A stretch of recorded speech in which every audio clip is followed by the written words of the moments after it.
Leanie wakes up, brushes off the slate, fumbling for her bagel, this routine to keep. Cigarette smolders by her coffee pot. Mornings ain't easy, but it's all she's got. She's got a wild chat, hosted by Maggie. Crazy comments flying, lines go zigzaggy.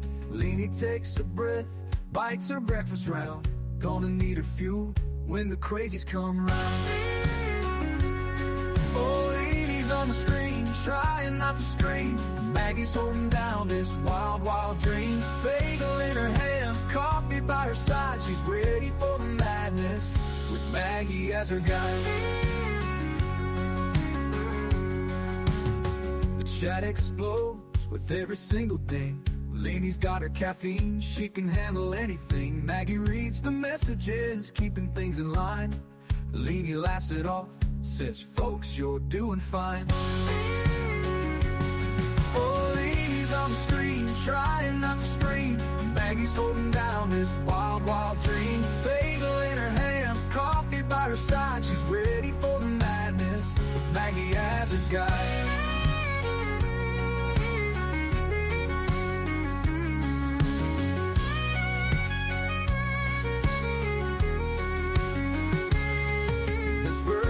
Town every morning's a game. Leanie plays a host while Maggie calls her names. From the backwards of her room to the front lines of the screen, life is but a show in this crazy online scene. Oh, Leanie's on the screen, trying not to scream. Maggie's holding down this wild, wild dream. Bagel in her hand, coffee by her side. She's ready for the madness, with Maggie as her guide. Maggie as a guide.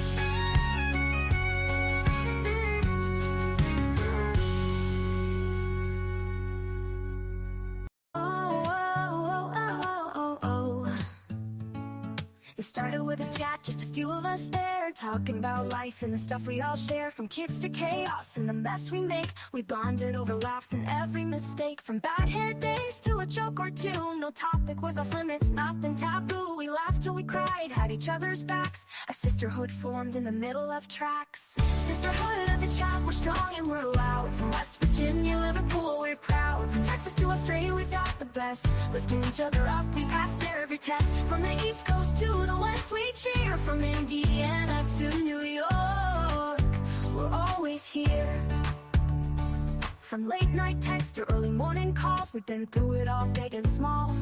From talking fashion to the crazy stuff, we've got each other's backs when life gets tough. We send memes and pics of the day gone wrong and the occasional, can you believe this song? We share everything, no secrets to keep, like a wild dream that we never want to sleep. Sisterhood of the chat, we're strong and we're loud. From West Virginia, Liverpool, we're proud. From Texas to Australia, we've got the best. Lifting each other up, we pass every test. From the East Coast to the West, we cheer. From Indiana to New York, we're always here. From Tennessee, where the music plays, to sweet tea nights and lazy days. From England's hills to the country roads, our sisterhood's a bond that forever grows.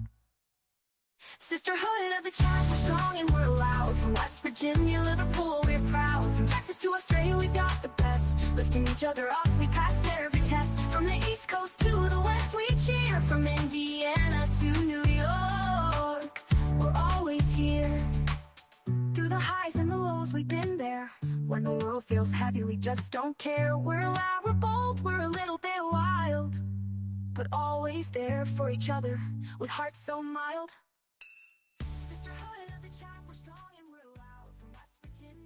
Hello, hello, hello. Hi, everybody. Welcome. Welcome, welcome. Thank you guys so much for being here. I appreciate it. Just sit here until somebody else besides MJD says hello. Just kidding. I'm so glad you guys are here for part 3 of the trial against Arizona versus Jodi and Arias. We are on night 3 of watching her testimony in this case, and just want to thank everybody who has come and been a part of it and just hung out with us. It is amazing the people that you meet while doing these sorts of things. So welcome everybody. Get you a cup of coffee, cup of tea, Diet Coke. I'm always double fisting. I've got Diet Coke today and coffee.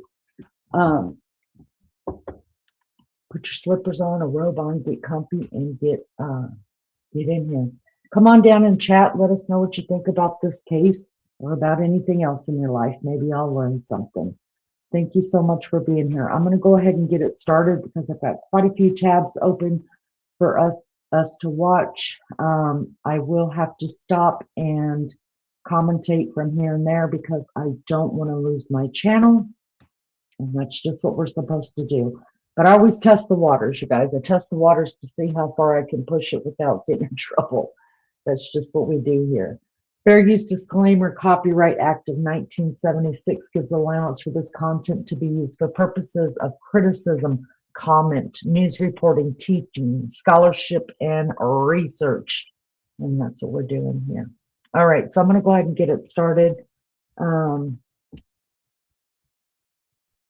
hopefully more people will jump on in here.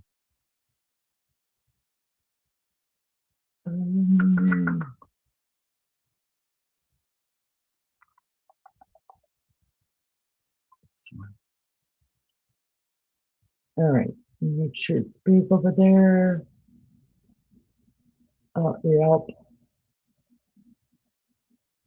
Watch your ears, guys. I cannot control your volume. I can only control this. When we ended, we were speaking about the gift you received for Valentine's Day from Mr. Alexander in 2007. And one of the things we talked about you receiving a few things, but showing you exhibit number 417, the package you received contained this t-shirt and this pair of shorts or underwear, right? Yes. Yes.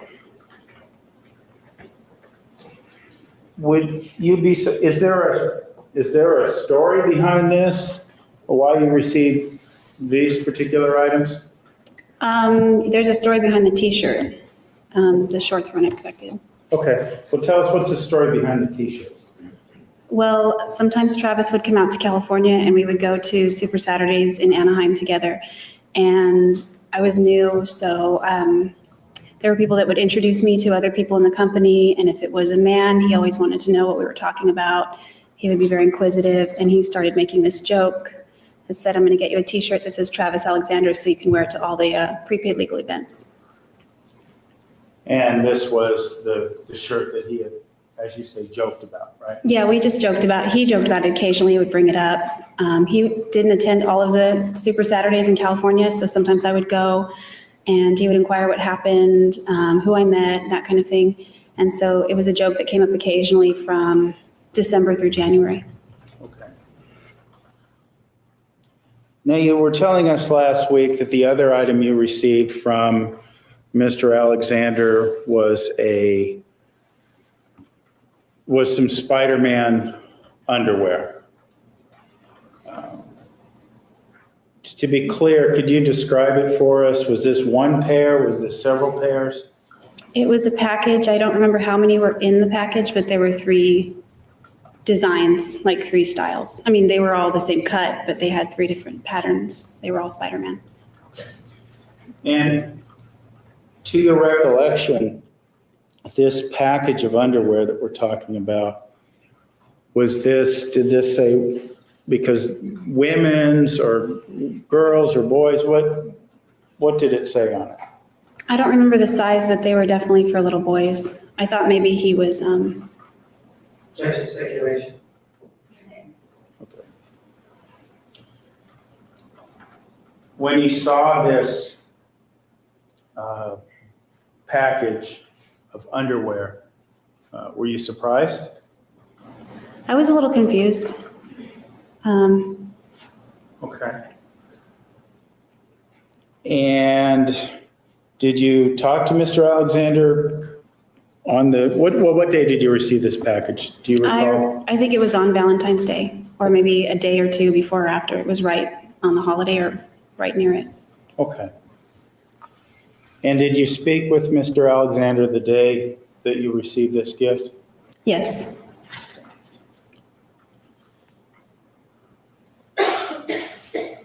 Apart from being confused, did you feel anything else other than confusion when you received this boy's underwear?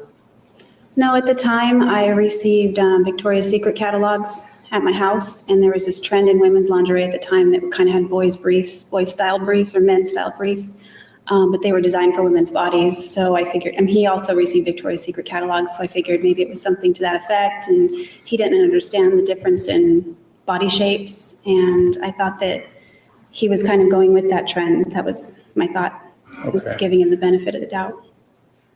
When you talked to him that day, did he explain to you, well, first of all, after speaking with him, was there any doubt that he sent those to you intentionally?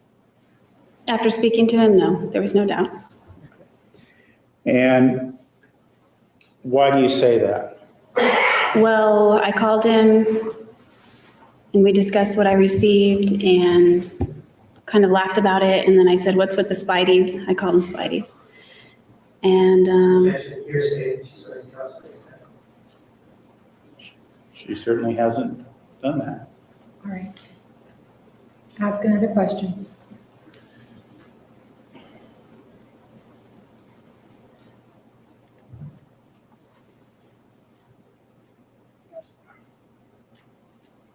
Did he wish you to wear this underwear? yes, Is this something that fit on your body? he asked me to try them on while he was on the phone. Objection, not responsive. It's not his objection, Your Honor. It's improper. Overruled. Ask another question. Your house deserves a glow up. Your house deserves LP SmartSide siding. Siding with curb appeal that'll get you compliments for years to come.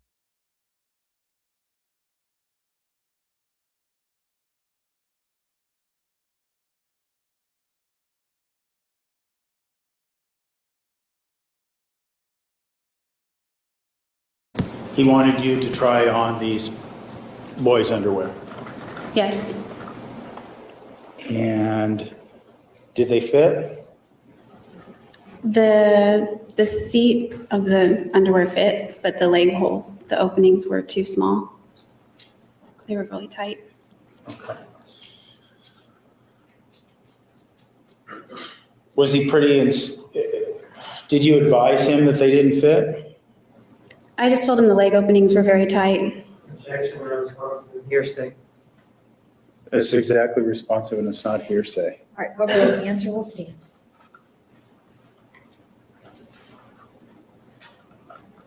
Even though that they did not fit, was there a continued insistence on Mr. Alexander's part that you try on or that you make accommodations with that underwear so you could wear them? Yes, he suggested a few ideas. Objection, hearsay.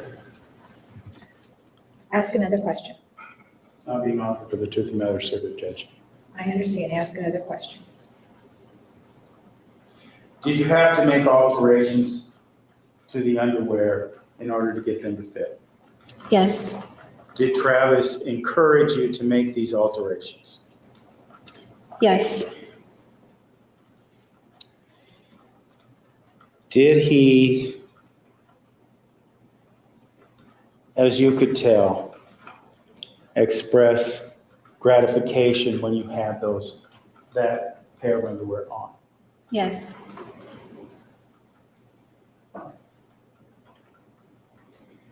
How so? Objection, lack of foundation. When? Sustained. When you were talking on the phone with him, and he insisted that you tried on these boys' underwear that didn't fit you because you're not a little boy, did he express gratification when you had them on your body? Yes. How so? He said that's hot. Objection, hearsay. It's not being offered for the truth of the matter, sir. Answer will stand. He said that's hot. Yes. Did he explain why that was hot? No, I didn't ask him. How did you feel wearing these boys' underwear? Well, not hot. I felt kind of silly. Okay. Did the conversation continue at that point in time? Yeah, for a little bit it did. Was it sexual in nature? Yes, somewhat.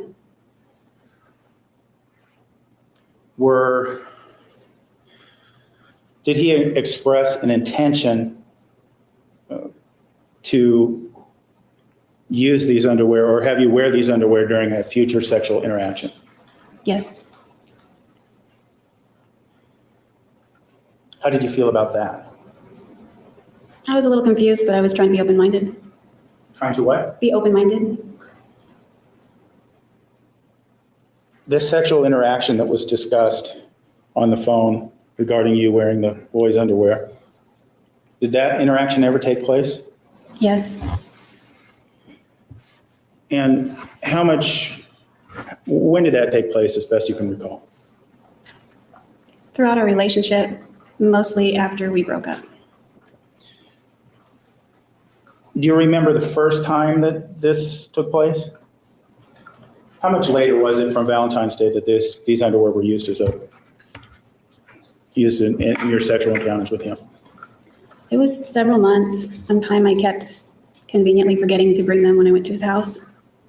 It was after I moved to Mesa. Okay. And before we get to the time period we moved to Mesa, I want to focus on this time period. At this time period, in February 2007, you have not had penile vaginal intercourse with Mr. Alexander, is that right? That's right. Okay. As it relates to Mr. Alexander's temper, had he been violent with you before February of 2007? No. Had you seen instances of his temper prior to February 2007? Yes. Describe for us, if you could, one of those instances that was powerful to you. Well, it was over the phone. I guess I heard it rather than saw it, but he was. Ask for a foundation. Ms. Day. Over the phone, do you remember when this conversation was, other than prior to February 2007? It would have been around the same time, just before Valentine's Day. Okay. So you're speaking with Mr. Alexander just before Valentine's Day 2007, and since you're on the phone, you're hearing examples of temper, not seeing them, right? Yes. Is he yelling at you? He's yelling on the phone, but not angry at me. Okay. Why was that impactful on you? Well, he was very apologetic about it afterward. He seemed a little ashamed. Objection, she was asked why it affected her, not what he did afterwards. How did it affect you, Jody?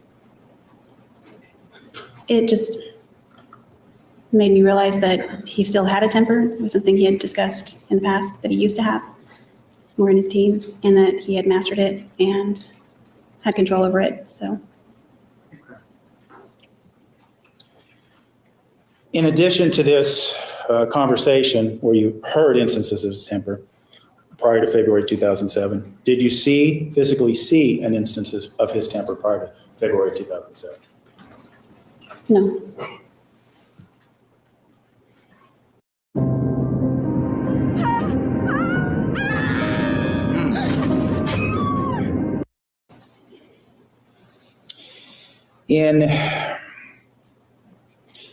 We just talked about how in February 2007 you had not had sexual intercourse with Mr. Alexander, penile vaginal intercourse, but you did eventually, right? Yes.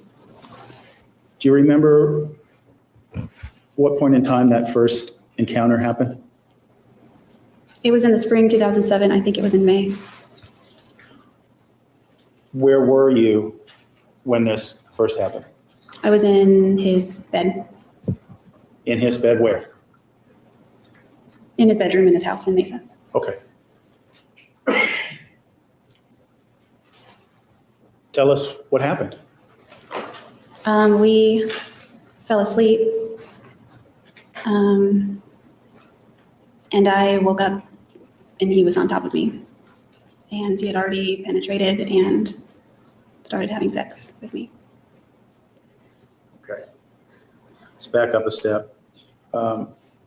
That night, you said you were asleep.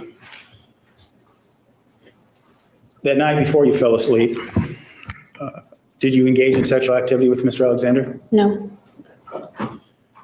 Was he seeking sexual activity that night before you fell asleep?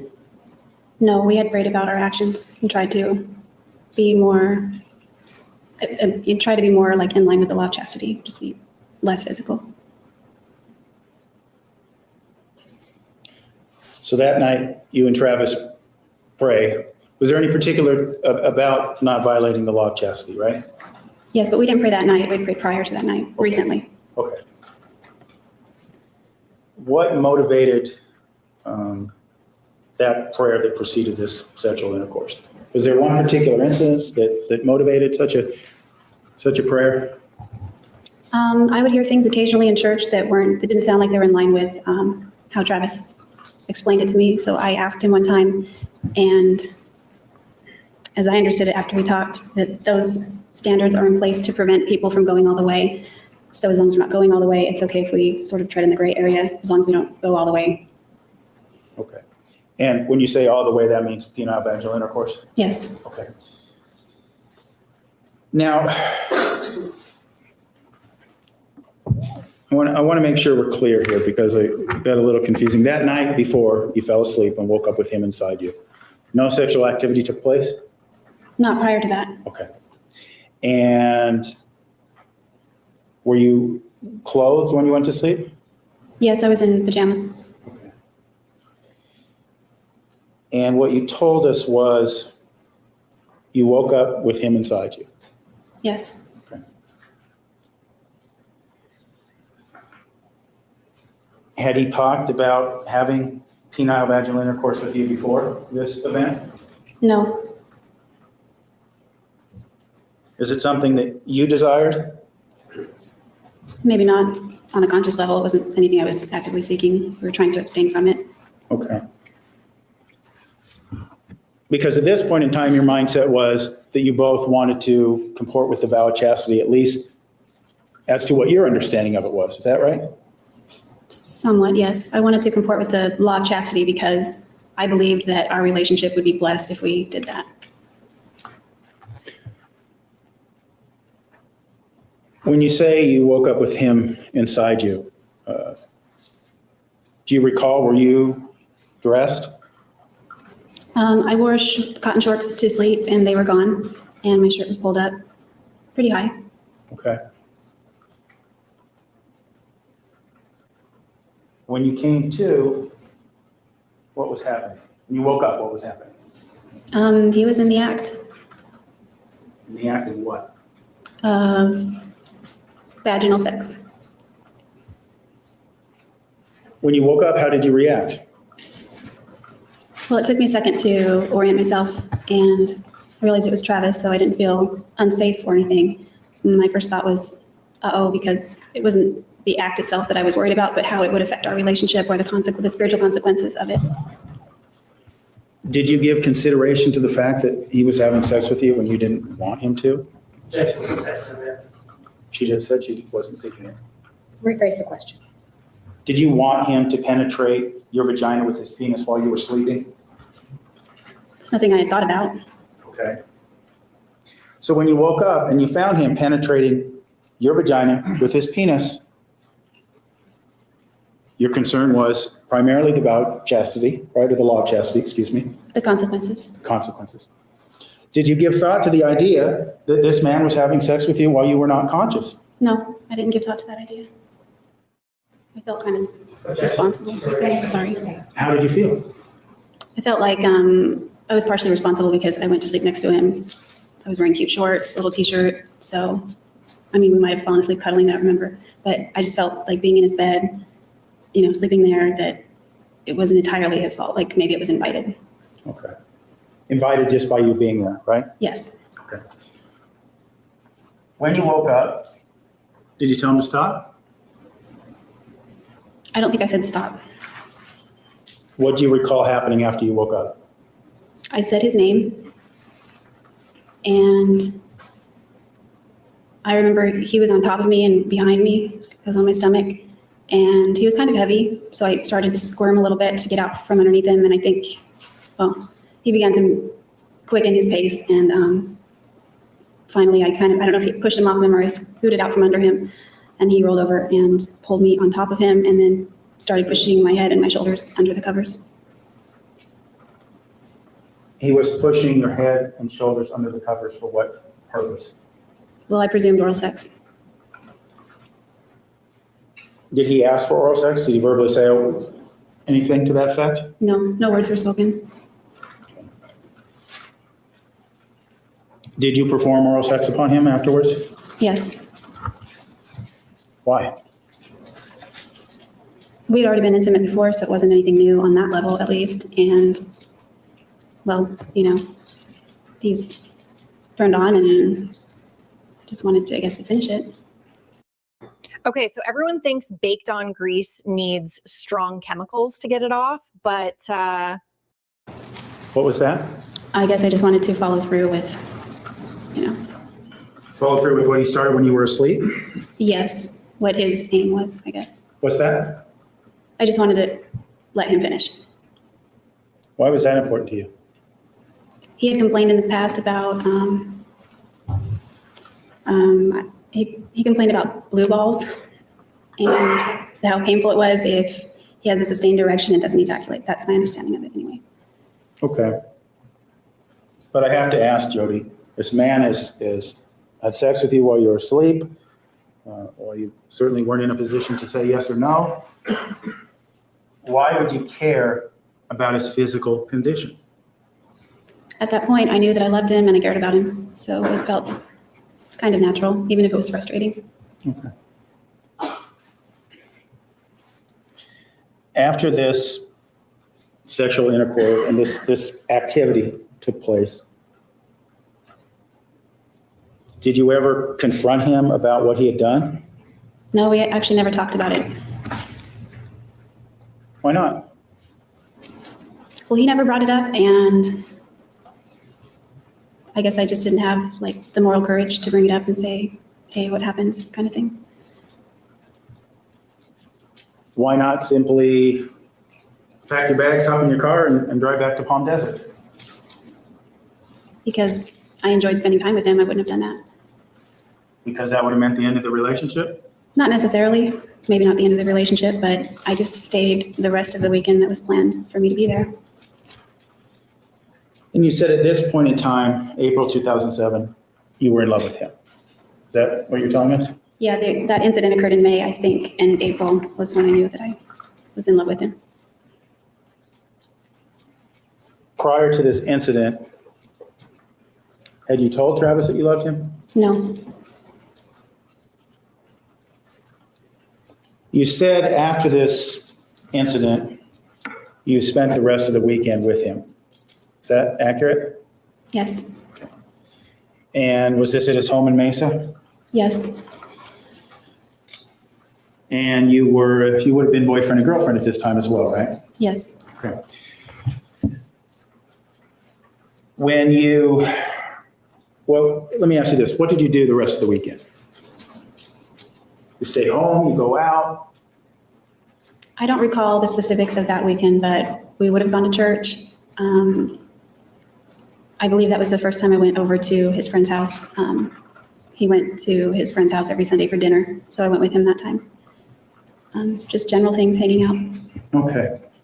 And when you went to this friend's house, is this the incident we discussed last week where he didn't introduce you as his girlfriend, that sort of thing? Is that right?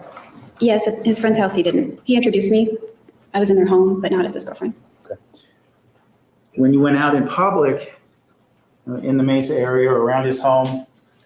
When you were out in public, were you guys holding hands? Were you kissing? You have your arm around each other? Was any of that physical affection apparent? No, not in Mesa. Okay. And I don't mean it's just me, Mesa specifically, the whole valley, just so we're clear, the whole valley, anything else, anything you did while you were in public, was there physical displays of affection that might lead someone to believe your boyfriend or girlfriend? There were when we were in other geographic locations. What do you mean, away from Mesa? Yeah, like Disneyland or, Okay. You went to Disneyland that weekend? I don't think we were in Arizona when all this occurred. So I just want to talk about this weekend. Oh, okay. So when you're in the Mesa area over the weekend, just to clarify, there's no physical displays of affection in public, right? No, Does Travis have roommates at this point in time, of April or May of '07? yes, Okay. And are you spending the night in his room or are you sleeping elsewhere? I'm staying in his room. Okay. Now, we talked about the lack of physical affection displayed in public. We already heard about one incident. Were there physical displays of affection once Travis locked his bedroom door? Yes, What happened the rest of the weekend? Was there more penile vaginal intercourse? no, that was the only time at that point. What other actions took place over that weekend? I don't recall specifically that weekend. I just remember it from that incident. That was one that I won't forget. Well, let me ask you this about all the other sexual interactions that took place over the weekend. Were you awake? Yes, Were you, on those occasions, a willing participant in the sexual activity? yes,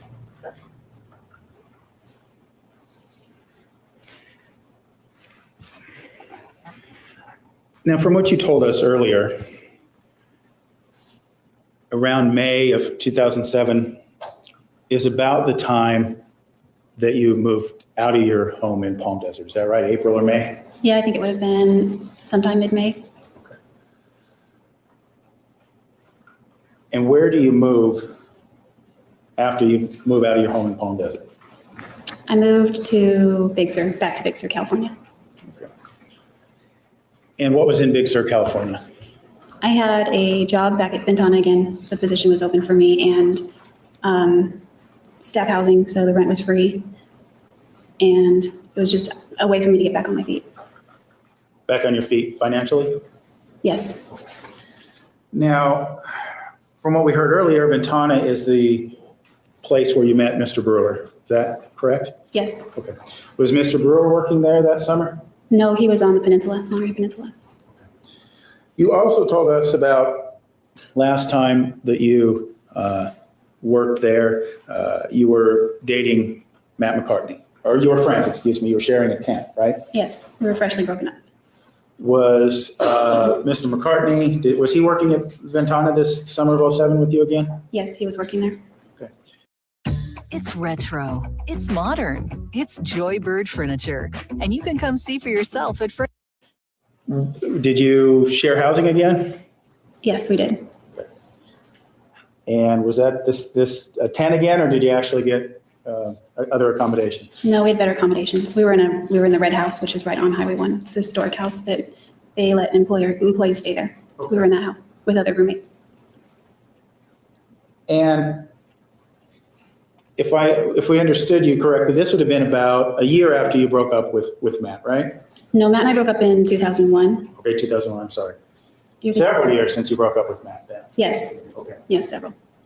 And you said you lived together. Were you roommates? Were you romantically involved? No, we were more like brother and sister by this point. Okay. So you were still close friends several years later, right? Yes. Okay. And not in any kind of sexual relationship? No, none. Okay. Did Travis know that you were roommates with Matt? Yes. To your understanding, was he jealous or upset about that situation? Surprisingly, no, he didn't mind that one. You say that one. Were there other instances of jealousy around this time period? Yes, there were. Describe those for us. There was one incident where I was going to drive to Southern California and meet Travis.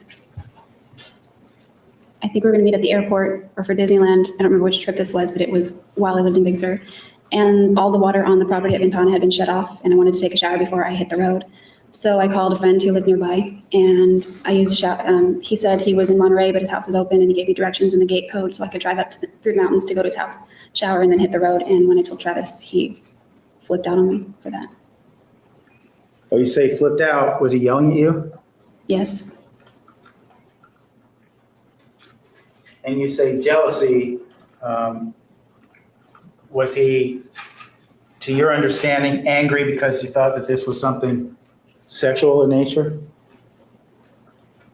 He was worried that it would lead to something sexual or that I could be at risk because I'd gone to someone's house to shower. At risk of what? He didn't believe that the guy was in Monterey. He thought he could drive back. Something could happen. He kind of made me feel vain for wanting to shower before I got on the road, that I could have showered later. Okay. Now, this jealousy you're talking about, was this expressed when you arrived? You were supposed to meet Mr. Alexander in Southern California, right? Yes.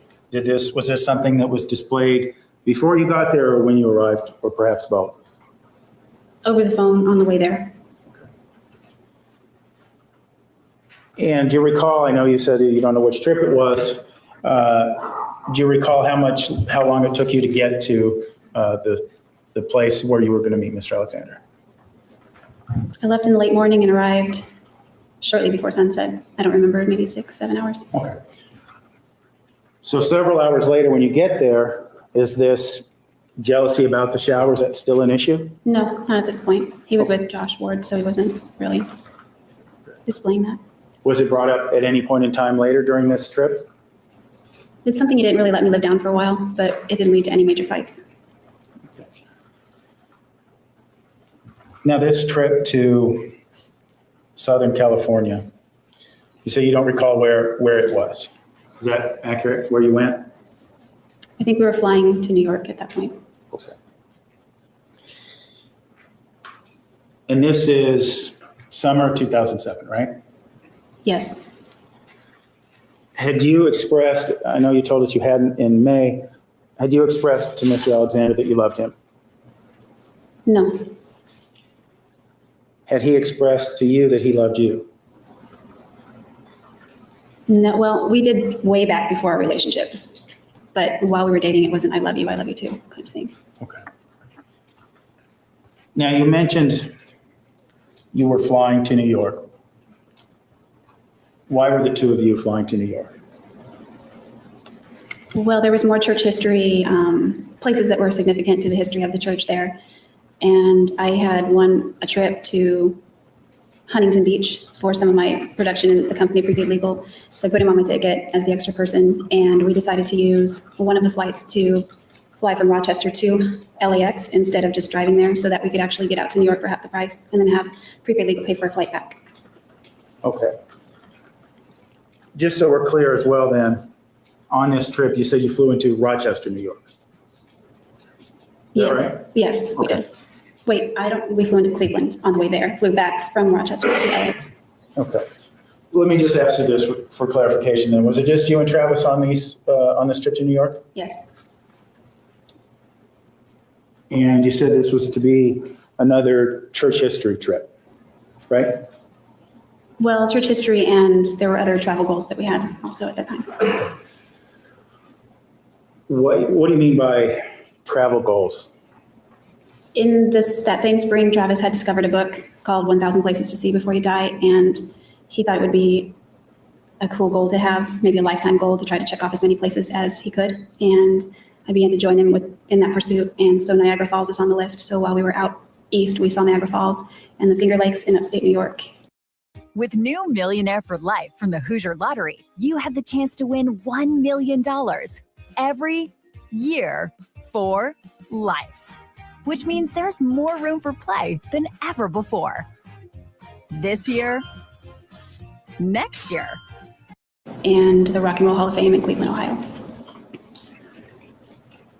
And you said these, 1,000 places to see before you die.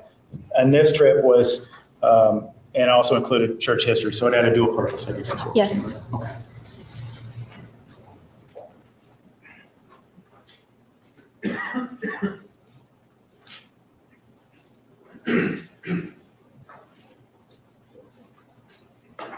Hey, Roger. Yes. Ms. Arias, I'd like to show you the mark as exhibit 435 and 432.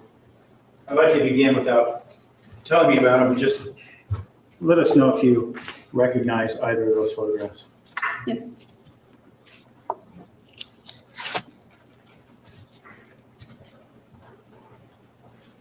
I'm going to move to admit exhibits 432 and 435.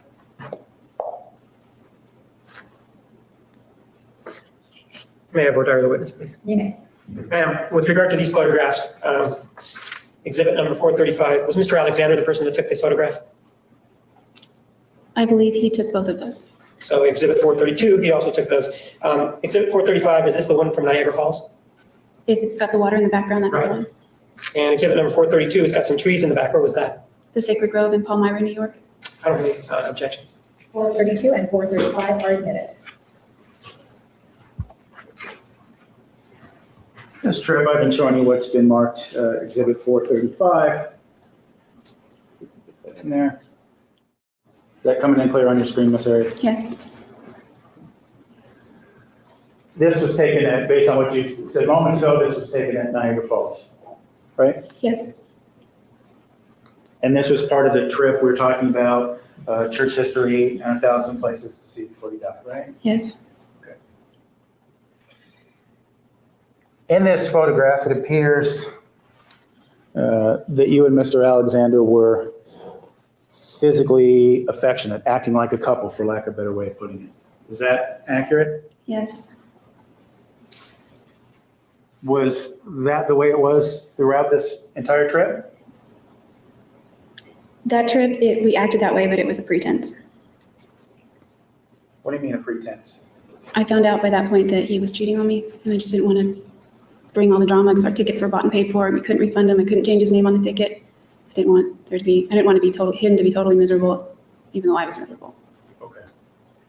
So this trip, before you went on this trip to Cleveland and Niagara Falls and various other places, you had discovered that Mr. Alexander cheated on you. Yes. How did you discover that? We were in, I think, Sandy, Utah at his friend Dave's house. We had just returned from Daniel Summit, which is a place up in the mountains near Park City.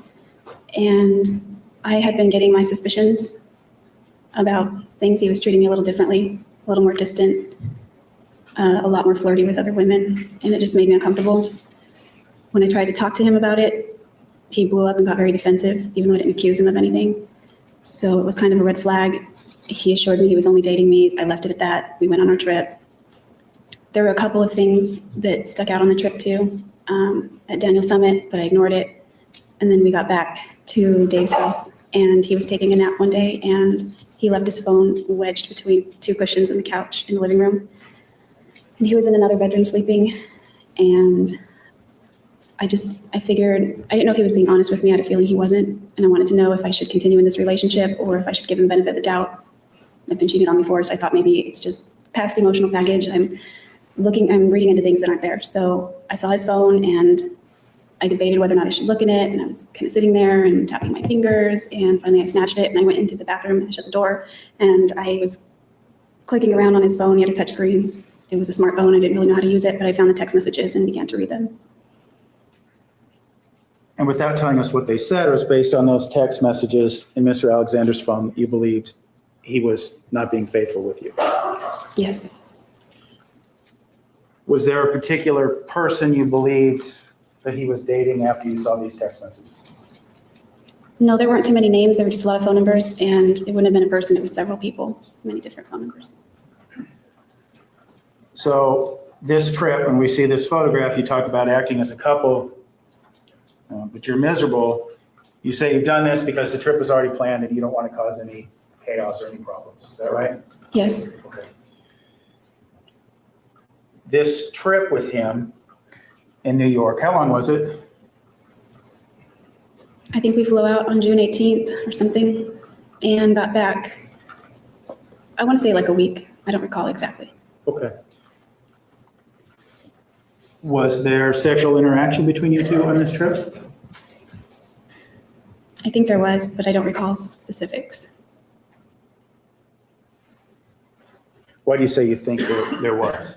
Because there usually was when we traveled. Well, let me ask you, did you, on these travels, did you share the same hotel room? Yes. Same bed? Yes. Were you in love with Travis in this photograph? Yes.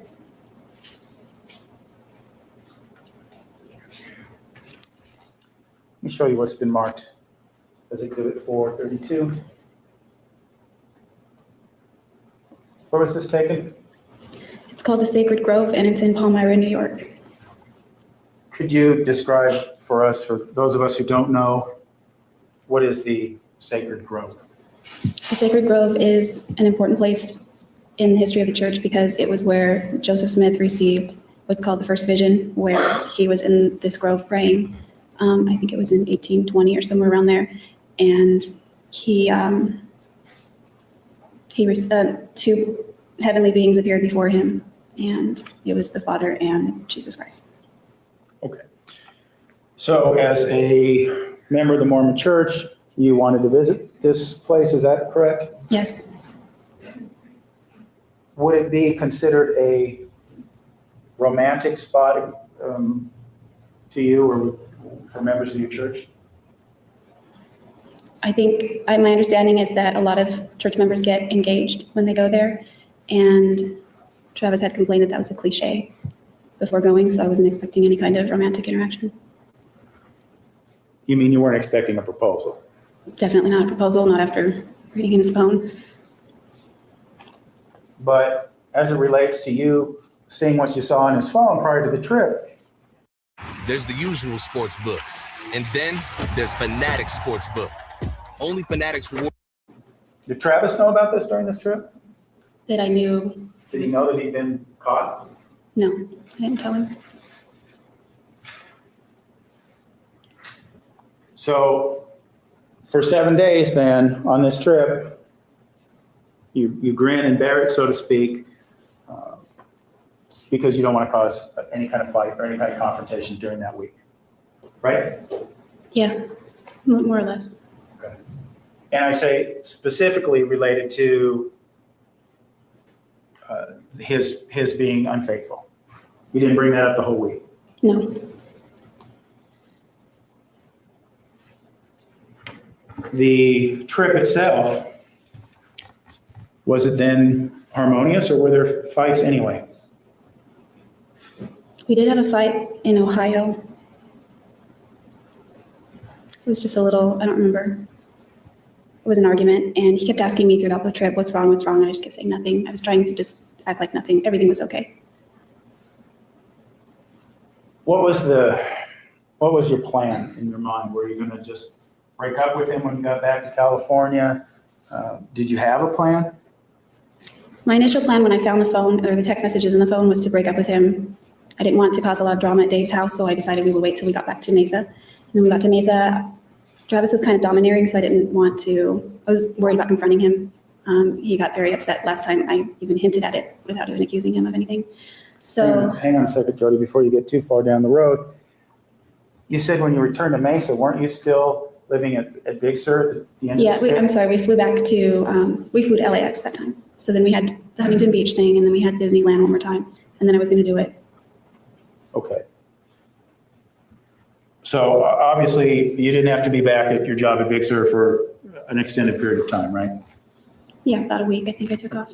Okay. But you said you landed and you went to Disneyland and that sort of thing. You didn't have a job to go back to? I did. But you still had some days off in Yes. LA? Yes, we had four nights, 5 days in Huntington Beach. Okay. The Huntington Beach trip, that was work related, is that right? Prepaid legal? Yeah, it was a reward.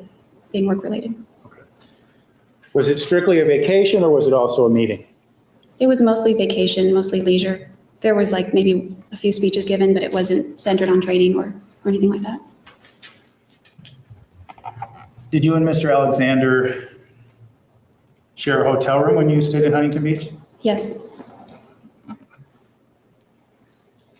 Was there sexual activity during that meeting at Huntington Beach?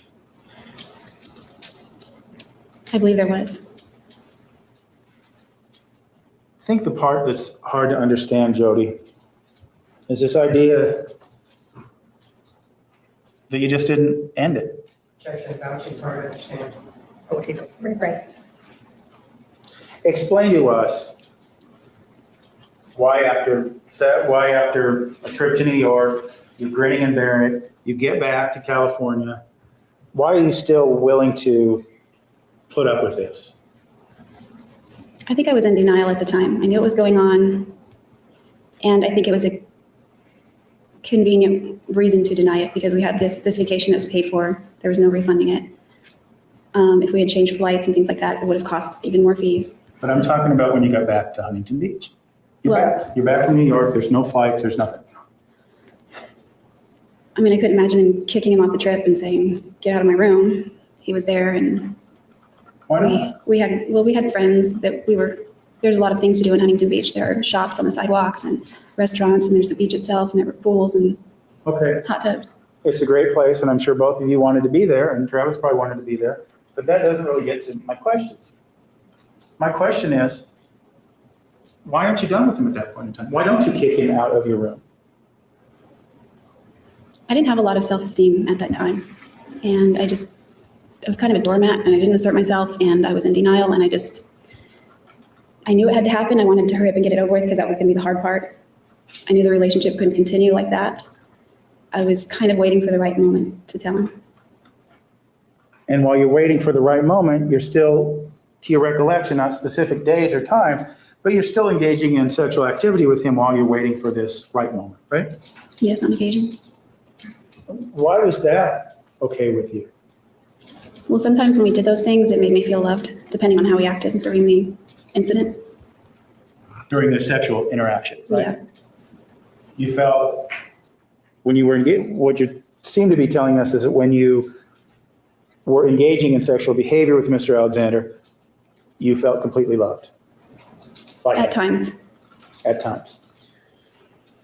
When you were not having sexual interactions with him, did you also feel, to use your words, completely loved? Built for your casework, grounded in the record. That's REV. Are you researching dental implants? There's a lot of dental offices that'll talk about doing their teeth in a day process. Those are counsel's words, not the witness's words. Completely loved. You used them. That's exactly what she said. Let me answer. Will you repeat it? I'm sorry. I'm going to try. You told us earlier that when you had these sexual interactions with Mr. Alexander, you felt completely loved, right? Yes. Okay. And what I was asking is, how about the times when these sexual interactions weren't going on? Did you feel that same sense of being completely loved? There were some moments during that trip where we connected. It was actually more painful when we connected than when we didn't connect. What do you mean by that? Because it was a reminder of how much I loved him, and when we weren't connecting, it was easier to start distancing myself from him, even though that became kind of impossible. When we were getting along, it was almost like I could pretend that I never really saw any of those things in his phone. At this point in time, had he told you he loved you? Not since we had begun officially dating. Okay.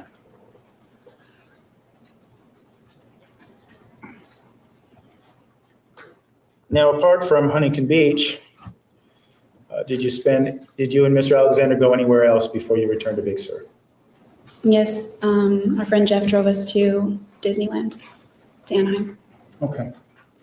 And you said your friend drove you, but did the three of you go to Disneyland, or was it just you and Travis? Just Travis and I, he dropped us off. Okay. And this was part of the Huntington Beach trip, is that Yeah, this accurate? is all one same trip. Okay. And when you and Mr. Alexander were at Disneyland, were you holding hands? Were you acting like boyfriend and girlfriend? Somewhat. It was just kind of dull, like the park didn't have the same magic as it did before because of everything that was going on. What do you mean everything that was going on? Inside, like my inner turmoil with the knowledge that I was, I guess, cursed with, sort of. Okay. Did you get along okay at Disneyland, or were there any arguments? I remember us getting along pretty well. Okay. So now this trip to Huntington Beach comes to an end. A few days later, I would assume, right? After you go to Disneyland? Yes, after Disneyland, I don't remember where I stayed, but we hung out in Riverside for a while. Eventually, there was going to come a point in time, or sounds like there came a point in time when you and Travis were going to part company, right? Yes. And from what you told us before, this seemingly was going to be the moment in time when you told him you're done, right? Yes. Okay. Where do you recall where you were when the two of you were to part ways? Well, I planned to drop the bomb in Riverside when I was dropping him off at his grandmother's house, and I couldn't get up the courage to tell him. Okay.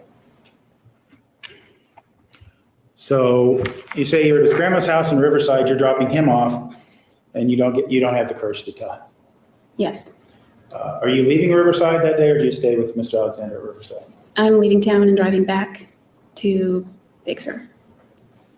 Now, I believe earlier you told us that you had met his grandmother 3 times. Is that right?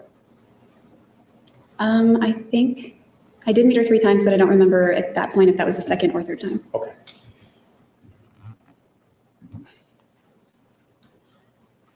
So you're driving back from Riverside to Big Sur, and you never have this confrontation you've been planning to have for about a week, right? Yeah, more like 2 weeks. 2 weeks. Okay. So what's the plan then as you're driving back to Big Sur? Are you going to call him and break up? Are you going to write him a letter? What's the plan? I was really mad at myself. I wanted to do it in person, and now I didn't know when I was coming back to Arizona or Southern California when I would see him again physically. So at that point, I realized I would have to be on the phone. Did you ever then have the talk that you were dreading for so Yes. long? Yes. And that was over the phone? Yes. And tell us what you told him.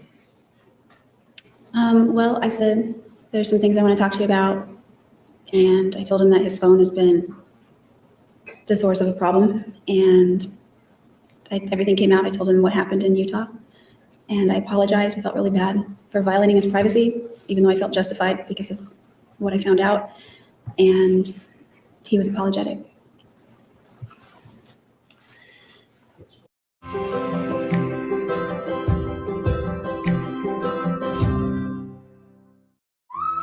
These are Hardee's Frisco breakfast sandwiches starting at just $3.99. This is our bacon. You say he was apologetic. Did you end up breaking up with him after this conversation? The conversation evolved. His apology was weak, I thought. And I said, in an indirect way, I said, I don't think either of us is ready to be in the kind of relationship that we thought we were having. Was that then, when you said that, was that really, or this conversation, was that really the end of yourself and Travis as a couple? As an official couple, yes. And so you essentially broke up that day over the phone? Yes, that was our end date, you could say. Okay. And when was that? Do you remember the exact date or? Yes, I remember the date. It was June 29th. Of 2007? 2007. Now, after you have this breakup on June 29th, 2007, is that the last you hear of Travis Alexander? No. How long was it in terms of days, maybe hours if so? How long was it before you spoke with Mr. Alexander again? He called me the next morning. He was still in Southern California. And just so we're clear, you were in Big Sur, right? I was in Big Sur. And what was the subject matter of that conversation? Well, I don't remember how it started. I think he was at his friend's house. What was the subject of the conversation? Not his objection, Your Honor. Overruled. Restate your question. You say he called you the next day. Do you know where he was calling you from? I understood that he was at his friend's house, Chris and Sky's house in Southern California. And was he wanting to get together with you? Was he wanting to continue the conversation? Tell us the subject matter of the conversation. At first it was about what he was doing there, so that's why I figured he was there. And then we didn't continue the conversation from before. It was a lot less dramatic. And I don't know what room he'd hold himself up in, but the conversation began to turn sexual. And what do you mean sexual? well, he began to just say things like he's been horny lately. And It's not being offered for the truth of the matter, sir, Judge. Approach. You said that the conversation was sexual in nature this day after you broke up, right? yes, When you say sexual in nature, that can mean a lot of things. So I want to clarify that a little bit. Was he talking about the two of you engaging in sexual behavior? yes, Did he talk about specific acts that he wanted to engage in with you? I don't remember specifically. I just remember it was sexual, the things he was saying. And you remember it related to the two of you interacting, right? Somewhat. I was on the phone, but I was out in the gravel driveway at the Red House at Ventana. Okay. You had just broken up with him the night before, right? The afternoon before. The afternoon before. Did you find it strange that the morning after your breakup, or the morning after your breakup, this man's on the phone with you trying to have dirty talk? I felt it was strange, but also I really had low self-esteem at this time. It made me feel better, actually. What do you mean? Describe that for us. What do you mean better? Well, he had made promises to change. He said those women didn't mean anything, that kind of thing. Objection, hearsay. Not being offered. Overruled. So he told you those women didn't matter and you did? Is that what you're Yes. saying, why you felt good about it? Yes, he said, I swear I'll change, just give me a chance. So this was I don't know, I still loved him. And so I thought that he was serious about changing. And so I continued to be intimate with him. Well, let's not get you past the phone call right now. You say you continued to be intimate with him. Did you reciprocate the sexual tone of the conversation that you had with him the day after you broke up? At first, I didn't really know what to say because he had. It's not his objection, Your Honor. I'm going to sustain the objection. Ask another question. Were you, the day after you broke up with him, was it your hope, I hope Travis calls me and talks dirty to me? No, I wasn't thinking that. When he did start talking dirty to you, why not hang up the phone? I wouldn't have hung up on him. He wasn't being mean or anything. What's that? He wasn't being mean or anything. But you just found out he was cheating and you broke up with him. Why even talk to the guy, Jody? He promised to change, and I still loved him. Let me back up again, and you might have already answered my question with what you just said, but why even pick up the phone to begin with? I don't know, I guess it was habit. His ringtone came through, his little picture was on the screen. I wasn't going to ignore the call. So you have this conversation. He tells you he's going to change. I started playing Fast Play from the Hoosier Lottery. There's no waiting, just instant fun. Unlike your latest hobby of the week. And from what you told us, it sounded like you said you started feeling good about yourself based on this conversation? Yeah, it made me feel good that he still desired me and claimed that he didn't really care about anybody else, just me. So I believed him. What sort of things did he say that made you feel this way? Was there specific things? I'm sorry, what's the objection? Objection, here's what specific things did he tell you? Overruled. I honestly don't remember specifics. He just was saying very nice things to me, and they were erotic, and they made me feel sexy, they made me feel attractive. So I stayed on the phone with him. Okay.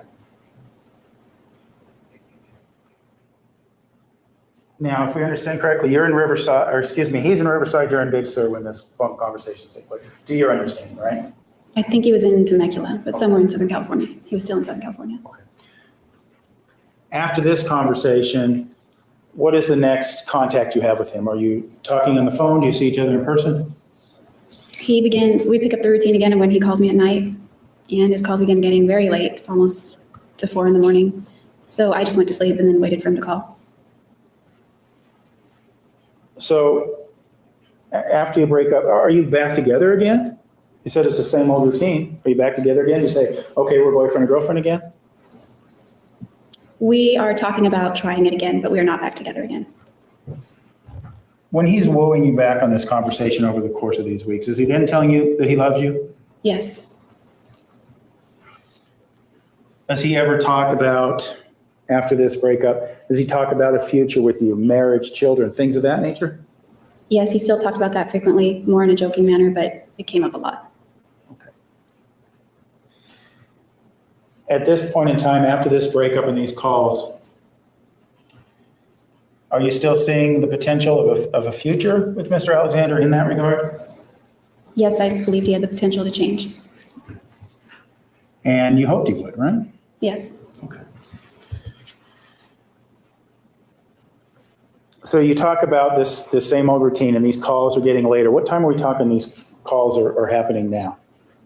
Definitely after midnight, 2, 3, 4 a.m., depending on the night. And are these calls also sexual in nature? No, they're more just loving, actually.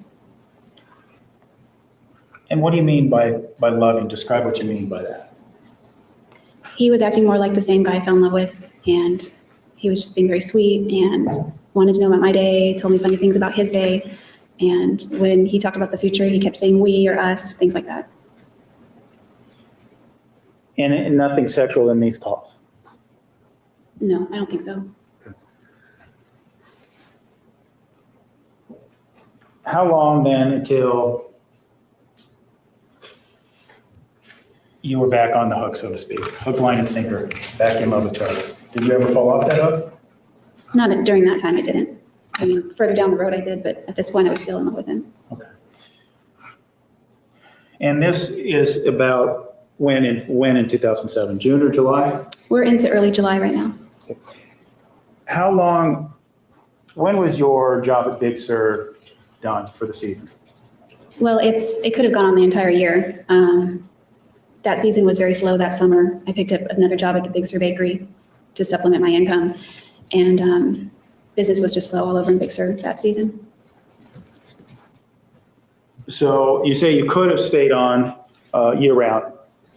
Did you decide to? No. Why not? Is it the financial reasons or were there others?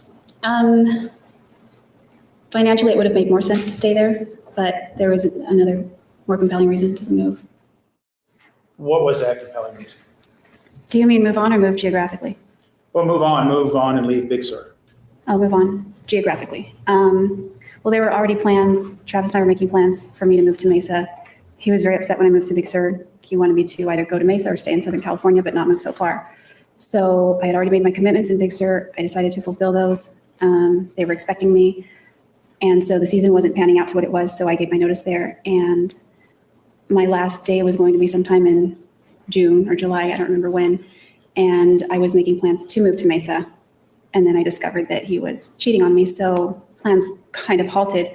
I was gonna move in with my friend Rachel, and I kind of told her that what was up. I didn't want to throw Travis under the bus, so I didn't go into a lot of detail, but I said that things weren't really working out with him, and, things aren't working out up here either, and she was encouraging me to come to Mesa anyway. Kind of make it my Mesa, don't worry about Travis. And then Travis was also trying to... Let's just stop a minute and clarify. You had planned to move to Mesa before you went to Big Sur in the summer, right? Yes, in the spring we began to talk about that. And once you found out he was cheating on you, you then made the decision to go to Big Sur. Is that right? No, I moved to Big Sur prior to all of that. Okay. And then you were planning on staying at Big Sur until you had this conversation with him where he started being loving towards you. Is that right? The original plan was to stay in Big Sur, fulfill the commitments I made, and then move to Mesa. Okay, and what were the commitments in terms of time? In terms of time, about 2 months, 2.5 months. Okay. So you fulfilled your commitment. Why did you decide then, getting to my point, why did you decide then that moving to Mesa would be a good idea, considering what had happened prior? Well, I was on the fence about it. I was going to move to Montclair. There was another woman that I worked with at the Big Sur Bakery that was moving there, and that's in Southern California. It's close to where I used to live. It's within an hour's drive of Palm Desert. So there were two choices, and I decided to go to Mesa. Travis painted a nice picture of all of the benefits of moving to Mesa. He said it's a strong Mormon community. There are a lot of church members. There are always other LDS single women looking for roommates. He said I can store all of my things at his house. He said I could sock away more money. Just benefits. Benefits to you or benefits to him? To us both. Well, he was painting the benefits that I would reap if I moved there. Did you believe that he was also seeking benefits? Of course, yeah. He said we could hang out more and figure things out. Hang out and figure things out. Did hanging out involve sexual activity? Yes. When you moved to Mesa... Mike Capel here, Patriot Software's founder. Not to pick on bankers here, but bankers encourage... How far from Travis were you? I don't know mileage, and I don't know if you know Mesa, but Travis lived over by Signal Butte and Elliott, and I lived over by Greenfield and Broadway. Well, do you have any idea how long it took you to drive to Travis's house? Well, depending on traffic, 15 minutes. Okay. Maybe 20. So you live about 15 minutes away. We heard other witnesses testify, tell us about what a ward was. Where you lived, was that in the same ward as Mr. Alexander? No. Was that an issue for him, to your understanding? It became an issue. Why, to your understanding, was that a concern? Well, as soon as I moved in with Rachel, about, I'd say within a week and a half, she approached me and informed me that she and... Rephrase the question. Well, let's do it this way then. You mentioned a person named Rachel. Is that who you moved in with originally? Yes, and her boyfriend. Okay. And how long did you live with Rachel and her boyfriend? About a week and a half. And I'm sorry, like 2.5 weeks. Okay. And after this 2.5 week period, it's time for you to move on for their personal reasons. Is that what you're telling us? Yes, they eloped. Okay. So they got married, and it was time for you to find a new place to live, right? Yes, they were newlyweds. And you said the issue of ward boundaries or what wards you're going to be in became an issue. Could you explain that to us? Yes, it became imperative that I move out as quickly as possible. They were going to have another civil wedding ceremony after eloping in Vegas. So what I did was I went to, I think it was an institute center, which is a place where young single adults in the church can go for scripture study and things like that. There was a bulletin up there with different places for rent. So I wrote down a few phone numbers that were within my price range. I called a girl. I think she lived in Gilbert. She said that that listing was old and no longer available, but she directed me to ldshousing.net and said that I could find more listings there. So I went there and I found a few within my price range. I called them all. 2 returned my call. One was a girl named Brenda. She lived in Gilbert. She had a brand new house. She said she was looking for a roommate. She had not moved into the house yet because she was in the process of buying it and the mortgage lender hadn't funded yet. And so she didn't have her keys yet. But we went by the house together, peeked in the windows. You know, she showed me around the property. It was brand new. It had never been lived in. It was in a really great ward. She said everyone in the ward is really awesome. So I was excited about that. But then the days kept going on and she wasn't getting her keys, and Rachel and her new husband were like, you know, they kind of wanted their own space. So I went to ldshousing.net again. I called back the same number as before, not Brenda's, but the other one. And she called me back and said that there is a room available for rent. So I went and checked it out. The house was nice. It was in a great neighborhood. It was available immediately. It was within my price range. And I asked her which ward it was in. She told me it was in the University 6th ward, which was not the ward that Travis was in at the time. Why did you ask her what ward it was in? I didn't want to land. What's that? I didn't want to land in the same ward as Travis. Why not? Well, one, I figured he didn't treat me very well at church when I was his girlfriend. He ignored me. He didn't introduce me. He flirted with other women. So I figured if he was capable of treating me that way as his girlfriend, who knew what other kinds of humiliating behaviors he was capable of now that we were exes? I didn't want to show up at his ward like that. Okay. And to your understanding, did he not want you in his ward as well? We had talked about it, yes. He said now that we're not together. You're saying the question is whether or not she knows if you wanted her there or not. To your understanding, did Mr. Alexander want to make sure that you were in a different ward? I don't know if he went that far. We just discussed going to different wards. Okay. Now, this home that you moved to after you went through your housing search, after you left Rachel's home, in terms of, let's just use the marker of time, how far away was this from Travis's house? You're talking about Rachel's house or the new house? The new house. It was a lot closer. I didn't know at first. I was still using my...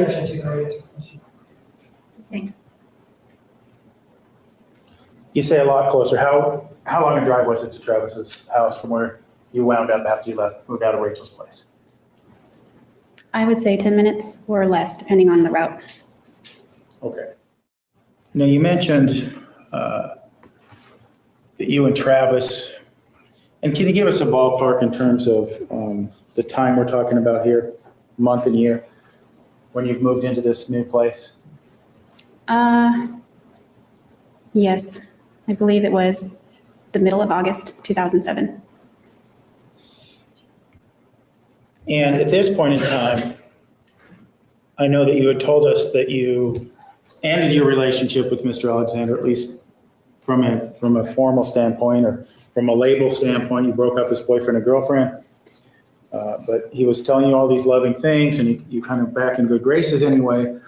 Were you his girlfriend at this time in August of 2007? No.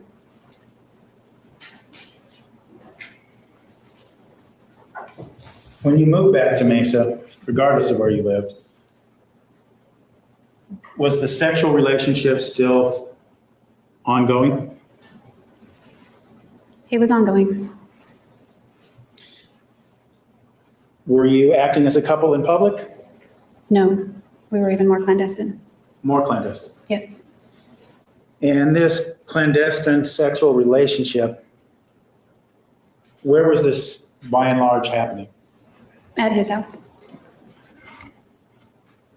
And how would it generally work? Would you come over at a certain time? How did that work?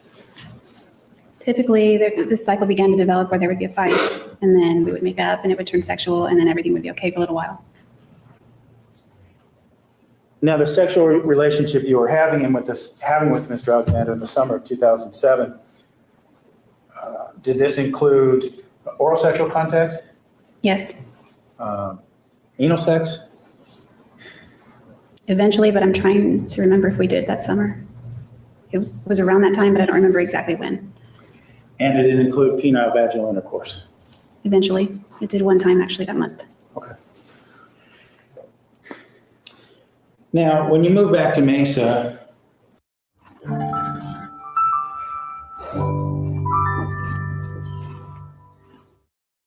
Take the next step in treating your moderate to severe ulcerative colitis with Entyvio, the only gut-focused treatment for. Did you find a job? I did finally toward the end of August, and not right away, but I did. And where were you working? At P.F. Chang's. And apart from PF Chang's, did you have any other sources of income? Yes. What was that? Travis offered to pay me to clean his house. And was there a set upon hourly wage for that? Yes. He was going to pay me $200 extra a month to come over twice a week. I can't remember how many hours, but when you did the math, it equaled $12.50 an hour. Okay. And you were also having a sexual relationship with him at this time, right? Yes. May I approach, Your Honor? Jody, I want to show you what's been marked as Exhibit 395. Could you take a look at that? See if you recognize that? Yes. What is that? It's an email he sent me. Regarding what? This is kind of a joke about my uniform for cleaning his house. Your uniform what? For cleaning his house? Yes. What did he want you to wear? He wanted me to wear one of those French maid outfits. And do you remember when he sent you this email? It would have been sometime in early August. Move to admit Exhibit 395, excuse me, if I said 393 earlier. No objection to the photographic portion of the email, but objection to the hearsay or the written comment. Approach. Jody, let's back up a step. When Mr. Alexander proposed this arrangement to you in August of '07, is that accurate? Yes. Okay. Did you accept this arrangement? I hesitated, but when he said it's $200 extra a month, I said yes, because I needed money. Okay.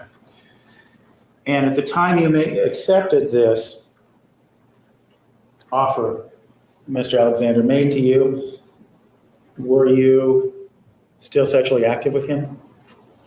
Yes.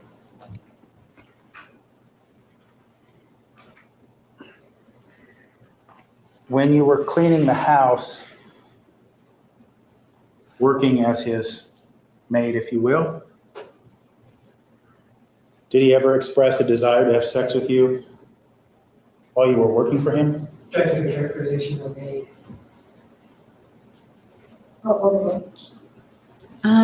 Occasionally. And how did you feel about that? You're there to clean his house, and he's having sex with you. It didn't bother me. We were still intimate. He's paying attention to me. He's being nice. He's focused on me, making me feel attractive. So it wasn't unpleasant.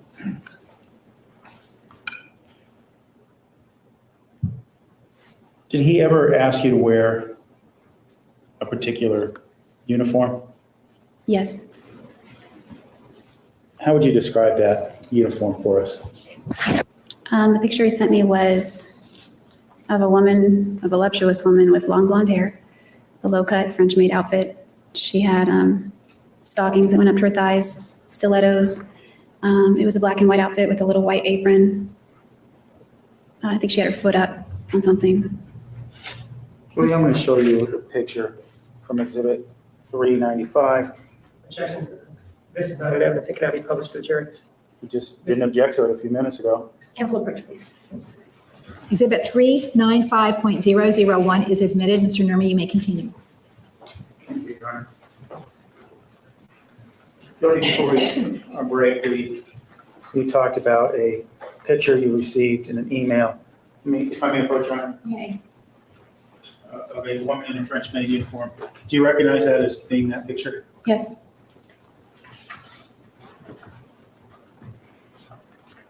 Yes, I will move it to evidence for this. When you received this email from him, was this before or after you began working for him?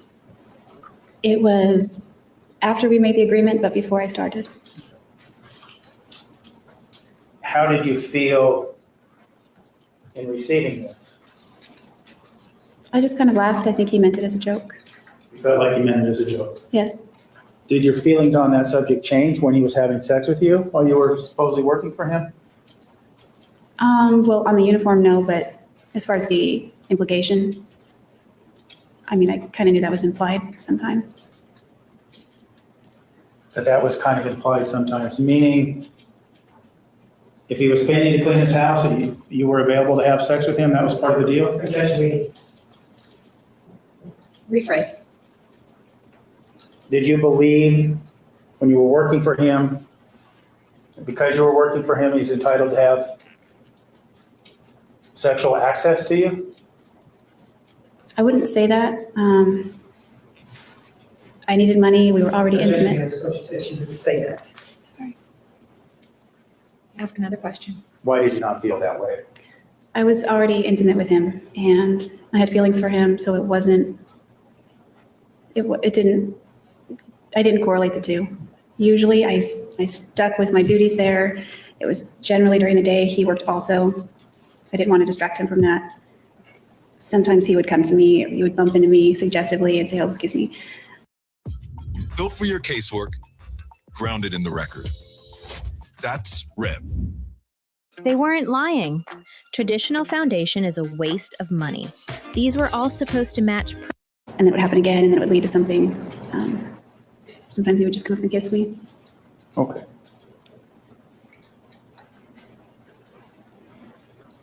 How long did you clean his house, work as his maid? Almost the entire time that I lived in Mesa. Okay. Did he always pay you? He always paid me in one form or another. What do you mean by that? Sometimes, well, it was usually cash, but sometimes, well, we went on trips together, so sometimes we always split the trips 50-50. He kept meticulous track of the cost. He could always figure it down to the dollar, who owed who what, and how we reached the figure. So sometimes if he owed me money for the house, he would just eat the cost on traveling. Okay. But there was always financial compensation for this, right? Yes. Okay. Now, earlier today, you mentioned that when you moved back to Mesa, there was a clandestine sexual relationship that went on behind closed doors of this bedroom. Yes.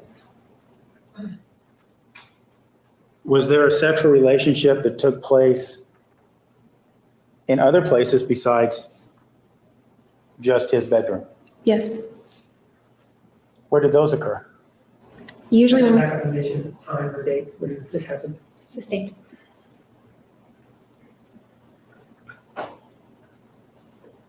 Where else did you have sexual interaction with Mr. Alexander? Sometimes it was. Objection. Same objection. We just need to know when. Well, Overruled. Answer the question. Sometimes it was in my car, in parking lots. Sometimes it was when we traveled, and sometimes it was at my house in Mesa. now, when you mentioned your car, earlier in your testimony, you told us about the interaction that took place after he gave you the Book of Mormon and you went to Starbucks. Is that what we're talking about, or are we talking about other occasions in your car? Other occasions, but the same kind of thing. And did those also occur after you moved back to Mesa, or did those occur before you moved to Mesa? I know they occurred after I moved to Mesa.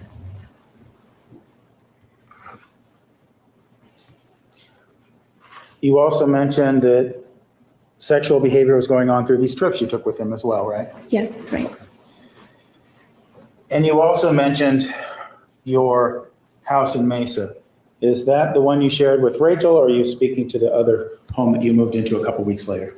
The other home. He wouldn't go to Rachel's house. Is there a specific location in this home that your sexual behavior with Travis took place? Yes, in my bedroom.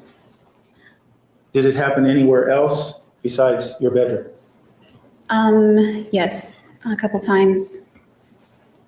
Where did these occur? Besides your bedroom, where in your home? The front porch. And how did you wind up having sexual encounters with Travis on his front porch? On your front porch, excuse me.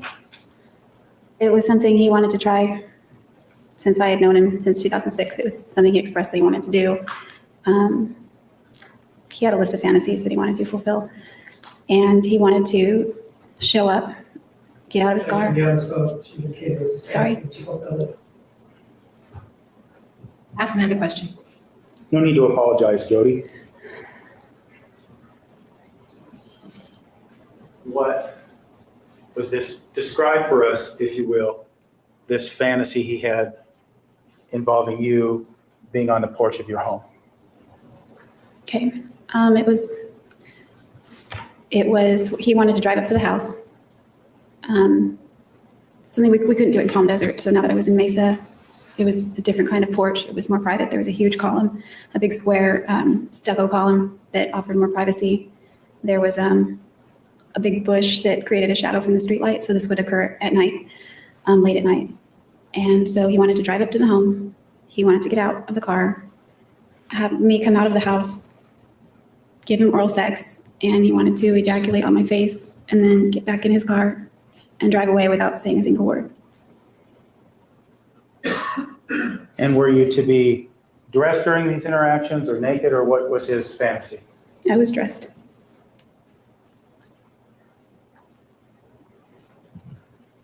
And how many times did he do this? 2 or 3 times. I can only remember 2 specifically. Tell us about those 2 occasions. Tell us about the first occasion. Well, the first occasion occurred just like I described, and we talked later the next day. The second occasion, after he was done, he dropped something near me and got into his car and left. And so I picked up whatever it was he dropped and took it inside to find out what it was. What was it? It was Toblerone. So he ejaculated on your face and threw you some candy? Pretty much. Is this hard for you to describe? Yeah, in front of my mom and dad it is. You mentioned that Mr. Alexander had other fantasies that he described for you. Can you tell us another one of those fantasies? He wanted to do the mile high, which we never did. He wanted to pull off of a freeway on a remote highway somewhere and have sex on the hood of the car, which we didn't do. But he also wanted to have sex on the freeway while driving, which we did. It was the 10 or the 40. We were driving east across Texas. Oral sex? No, I think it was vaginal. What other fantasies did he have? He wanted me to wear the boys' underwear. He had a lot of anal sex fantasies. He wanted me to wear the boys' underwear and have anal sex, and he wanted to wear his, he had a lot of nice suits because he was in prepaid legal, and he had tailored shirts with his initials stitched into the cuffs, and he wanted me to perform oral sex on him in his office while he was wearing those suits. And did you comply with that desire? Yes. Yeah, that one we did many times. Probably his whole wardrobe. Now, we were talking about the boys' underwear and anal sex. Is this the boys' underwear that you received back on Valentine's Day? Yes. Only Fanatics rewards your loyalty with up to 10% fan cash on your bets. Fanatics Sportsbook.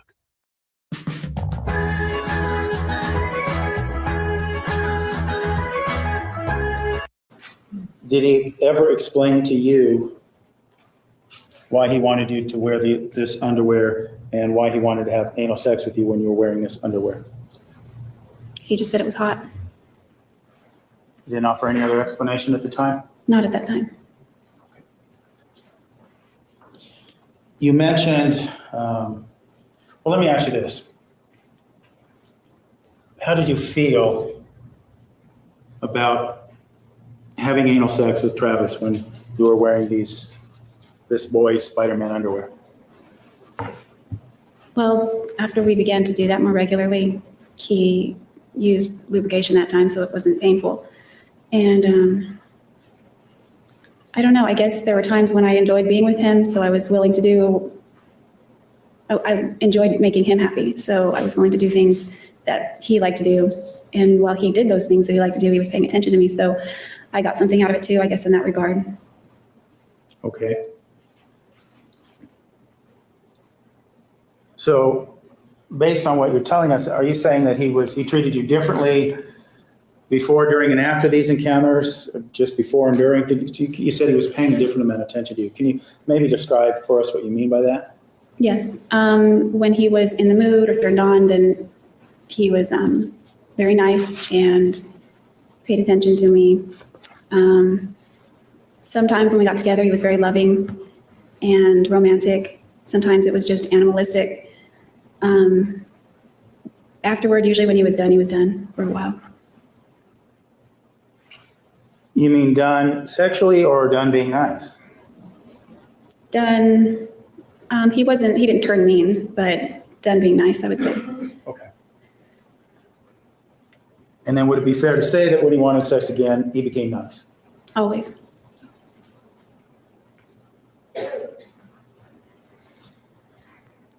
Once you move back to Mesa, you were having this clandestine sexual relationship, and you weren't his girlfriend, right? Yes, that's right. Why was this okay with you?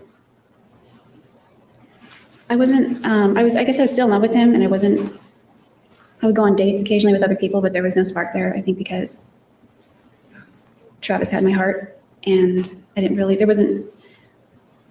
a monogamous person, so I'm sleeping with Travis, so there's not really any room in my heart or my mind or in my life. That wasn't making room for anybody else. So that's kind of just how it continued. So was there ever any thought in your head, this isn't right, I need to stop this relationship? There were times when it seemed very unhealthy, and I did have those thoughts. Did you ever vocalize those thoughts to Travis? Eventually I did, yes. Let's talk about this time period as well, because you mentioned you were traveling with Mr. Alexander even after you moved back to Mesa. Is that accurate? Yes.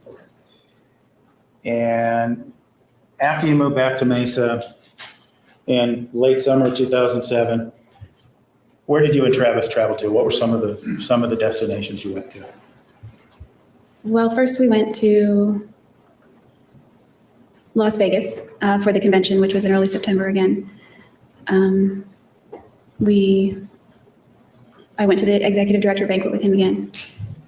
And after that, the weekend following Las Vegas, there was going to be another recap, but we ditched that and went with Dan and Desiree to Havasupai Pie.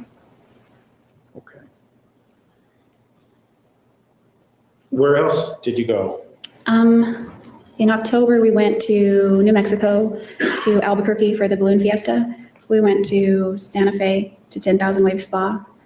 We saw Route 66.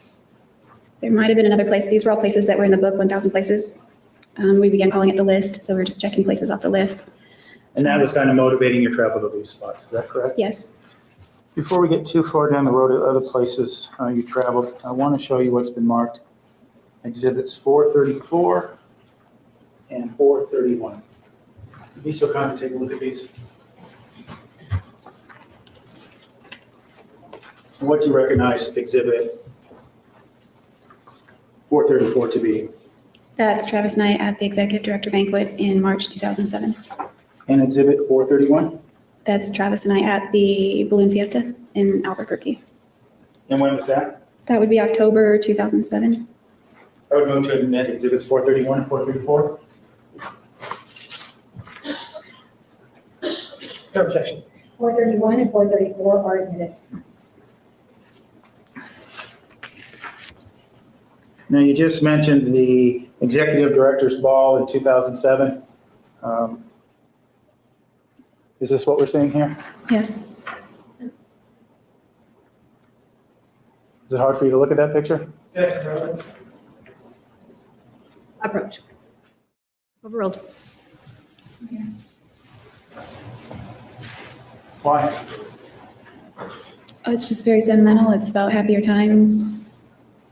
when you just look back, you don't think that it would end up the way it did.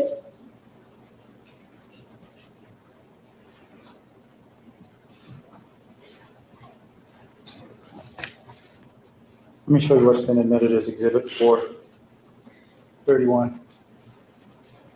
Take a look at that, please. Is that hard to look at? Yeah. Why? We had a really bad fight that morning, but it turned out better. Welcome to 3 Day Blinds, your window treatment experts for over 45 years.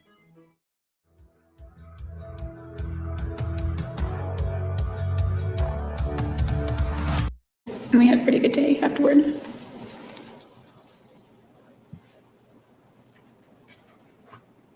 How long was this trip? I think just the weekend. I don't recall specifically. It wasn't very long. Based on the picture, one might assume that you were acting as a couple during this trip. Is that true? Yes. Did that end when you got back to Mesa? Yeah, it did. Well, it depends on the time. Well, what do you mean by that? I was still coming over to his house. His roommate tried to warn me that he was seeing other people. So, I mean, it was... Well, what I was asking you is if this public affection, that sort of thing ended when you got back to Mesa. Yes, it did, unless we were in his room. Okay. So affection was okay, so long as you were in his room or on your porch where he was ejaculating on the face, right? Well, yeah, but the latter wasn't really affection that much. Okay. That brings up a good point. You come out on the porch, you fulfill his fantasies, he ejaculates on your face and throws some chocolate at you. How do you feel after that? I couldn't help thinking that it was kind of like prostitute. But I didn't. I put that out of my mind and just chalked it up to one of his little antics that he did. Chalked it up to one of his little antics. Yes. Was there ever a point in time in your mind that you said, enough of these little antics, I'm done with this guy? Maybe farther down the road, but before that, no. Not at that point in time. No, if anything, we increased. The what? If anything, we increased with those kinds of things, the antics, all that. If you can call them antics. Well, let me ask again something I asked earlier. Had he been physically abusive with you up to this point in time, late summer of 2007? No. Okay. Well, he grabbed my wrist one time, but I didn't consider it abusive. So I don't know. That's Well, when did that occur? at the convention in Oklahoma City in March 2007. Describe those circumstances for us.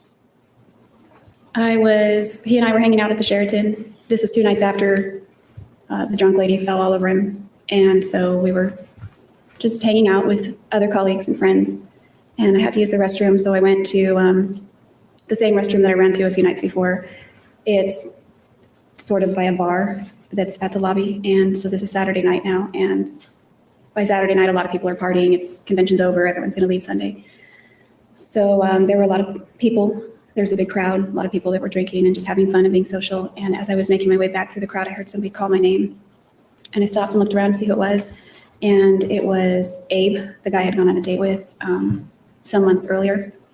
And we talked briefly. And I don't remember if he had heard about what happened or if I told him about what happened, but he just was listening and he said, "You deserve better." And I said, "Thanks." I said, "It's okay," that kind of thing. So then we parted and I made my way back through the crowd and I was leaving the crowd and I saw Travis standing at the edge of the crowd waiting for me. And I just smiled as I walked up to him and went to grab his hand and his hand shot out and grabbed my wrist instead. Was he angry with you? He seemed upset, but not at first. He seemed incredibly angry until he started talking and then I realized he was pretty mad. How did he, you said he grabbed your wrist. Did he grab it hard or was he just holding it? He grabbed it hard, but not painfully. Did it ever become painful? Not at that moment. He was just squeezing very tightly, but it didn't hurt. And you said that he was not that angry at that time, but later you understood him to be more angry. Is that correct? Well, yeah, as soon as he began to talk, I could tell he was pissed off. And how could you tell that without telling us what he said? How could you tell that? By his demeanor, his tone, his words. And was he yelling? no, he was kind of speaking very sternly, sort of under his breath. Okay. And was he unhappy with the fact that you were talking to Mr. Abdallah? Yes, he was. Well, he wanted to know what we were talking about. Okay. And when you learned what you were talking about, is that when you became more angry? Yes. Okay. And you were talking about the idea that you deserve better, right? Yes. Okay.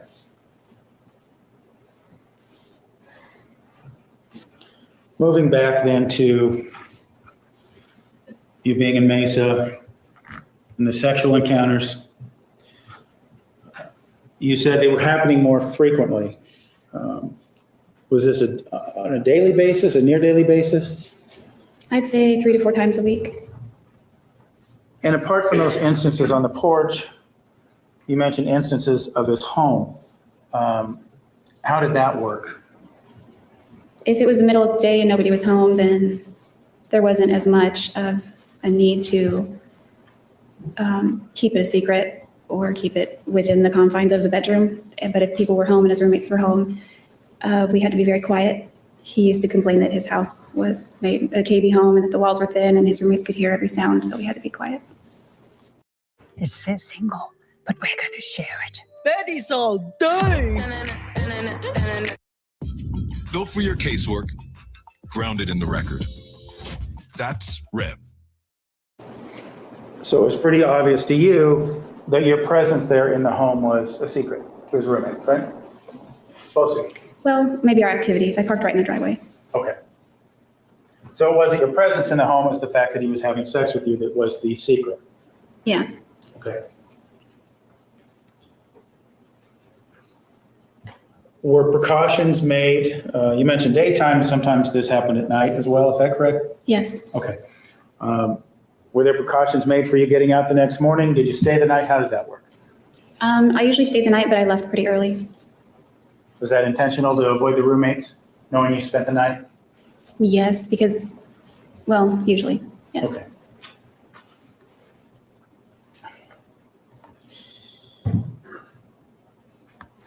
Did you know, well, this, I'm assuming, you talked about August, this is moving all the way until, well, let me ask you this. Did this state of affairs continue throughout the fall of 2007? Yes. Okay.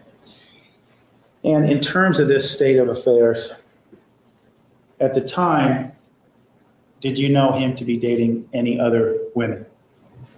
No. In fact, he specifically told me the opposite. So you were under the impression that, one, you were engaging in this sexual activity. He wasn't dating anyone else, right? Not exclusively. I assumed he went on dates on occasion with people from his church. Sometimes I'd go on group dates, but I definitely didn't have the impression that he was in a committed relationship with anybody.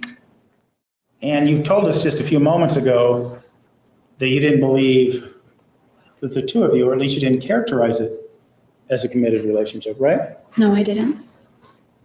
Were you dating other people? I went on dates on occasion, but nothing that became repeated, so nothing that blossomed into any kind of relationship. To your knowledge, did Travis know about any of these dates you had with other individuals? He found out about one, 2, actually, early on, if we're talking the same time period. Okay. And in this time period, this late 2007 time period, these dates you went on, did he react positively or negatively to knowing that you went on these other dates? One, he just teased me, and the other one very negatively.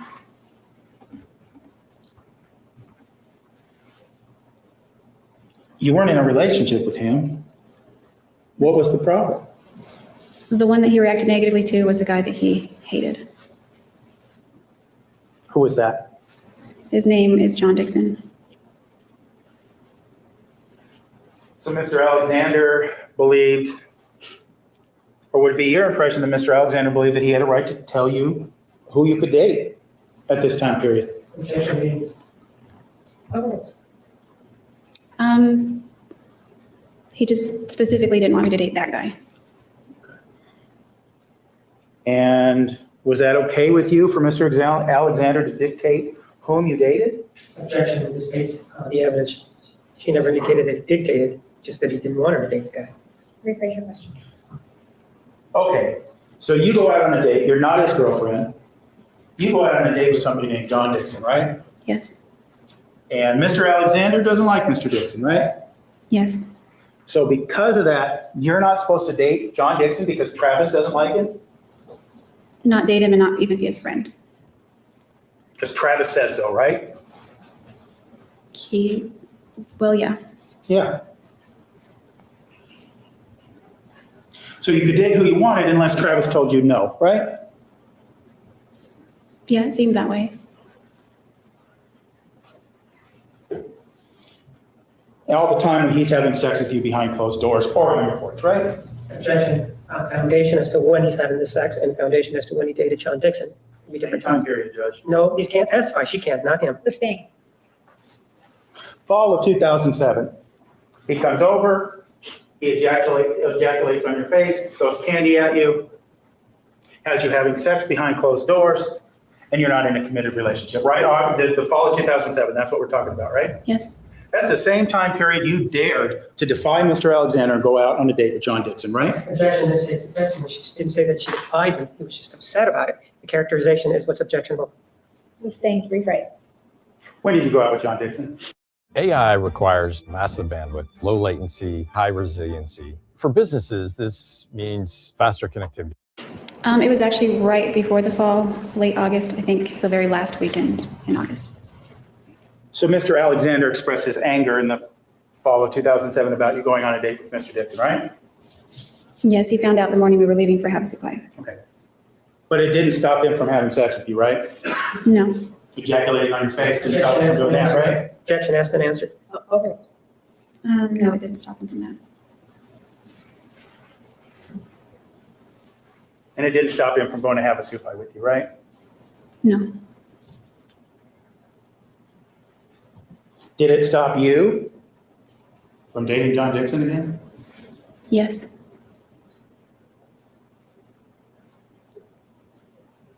Did it stop you from really dating anyone else again? I went on a couple more dates during that time and on through the next year. Okay. Did you tell Travis about those or did you try to keep those a secret? No, I learned to stop telling him anything about my social life regarding that. I didn't tell him about John. He found out. Okay.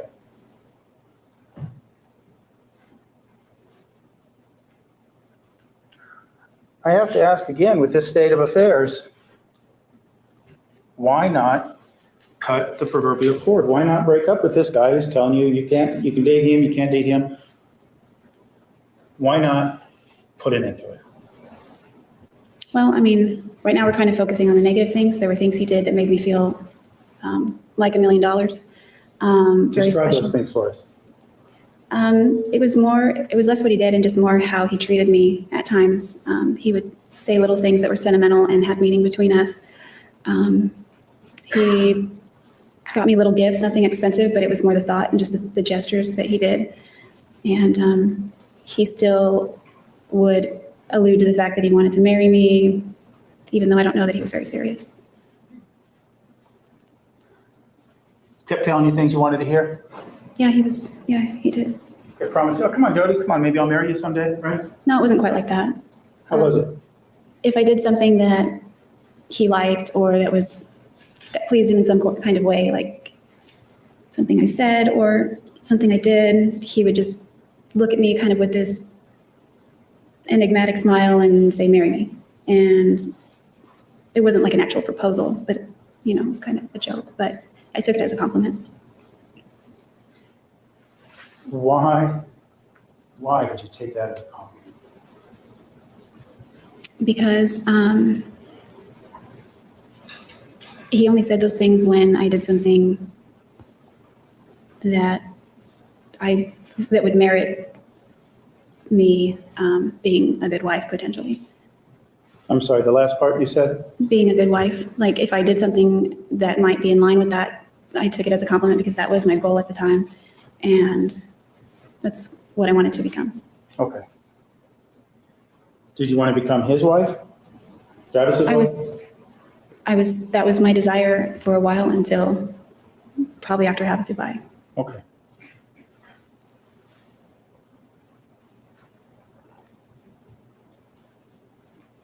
What changed after Havasupai that made you decide, I don't want to marry this guy? My feelings for him didn't necessarily change, but in my mind, we had such a bad fight that morning. He said some very ugly things to me that it was a boundary we had never crossed before. And I couldn't imagine marrying somebody that had said those things to me or raising children with a man who their father had said those things to their mother, kind of thing. That's how I imagined it. What kind of things were we talking about? He said, Not being offered for the truth of the matter asserted, the effect on the listener. The argument you had with him, where did that take place? I believe it started downstairs over the backpack. That's kind of what started it. And I took the backpack upstairs into his bathroom to look for my toothbrush. Everything had been repacked, so I didn't know what was what. And I just woke up, wanted to brush my teeth before we hit the road. And he came in the bathroom and the argument escalated in the bathroom. Okay. This was the argument that Mr. Freeman testified was all about makeup and personal care products, right? Yes, but it wasn't makeup. Okay. What sort of things, you said that Travis said things to you up in that bathroom that made you realize that that wasn't the type of person you wanted to marry, right? Did I understand that correctly? Yes. Okay. What things did he say to you that made you feel that way? It was only one thing specifically. As our argument escalated and got more and more, by this point I was brushing my teeth. I'd found my toothpaste and toothbrush and I was crying. He had found out about my date because I wrote it in my journal, regrettably, and when he repacked it, he read it. And I was incredibly detailed, but it talked about the time. I'm sorry. I got an argument, and then she wants to tell us about a journal and that sort of thing. She's just not being responsive. So objection, beyond scope of the question, non-responsive. Restate your question. Sure, Jody. What did Travis say to you that made you realize he didn't want to marry? What specifically? He said, "Fuck you." What else? Say anything else? Well, he said a lot of things about John. He was calling him John Dickhead instead of John Dixon. That was his nickname for him for the last year. And after he said F you, he turned on his heels and left the bathroom. Why'd you still decide to go to Havasupai with him? Small business owners are do-it-yourselfers. When my business was new, I couldn't afford an attorney. Well, there was a lot of crying and that kind of thing. Dan came in the bathroom. I didn't realize he was in there. I was blowing my nose and crying and was embarrassed to be arguing in front of him.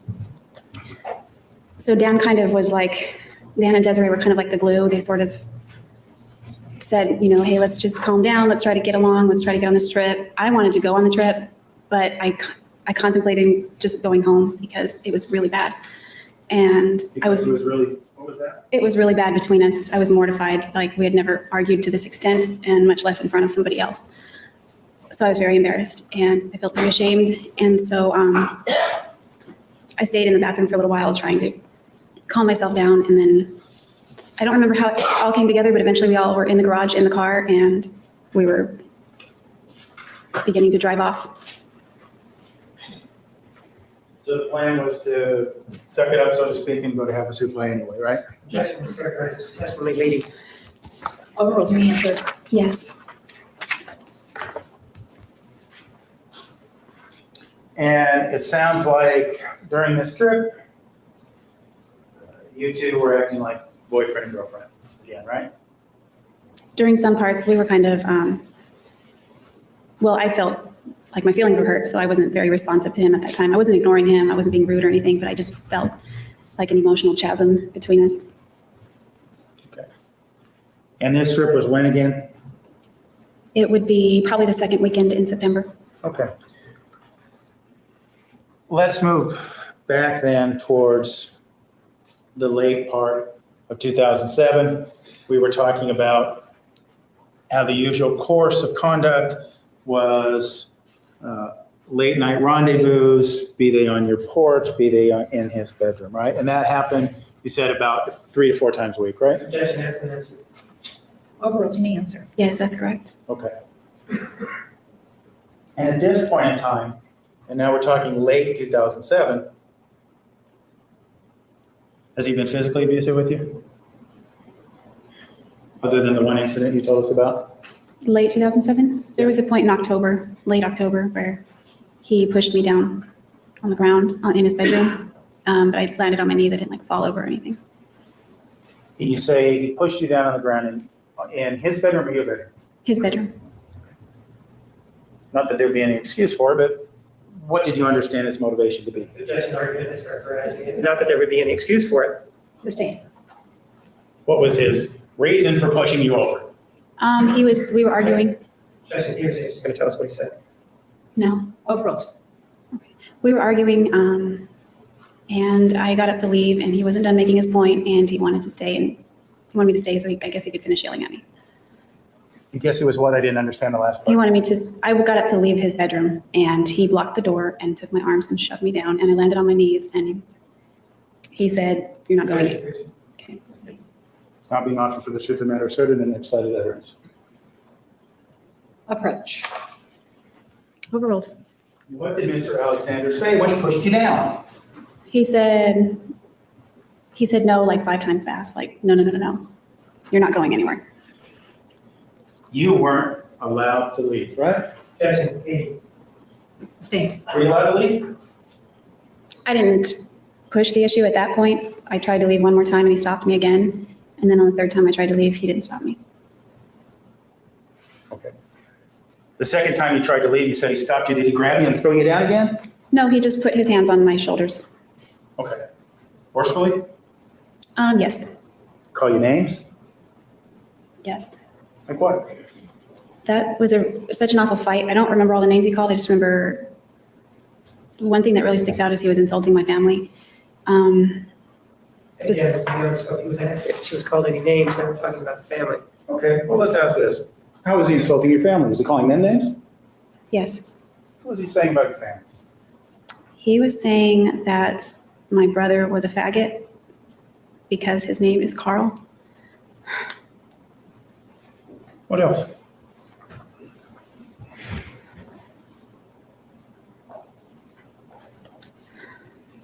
I told him that he was named after my grandfather, and he said, "Your grandfather must be a faggot too, then." That's just...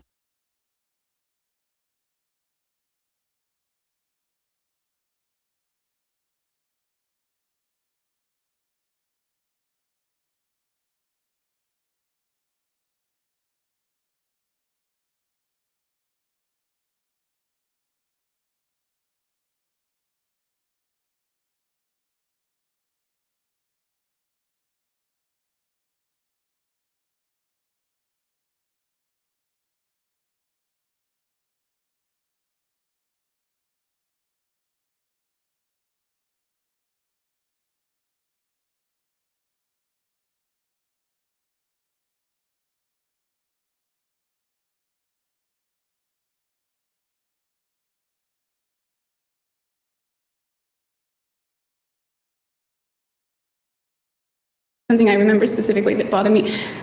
It's not that, I mean, I wouldn't care if they're gay, but that's Travis's way of issuing a deep insult to him that's insulting. Did he say anything about your other family members? Not Did you in, recall? Not in that specific argument. Okay. Now, this specific argument where he grabs you, throws you down, restrains you a second time when you get to leave, what was the thing that was so important that Travis wanted to do? Insult your family, or was there something else? He just kept ranting and raving, and yelling. You don't remember about what? Honestly, my brain sort of went on freeze, and I don't remember a lot of what he was saying. He was just yelling. Okay. Why wasn't this?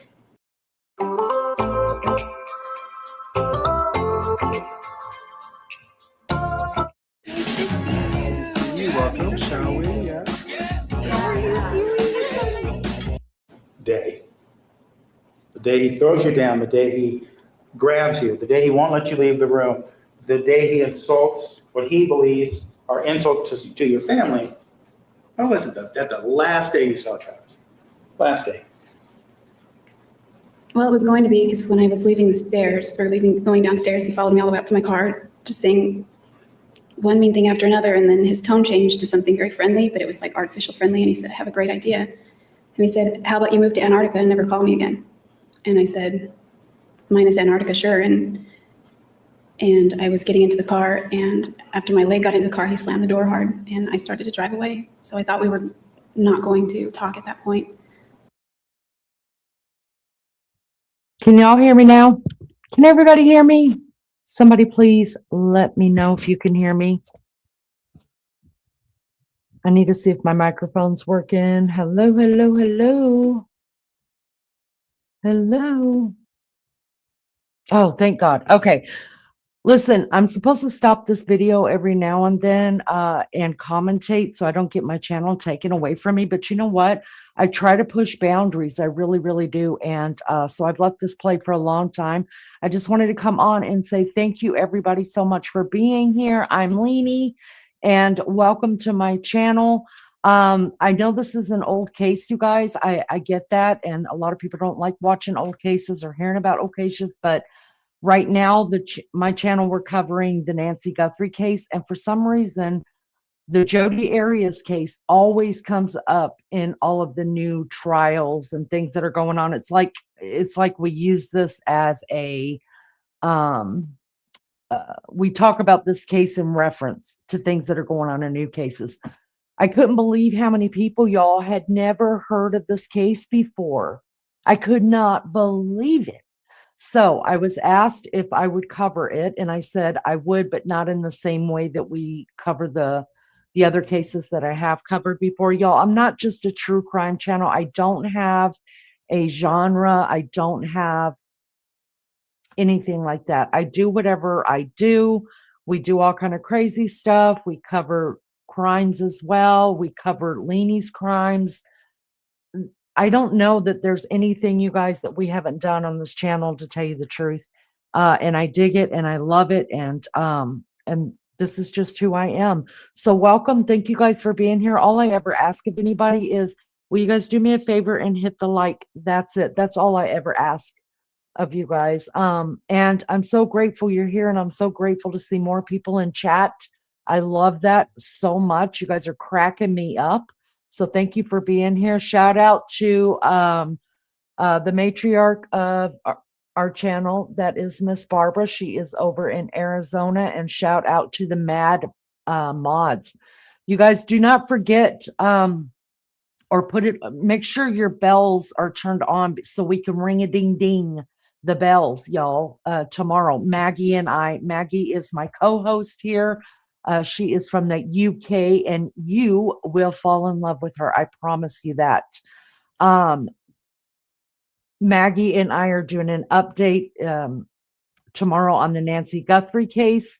It's already scheduled, so make sure your bells are turned on so that when we go live, which will be 4 o'clock Eastern Standard Time here in the United States, 8 o'clock UK time, going live for the Nancy Guthrie case. And then tomorrow night, I'll be back doing part 4 of our JODI Arias coverage on this. So let's just keep going. I just wanted to jump out and say, hey, what up, y'all? What up? Thank you so much for being here. All right, let's keep going. It was a very low point for me. Throughout the fall, I'd been feeling suicidal, so I thought that was kind of the point where I decided I wanted to go through with that. So I called my friend Matt because he had guns, and I was gonna ask him if I could borrow one because I wanted to kill myself. And he could tell I don't know, he called a suicide hotline and had me call them. And he called my dad or my parents. And as I was on the phone with Matt, Travis began calling again as I was driving back home. And I wanted to answer because Travis always apologized after he had been very mean. And I thought maybe this is his apology. But sometimes it took a while to calm down. So it could just be more of the same of his anger. So I hung up anyway with Matt and I answered the phone, and Travis was very sweet and very calm, and he was telling me to come back and that he was too harsh on me and he felt bad and I needed to help him make his bed.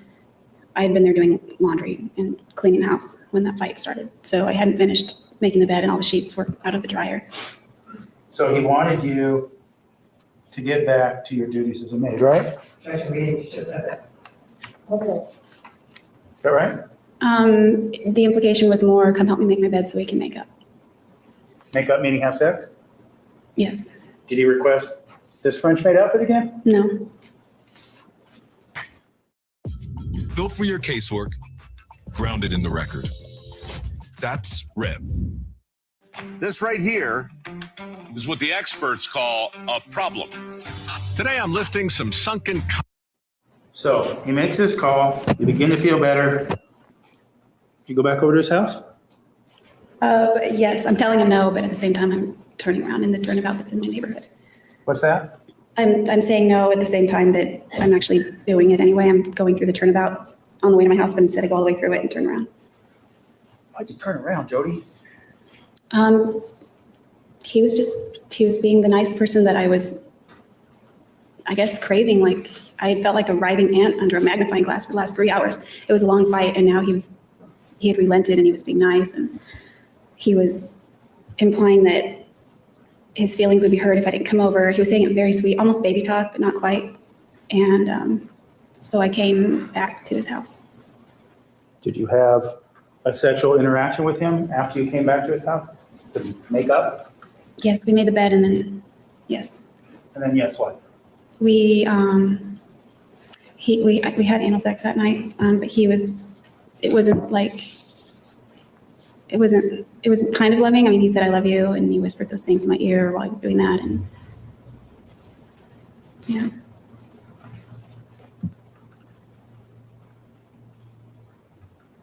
I want to ask, there was an incident talked about earlier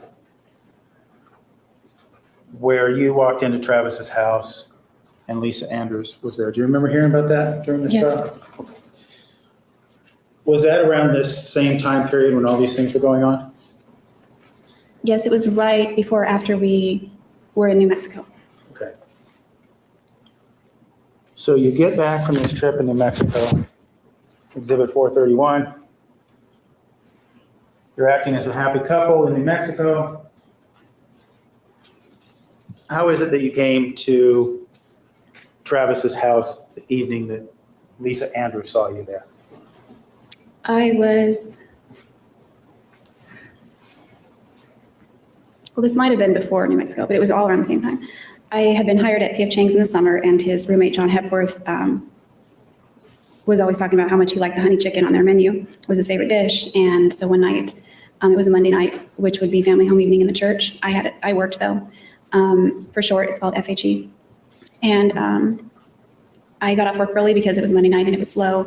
And there was an extra honey chicken that was getting thrown away, so the chef said I could have it. So it was still fresh. It was in a to-go container. I put it into a to-go container. And I'd taken food home before, and I usually offer to split it with my roommates. They never really wanted it.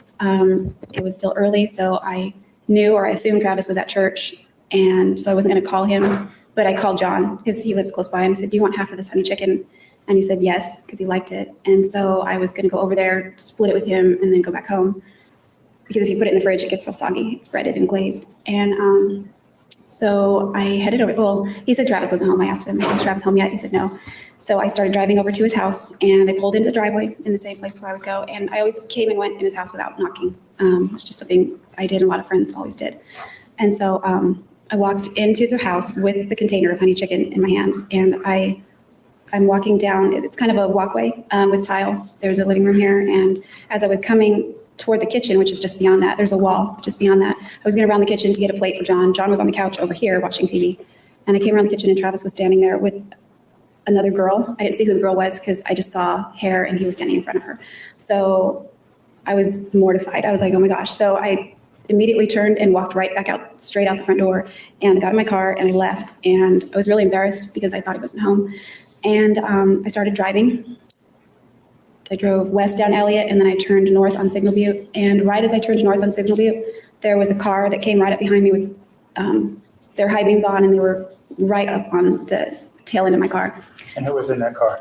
Well, I didn't know at first. I thought it was somebody that had to go somewhere fast. So I was coming up on an LDS chapel that was on the left side of the street, and then across from the street from that was a turnout. So I assumed just going to drive a few more yards and then pull over in this turnout. But this car pulled over the double yellow line and sped up. And so I thought, wow, they're really in a hurry.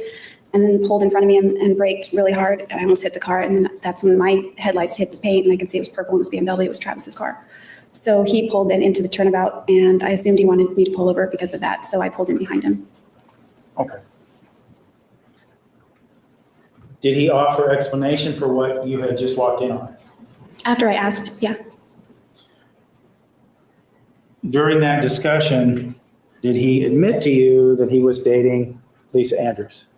No, he didn't say who it was. I didn't see who it was. He just said a girl from his ward was there, and she wanted to see his house, and he was just getting her a tour. Did he invite you back to the home? Not at that point, but he gave me a hug and he squeezed my butt and said, "You're coming over later tonight, right?" Like that. What did that mean to you? What were you coming over there later that evening for? To hang out, sex, pretty much. After he was done with his date with Lisa Andrews, you were to come over to have sex with him. Is that what we're saying here? Yeah.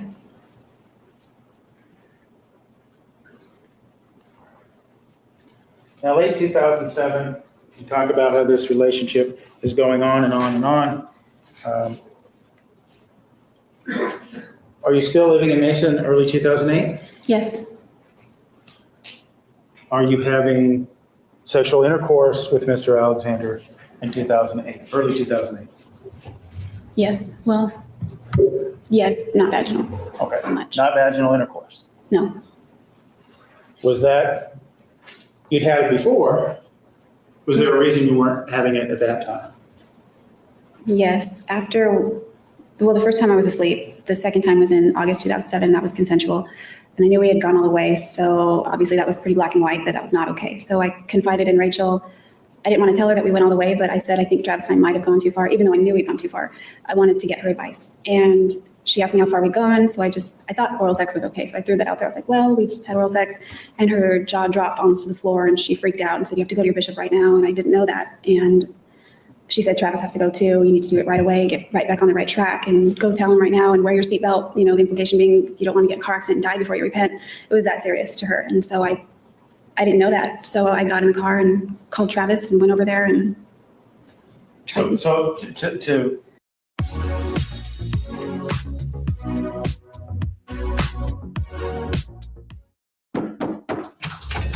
Hello. Sitcoms are back. How's that? Funny. make a long story short here, you didn't want to have vaginal sex because of the vow of chastity or the law of chastity, right? Yes. Okay. Did anything happen in January of 2008 that changed the relationship with Mr. Alexander? Yes. What happened? Objection, if we could have the foundation, if we could have the date and the time. I'm asking what happened in January 2008. She can explain. Council approach. May continue. Ms. Arias, this event that happened in January 2008, before we go into the particulars of it, do you remember where it occurred? Yes. Where? In his bedroom. Do you remember the date that it occurred? It was on a Monday and it was late January 2008. I think it was around the 21st. Okay. What did you see on the 21st or late January of 2008? Or I should say this. What happened on the 21st of January 2008 that changed the course of your relationship with Travis? Objection, foundation, if we could have a time, morning, noon, afternoon. She can explain the story, Judge. All right, overruled. I got off work. I was working at Mimi's Cafe at that point in Mesa. I got off work and came over to his house and helped him. He was loading boxes into the attic. He was just rearranging stuff, he said. So I was helping him. I was just handing them up to him. And we were hanging out for a while. He disappeared in the attic for a minute, so I was waiting for him. And then he kind of popped out and said, "Boo," it scared me, and laughed about that. And then he came down the ladder and he handed me a little porcelain. It was a white porcelain angel that he had. And he handed it to me and called me an angel and gave it to me, and I thought that was sweet. And so I went and put it next to my purse, which was on the dresser in his bedroom. And we hung out a little bit longer downstairs in his office, and then I was leaving. So I ran upstairs, got my purse, shut the bedroom door after I'd already said goodbye to him, and I left. And then as I was driving back home, I realized I left the porcelain angel there. And Travis I knew he would, just knowing him, he would call me and make me feel guilty about it, or in a joking way, but in a way that was, I wouldn't live it down for a while. So what did you do? So I thought of getting it later, but because of that pattern, I turned around to go get it. And I called him real quick on his cell phone, he didn't answer. Called him real quick on his house phone, he didn't answer. I hadn't been gone 10 minutes, so I didn't think it was a big deal. I just went back there, I walked in and I ran upstairs and I went into his bedroom to grab it. And what did you see when you got there? I walked in and Travis was on the bed masturbating, and I got really embarrassed. Even though we'd been intimate like more times than I could count, it was just kind of awkward walking in on him like that. And I was headed toward the dresser, but then I stopped and I was trying to think of something funny or witty to say, like, "Do you still need my help?" or something.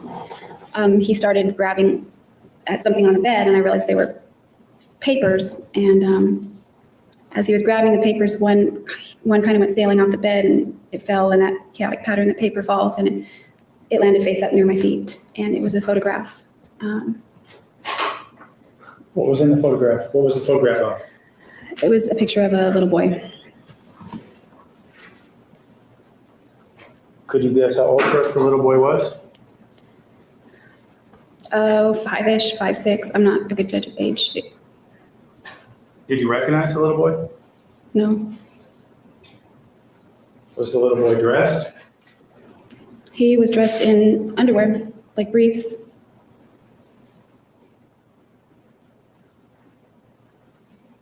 After you saw this, what did you do next? I was frozen there for a minute. Well, maybe not a whole minute, but I didn't know how to react. It kind of seemed like one of those dreams where something is really off, but you just can't figure it out. And so I left the angel there on the dresser, and I turned cold, and he called my name, and I just ran. I didn't stay, and I got in my car and started driving home again.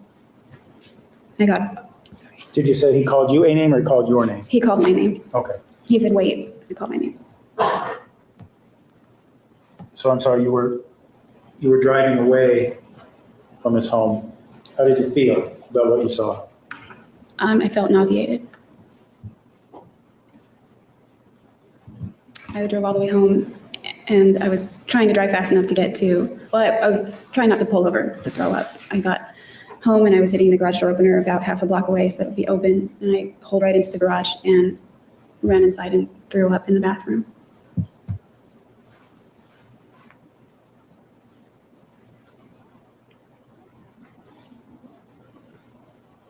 Did you speak? Did Travis make further attempts to call you after you saw what you saw? Yes. How soon? After I cleaned myself up, I went back out to my car to get my purse and my phone, and I saw that there were some missed calls from him. Like 4, maybe 3 or 4.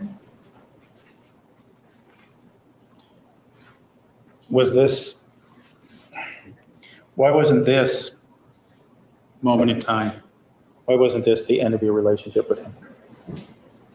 Well, I wasn't even thinking anything along those lines at that time. I was confused and I was crying, and I didn't really know what to make of all that. So I went for a drive.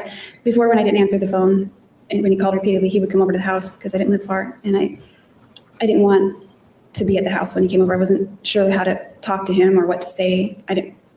So I left and I drove around for a while in Mesa, and then I ended up at the Temple Visitor Center, and I hung out in there for a little while.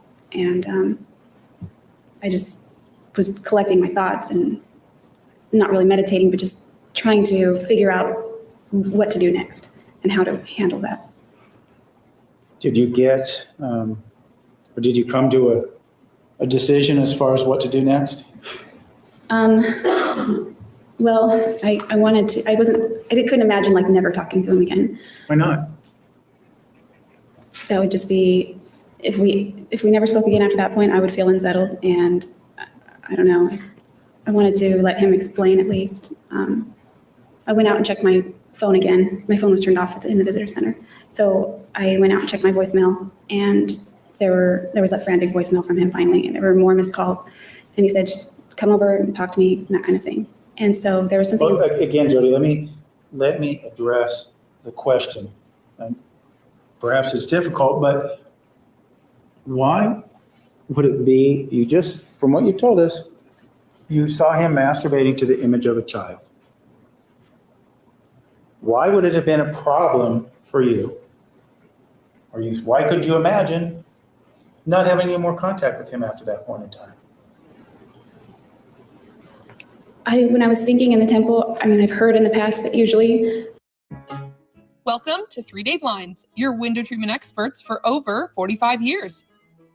Watch my lips go from cracked to glossy in seconds. This is the Sheer Strength Hydrating Lip Tint. People who have problems like that were hurt when they were children, and I kept thinking, what if he was hurt when he was a kid? And it made me angry to think of him as a kid and somebody violating him, and just really made me mad. And so I tried to mitigate it in my head in that way, and I wanted to talk to him and find out what was wrong with, what was going on with him. So. Did you return his phone calls, or what happened next? I called him back finally after a while, and we agreed to meet up. We were going to swap cars for a family home evening. And but you were going to swap cars for family home evening, right? Yes. So what you told us? Yes. So he could have your car, or you could have his? Both. At the time I was driving his car, but he didn't want to drive my car to church with people. He wanted to take his own car. Okay. So he was the one going to family home evening, right? Yes. Same day he got caught masturbating to images of children, he was going to family home evening, right? Yes. Okay. So you return to his home and you're going to trade cars. Did you just get in your car and get out of there? We never hooked up before family meeting. I had a migraine and I needed to just sleep, and I don't know, I woke up later in the evening and I went over to his house later that night. Okay. You go to his house later that night. Did you talk with him? Yes. Do you ask him about what you saw? I didn't really have to ask him. I just was silent and let him do the talking mostly. What did he say? Objection, here's. Will we approach the judge? You may.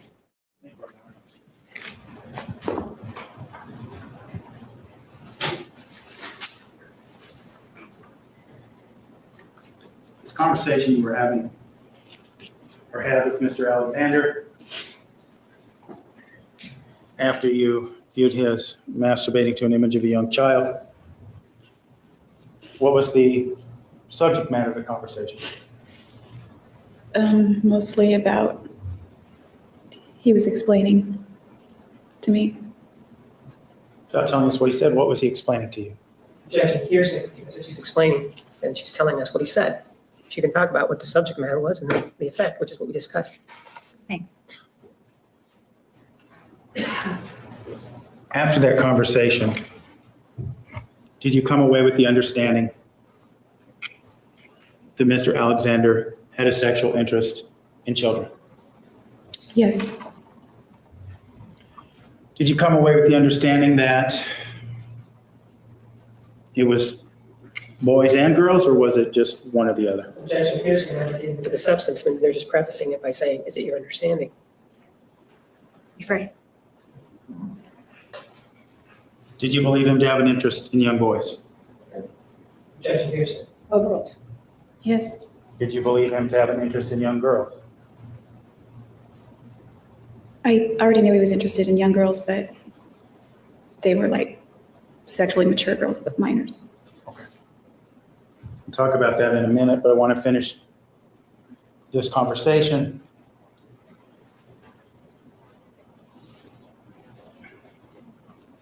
Did he express, or did you come away with the understanding that you could help him with this problem? That's the impression he gave me. And what was your understanding of how you were to help him with this problem?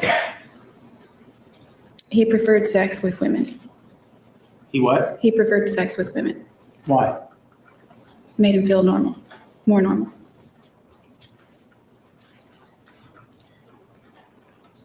In this conversation, was there any discussion about why he wanted you to wear the boys' Spider-Man underwear? That was the reason for it, apparently. That's what he told me. The reason being, if I understand you correctly, that he liked pretending that you were a young boy. I didn't ask him what he was visualizing, but that's... Objection. Speculation. That was your understanding of why he was doing it after the conversation, right? Yes.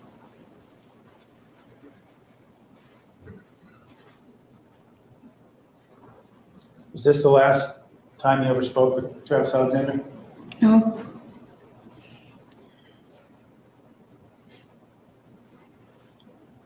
Did you leave right away after this discussion? No. Did you submit to a sexual interaction with Mr. Alexander after this discussion? Yes. And what sort of interaction was that?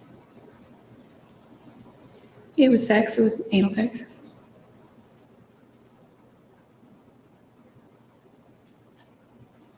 Why, Jodi, were you willing to submit yourself to sexual interaction with Mr. Alexander, having seen and having heard everything you saw and heard that day?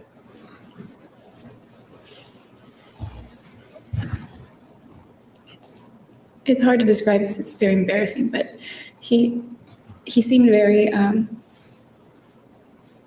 ashamed with himself, and like he didn't want to be that way. It was something he struggled with, and that's not who he wanted to be. It's not who he wanted to be in the future, and he was trying to deal with it. And when he had sex with women, he felt like a normal heterosexual man, and that's what he wanted to be, and that's what he said he was, and that's what I believed him to be. And so when he had sex with women, he felt more normal, and it was preferable to his other deviant urges, I guess you could say. So were you doing this to... Built for your casework, grounded in the record. That's Rev. I like to think about all the money we just saved filling up at Marathon. $1 a gallon. Help him? Yeah, you could say that. I mean, I still loved him. Did you ever do anything else to try to help him? Yes. What was that?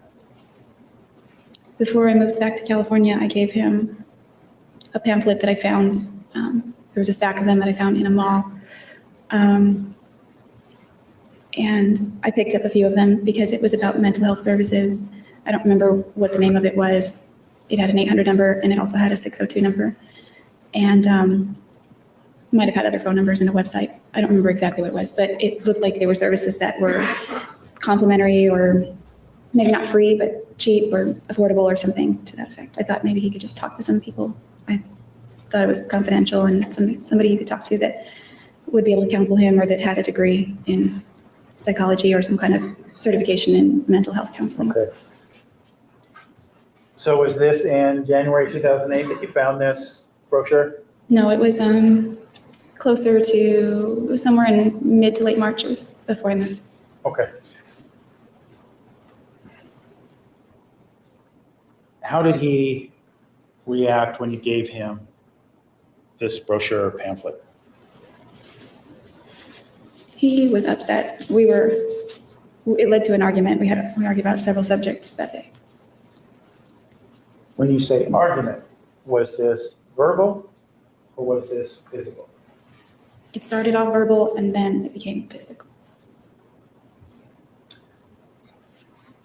Now,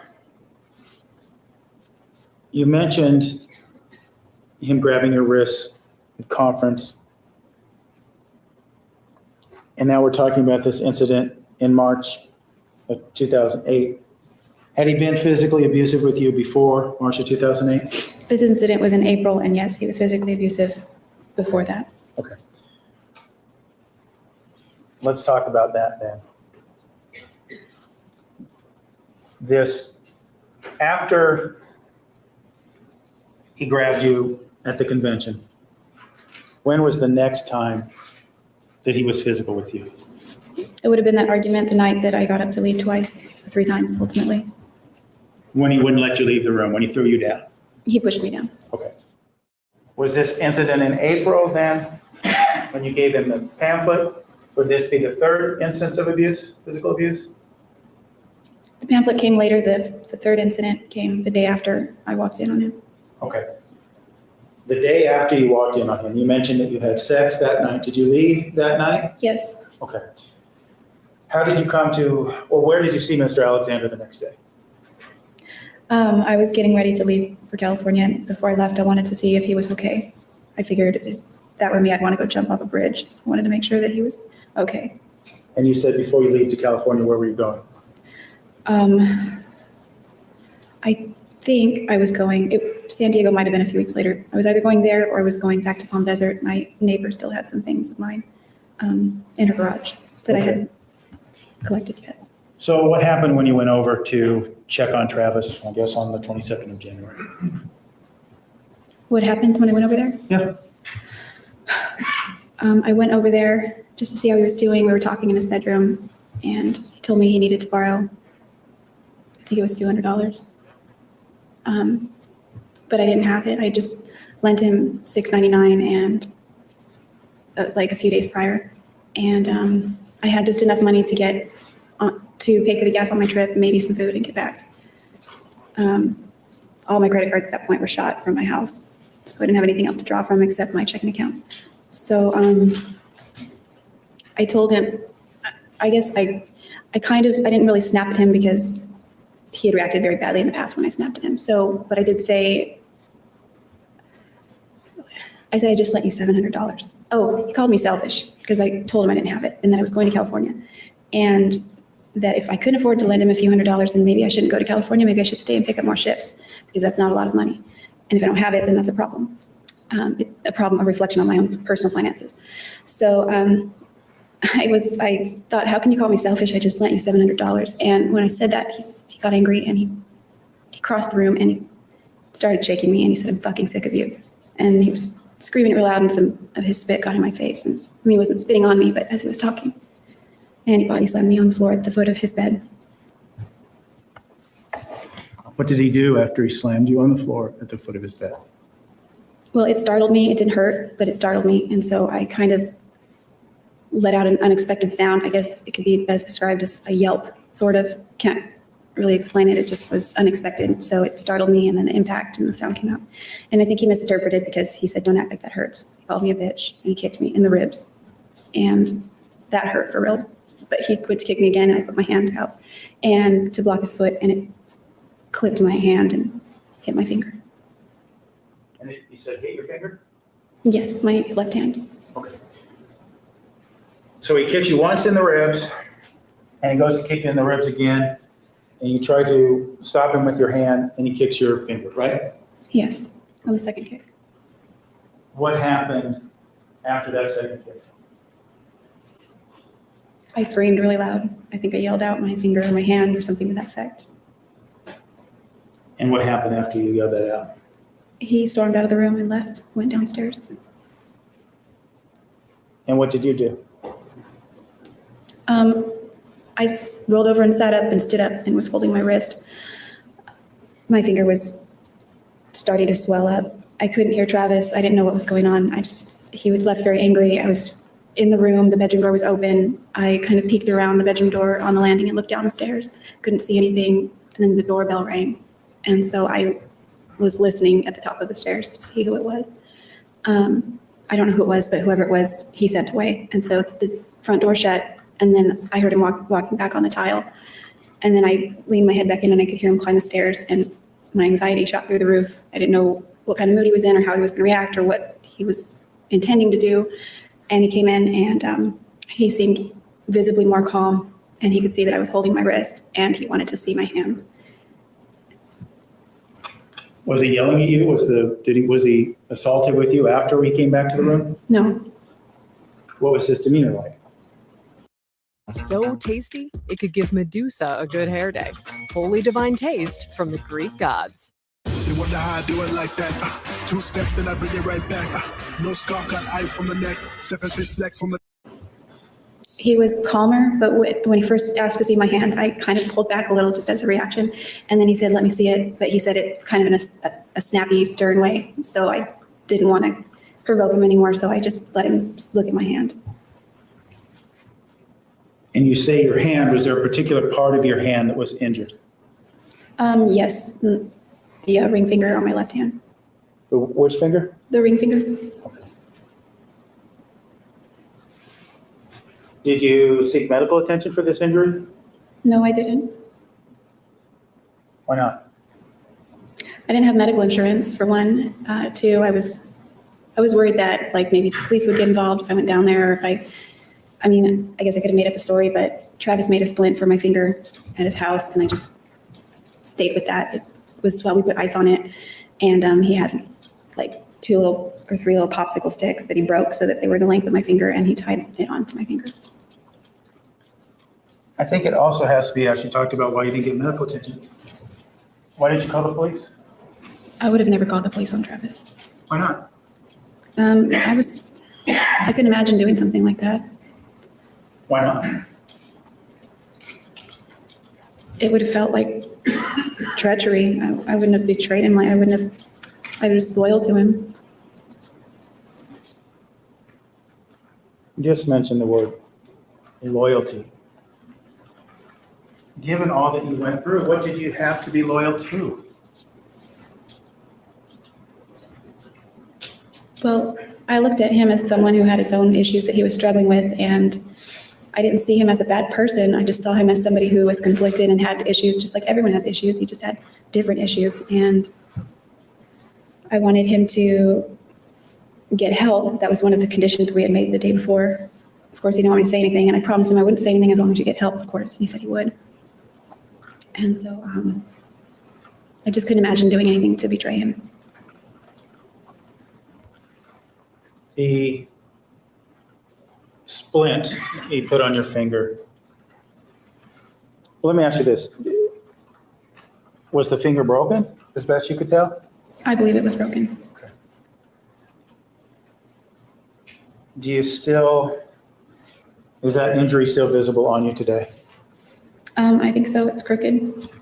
Could you hold up your hand for us so we can see? Your finger, hold it up, Jody, if you can.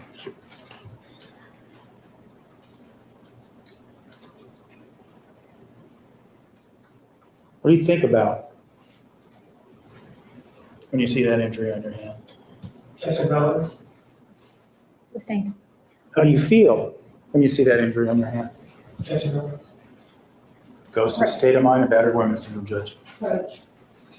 Jody, hold that finger up for us again, would you? Did you tickle it there?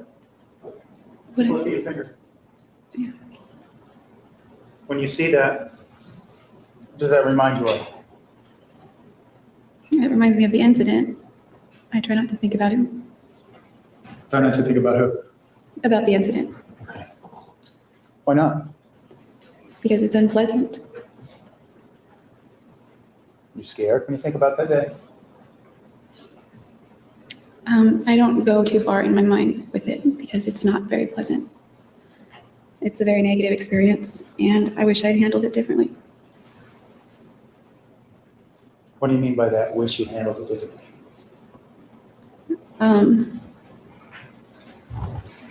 Sometimes I regret not making a record of these things. And sometimes I regret not getting medical help because at least it would have healed correctly. Maybe not, it feels arthritic as opposed to any of my other joints.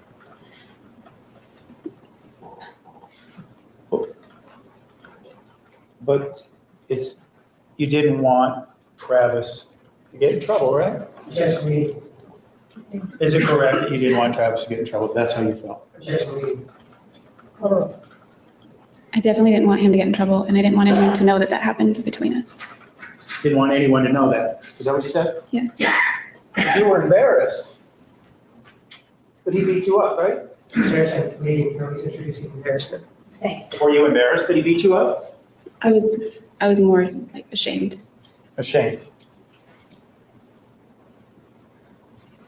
You felt shame, right? Objection meeting. She said she did. Rephrase. The shame you felt was part of the reason that you didn't want anyone else to know, right? Objection meeting. Sustained. Were you thrilled and happy that Travis beat you up? No, Did you want to shout it from the rooftops? definitely not. Why not? I just felt, I guess embarrassment is an accurate word, but I just felt it was stronger than embarrassment. I felt very ashamed, and I didn't want people to know that we had this kind of drama in our relationship, or this level of problems. And I also felt like I used to judge women that would get into situations like that. That's completely irrelevant to why she did so.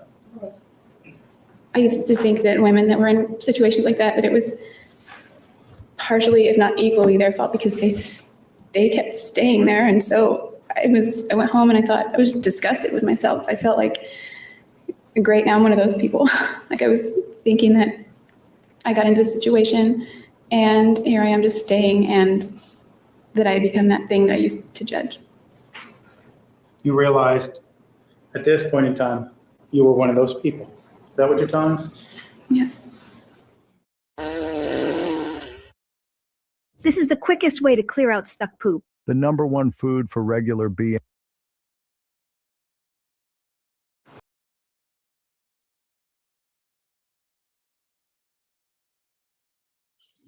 All right, guys, that is the end of that one. I'm gonna play one more, and you guys, I'm playing it a little faster than what they do, because Kirk Nurmi, her lawyer, you guys, bless his heart, he talks so slow.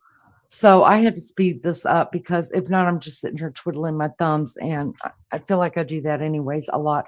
Good to see everybody here. Thank you so much for being here. Will you do me a favor and hit the like? That's all I ever ask of anybody. I appreciate you guys being here. I love chat. I love meeting new people. So this is awesome. Let me give you a little bit of background. My channel is not only true crime. In fact, that's probably the least that I have done up to this point. I am covering right now the Nancy Guthrie case. When everything started slowing down in the Nancy Guthrie case, people were talking about the JODI Arias case. Come to find out, a lot of people never even heard of this. And I was like, what? Like, who doesn't know about JODI Arias, you know? And so because this case comes up in a lot of new trials that are going on and new crimes that are going on, I was asked to cover it. So that's what we're doing. We're not watching the whole trial. That would take weeks and weeks. We're just covering JODI's testimony because I think she buries herself. That's what I think. All you got to do is listen to JODI talk about JODI, and she buries herself in this. We will probably, after we finish watching her bury herself, then we'll listen to closing arguments, and then spoiler alert, because everybody knows, or I'm sure you guys have looked it up. Spoiler alert is that she was on trial with the death penalty. they were deadlocked. The jury was found her guilty on all accounts, but were deadlocked on the death penalty, not once, but twice. And so the judge did the only thing that she could do after that, and that was to give her life without parole. She has already exhausted all of her appeals in this case, so she's stuck in there. She has plenty of admirers, and Honey, who's in the chat, has told me about, which you guys may already know this. I did not know this. She sells her art outside. She makes plenty of money. She's doing fine for herself. I believe in jailhouse justice. I think if you're on trial for the death penalty and the jury can't get their shit together, and you've admitted to this, put you in general pop. I totally believe in jailhouse justice. I love it. I don't want to feed her. Why would I feed her? I don't care. I just don't care. I don't want my tax dollars used to feed this dumb bitch or any other murderer or anybody who harms kids. I just don't want to do it. So that's why this is old, and why we're reviewing it, because you would be surprised the people that don't know about this. And this case comes up in almost every trial now. It does, because it was so brutal and vicious. And how could one person kill 4 college students in Idaho?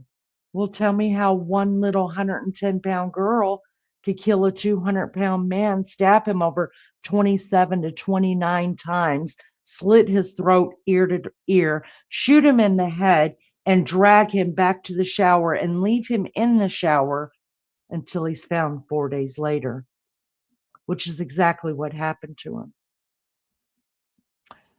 I won't be showing any of the crime scene photos that have Travis in them. I will show some photos, but I will not show the ones that actually have his body in them, because if you want to see those, they're very, very, very easy to find.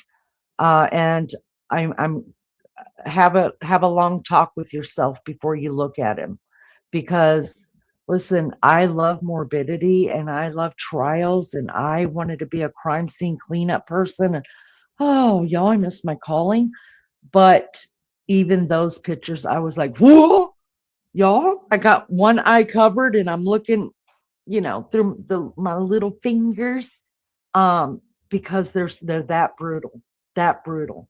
So there's a lot of reasons why the JODI Arias trial is brought up in a lot of cases, but I was just giving you an example of one thing, like how can one dude kill 4 college students in that amount of time? Well, JODI, tiny little self, did this and dragged him back to the shower, threw him in, and was out of there. But there are many other questions in different trials, and this one is the one that is brought up. We're going to play part 6 of this, you guys. Thank you for being here. If you want to stick around for it, that's great. I appreciate everybody that's in chat talking about it. You don't have to agree with me. You are welcome to your own opinions, always. No matter what I'm talking about, nobody ever has to agree with me. That's not what this is about. I believe everybody has the right to their own opinion. That's what all I ask is that we be respectful of each other, that we have the right to have our own opinion, right? So we can have a conversation about that. It just doesn't have to be ugly. You know what I mean? Belittling. There's too much of that going on in other chats where you're not allowed to say how you feel about something because someone's going to belittle you. No, we're not doing that here. You're out of here. After I belittle you for belittling someone else. That's about how that works. All right, guys, we're going to finish watching part 6. Thank you guys so much for being here. If you have to go before this is over, I appreciate every one of you guys. All I've ever asked anybody to do since I have hit 1,000 subs is only just hit the like for me. The right people, I believe, will find the channel. And I believe some people have found the channel just through these recent things that I've been showing, and I am forever grateful for that. You have no idea. We have a lot of fun around here, and I'm not just saying that because I pay the bills to be here through memberships and things like that. But I'm just here to tell you guys, if you don't want to sub, don't sub. Now, my mods get mad at me for saying that. My co-host Maggie gets upset with me for saying that. Honey probably would get upset for me for saying that because she's been yelling for people to subscribe. But what I'm saying is, I don't need your money. I don't need a subscription. Is it nice? Yes, I appreciate it. But I don't need all that. I'm not asking for all that. All I'm asking for is the thumbs up, because I believe that if we give the thumbs up, that eventually people, that this is their jam, and what I do here almost on a daily basis, sometimes twice a day, is their jam, and just stick around. And that's all I can count. All right. Thank you guys so much. Love y'all so much. Big time. Let's go to part 6 with dumbass Jodi. Let's do that.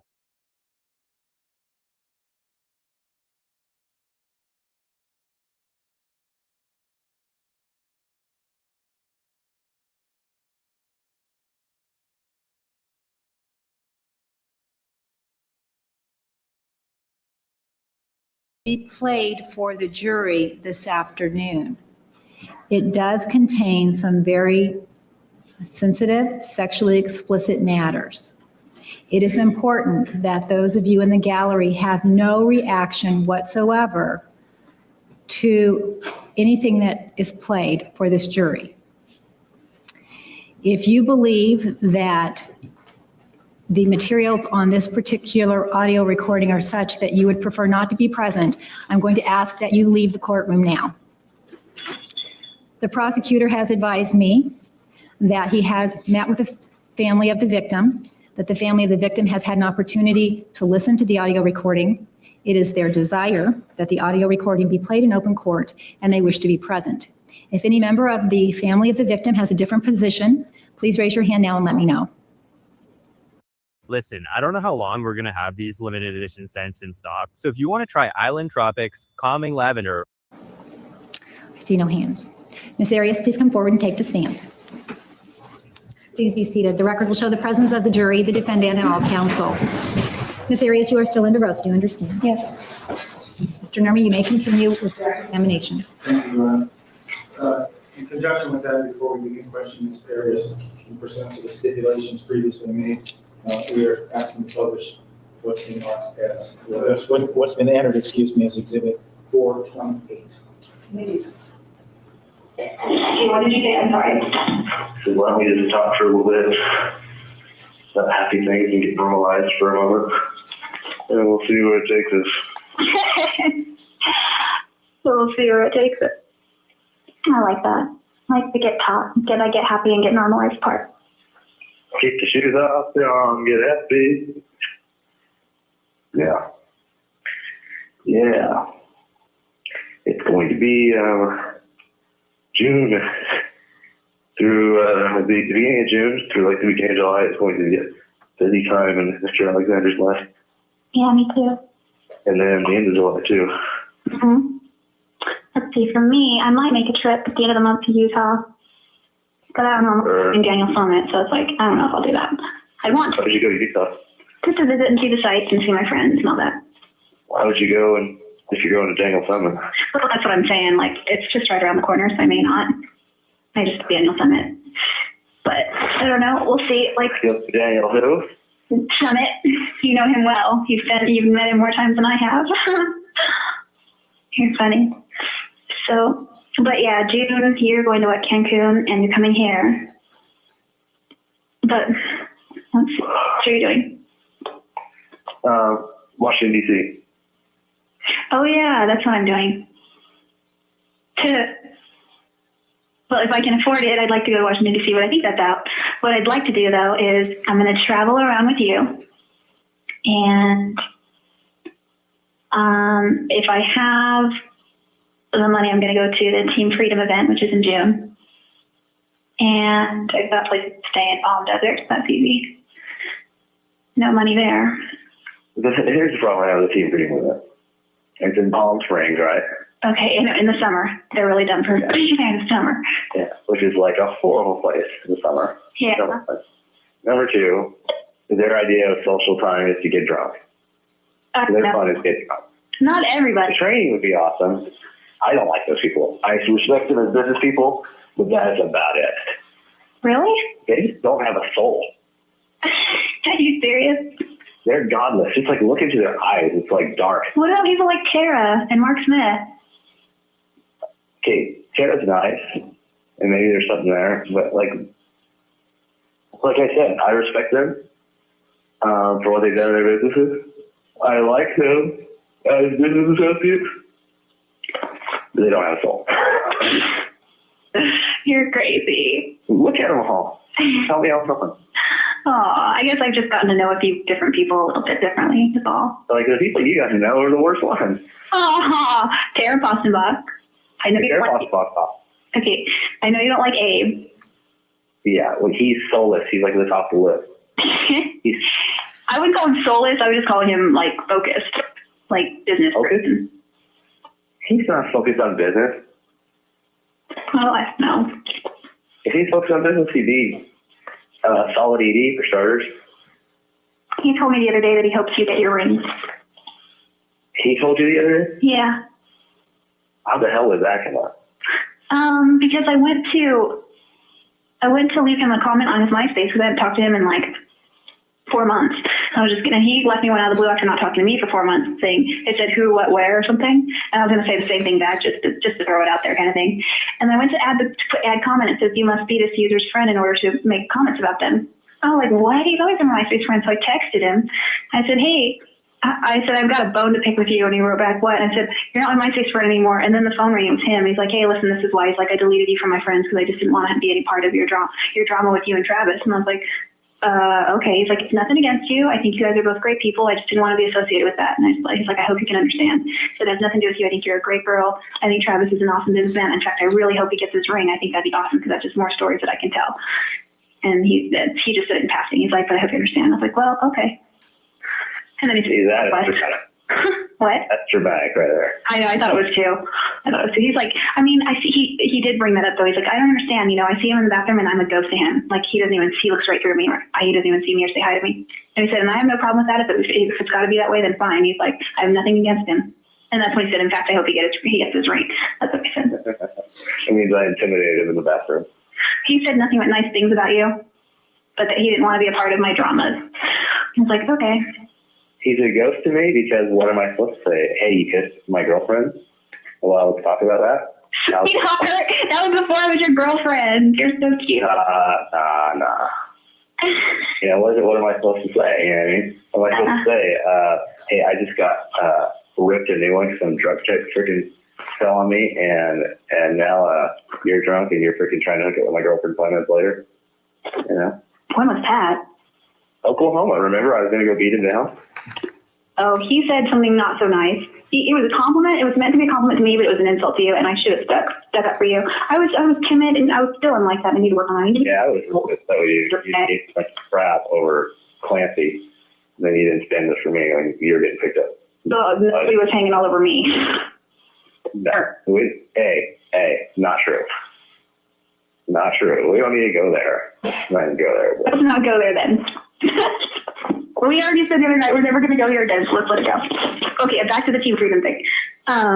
Yes. That's why I intimidated the bathroom. You're funny. I thought I was too, because I was right next to him. And I put out like the I'll whip your A vibe, and you said. I have to stop it right there just to address this really quick.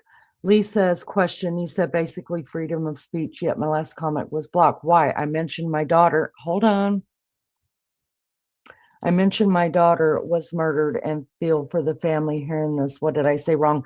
You said absolutely nothing wrong, and I wish I could take a screenshot and show you what I'm seeing on my screen, because YouTube also I'm in both screens. I'm over here in StreamYard right now talking to you, reading your comment, but yet I can't chat in YouTube if I say any kind of a bad word, because it automatically rejects my comment, and I own the damn channel.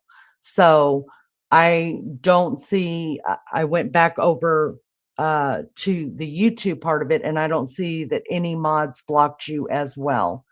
I'm not seeing it at all. Usually the only time the mods will block anybody at all is if they're attacking somebody, not what we're watching on here. You're welcome to disagree or agree, and they definitely wouldn't block you over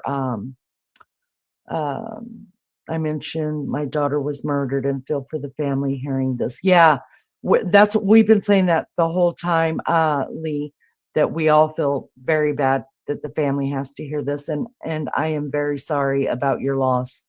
Very sorry, but I promise you, listen, the Mad Mods here, they own all their shit. They do. Lulu, Australia, and Tashi both. You can see the mods in here. That they didn't block anybody. That's YouTube. So I don't know what's going on, but even if I say a bad word, honest to God, it won't let me go through. That's why I'm typing over in YouTube. I hope that makes sense. And let me say to Josh Stuttered, honey, it's been a while. I really hope you're okay. I really do. I have missed you. It's good to see you in chat, honey. All right. So try to put it again, but I never even I don't understand why it's being blocked, you guys. I see this person. I hate that they can't say. Okay, 23 Rich Town says I hate that they can say the N word in the video, but won't let you type the N word. I mean, I don't know. I would prefer somebody not type the N word because I don't like it. I don't like it.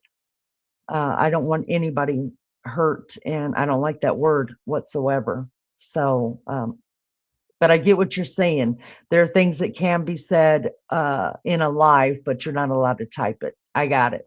All right, let's get back to this, guys. Sorry I'm taking up so much time. Say one word to me. Y'all, her voice makes Without me headway, I fucking can't sick. imagine that I would ever be taking insurance. Going out tonight, and I did this eye look. It is makeup artist approved and going out approved. I think you grabbed my ass like right in front of him when we were walking through the casino last Vegas, 07. We walked by, you're like, you grabbed my butt, and you're like, there was Dave. And I was like, what? Like, I love it when you grab my butt because it feels nice. But you only do it like when you're trying to prove a point to somebody else. That's not true, but I always do it when I'm trying to prove myself. That's true. You cannot say I don't work that booty. Oh, never mind. You do know how to work the booty. Your butt is kind of... Well, it kind of screams for attention. It sticks out. If they had After the Planet Award, it would win. Aw, I don't know about that, but thank you. No, it would. And so many categories, it's freaking just gets an A+. You're an A+. For example, I'm not the freaking tossed salad type, to be honest. But I would do it. I love doing it to you. And you have done it. Ooh. I freaking, no, I've more than done it. I've freaking done it. You have chomp. Okay. You've gone to town like it was the all-you-can-eat salad bar. Yeah, I went to town after like 45 minutes one night. Oh my gosh. That's a lot. That's nothing about you. You have the most incredible stamina that I've ever even dreamed of encountering. It's just crazy. Like you have. And we've had 2 and 3 hour sessions anytime. Yeah. More than that. No, it's I think 3.5 like our tops or something. Oh yeah. Yeah, you're right. Nonstop. It's because I pace myself. Yeah, and I think for me it's just because I have that constant renewable energy. Yeah. You got renewable, you can just never stop. I am extracurricular, and I'm a giver, so I don't mind recouping while I'm doing what I need to do to you, so. I'm a giver. No, I agree, honey. But I don't mind receiving while you're doing the giving. And I'm glad. And I like how you play whatever role you need to play. You know, I like the play. That's fun. You know, if you need to, handle me, you'll handle me. If you need to be handled, you'll be handled. Oh, I know. I know you love being handled, but like if I had to put the one before the other, I like being handled. I like being handled. But yeah, I totally will handle you. Yeah, you're delish.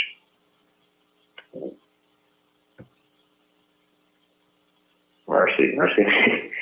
No, we got into this quicker than I thought we would. Yeah, I wonder how that happened. Yeah, let's get that work.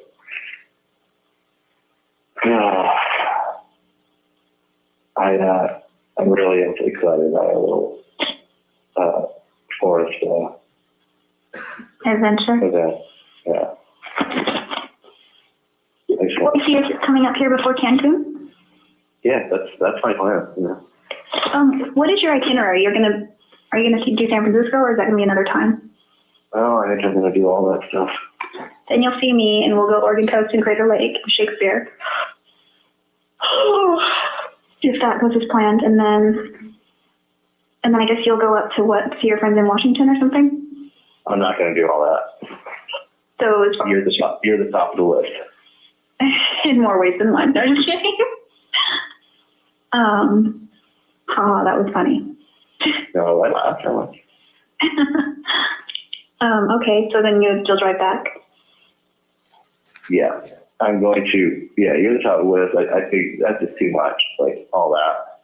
What I'll do is I'll fly to Seattle and stay with my friends and go to British Columbia on that same trip. Okay.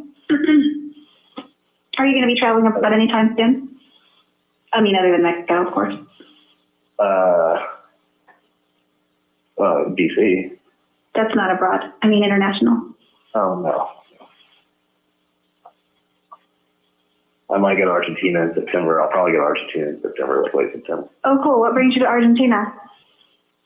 Just the events and a bunch of guys are going down there to live, and I might go down there for like a month. Who's going down to live? The events with Danny Jones and a few other guys. Oh, they're going to go down there and live? That's crazy. Danny Jones moved to Virginia. Good. He's just a waste of potential, that guy. Like, massive potential, and he just squanders it. He's a freaking lot. Like his picture on Facebook, like, are you the dumbest ass on the face of the earth? I haven't seen it recently. What is it?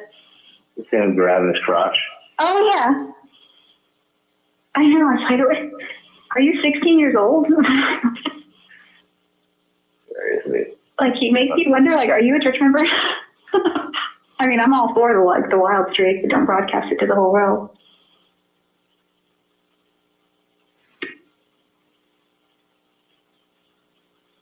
Yeah, I almost put a freaking interesting comment on that picture.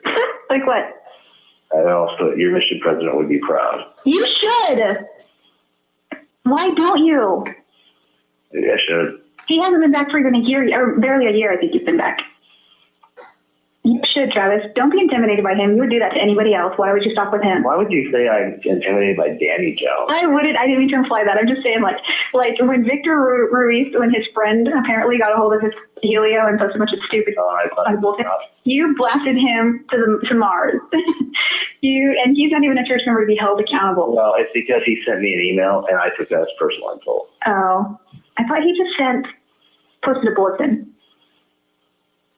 Maybe he did. I blasted Mario for sending me they're getting those stories mixed up. Mario sent like some jokes with the F word in it. Oh yeah, that's what it was. And I ripped him to shreds, and I ripped Victor to shreds. Yeah, so you can put a little more on it. Don't do it if you don't want to. I'm not trying to pressure you, but I would prefer to probably do it by emailing him rather than posting a comment because, I don't want to like humiliate him. I know, but yeah. But then on the other hand, he's already humiliated himself. So I haven't. True. He's begging for comments, basically. You put that picture up for attention. He's asking for comments. And I think you should oblige. But yeah, if you want to do it privately, you did it privately with Mario and Victor, so. But nonetheless, you got to let me keep posted on that. That's funny. Your mission president would be proud. That is funny. Hey, did you look at my new profile? That's kind of a rude thing to say, but what? Did you look at my profile picture? Oh, I totally forgot. I'll go look at it again. Oh, it's okay. You don't have to now. It's kind of an average picture, but I'm kind of hungry for pictures.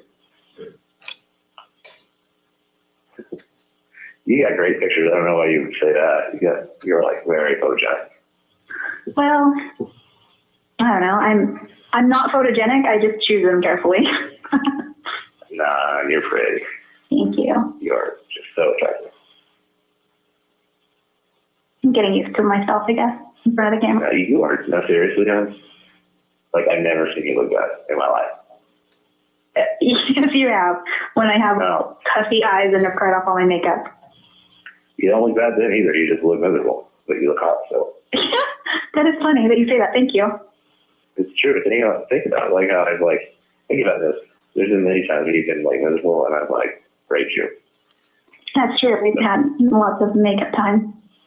Yeah. That is true. But it's a good way for us to de-stress. Yeah, sure. We've done that in the middle of like when we were just pissed at each other. Yeah, we have, haven't we? Well, like it was like I thought our only way out, you know. Yeah, there was one time I remember. I think I kind of vaguely remember. I mean, I don't keep track of it. There's been so many, but I mean, there was a time when we were just like, I don't even know who initiated. I think you did. I did. Yeah. Other times we've been like so discouraged with each other that I didn't think it like freaking we could have been injected with aphrodisiacs. It wouldn't work. Well, it kind of puts things in perspective a little more because you get your mind gets off it for a while, and when you do come back to the problem, like that's not that big of a deal. Yeah. Yeah. But certainly the best times are when we just go for a freaking ROM session. Just like go wherever. You're not joking. I mean, like there are times when we just I'm trying to think of an example. There's been a few times where I've been bold enough to just pull you onto bed and start. And oh my gosh, you remember that time I came to visit you when I was still living in California, and I fell asleep on your chair next to your bed, and you just like woke me up by pulling my pants off and totally licking my pussy. Yeah. I was so embarrassed because I just like got my Brazilian on and I was like worried about what it looked like. And I was like, and the lights were bright and they were on. I was all self-conscious. But I remember that was hot. I was totally tired and I was asleep. And I would have been completely content just cuddling with you once we got into bed, but you had another agenda. Yeah, you got to admit though, like there's not many guys that would do that just for fun. Like yeah, like that. Okay, that's the thing. Like, I don't know what the ratio is, but I get the impression that it's kind of an awkward subject to bring up, but eventually we're both going to remarry people. And I just get the feeling that there aren't a lot of Mormon guys like that. And there may or may not, I'm sure there are plenty of freaky Mormon girls, but are they the marrying type? I shouldn't say that. I'm just saying, are they the type that you'd want to marry, or are the guys out there the type that I'd want to marry? And I don't know, like, I really would like to marry a return missionary, but like you, someone who can be freaky, like I just worry about that. There are plenty of nice people out there, but like I worry that I might feel like a wilting flower is all, who never really blossomed to her full potential, at least in the sexual realm. I feel like I have with you, but like I still have plenty of blossom time left, and I want to live all those years being that way. I don't know. Yeah. That's all. Well, I'm going to enjoy your blossoms next month there. Yeah. I'm going to tie you to a tree and put it in your ass, by the way. What's that? I'm going to tie you to a tree and put it in your ass, by the way. Oh my gosh. That is so debasing. I like it. True. I'm going to zip tie your arms around the tree, blindfold you, and put the camera on timer while I'm parking it. Oh my gosh. You are full of ideas. It takes creativity to top ourselves. I know it does. Oh, we've gotten way creative in the past. I think you give most of the credit though, as far as the creative ideas go. I'm game for like almost everything you come up with. But you really are a wellspring of ideas. You are like quite the source. I mean, just think of how I pounded you with a full tutorial pop until it was nothing. I know. And your ass and pussy were tasty.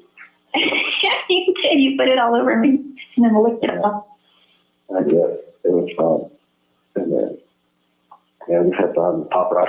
Mm-hmm. I didn't like the Pop Rock as much as I liked the Cathedral Pop Rock. Yeah. Yeah, they were interesting. You We know, were going to that, see the Pop Rock got all over the place. you know what I really liked is when we were in the bath with the candles and I had the braid Mm-hmm. with her bubbles that was on top of. Oh, I love the braids. I know those are hot.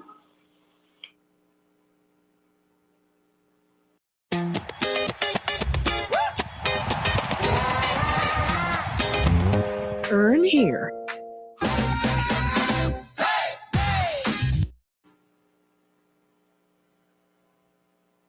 I know, I like it. I don't know, there's just, it is fun.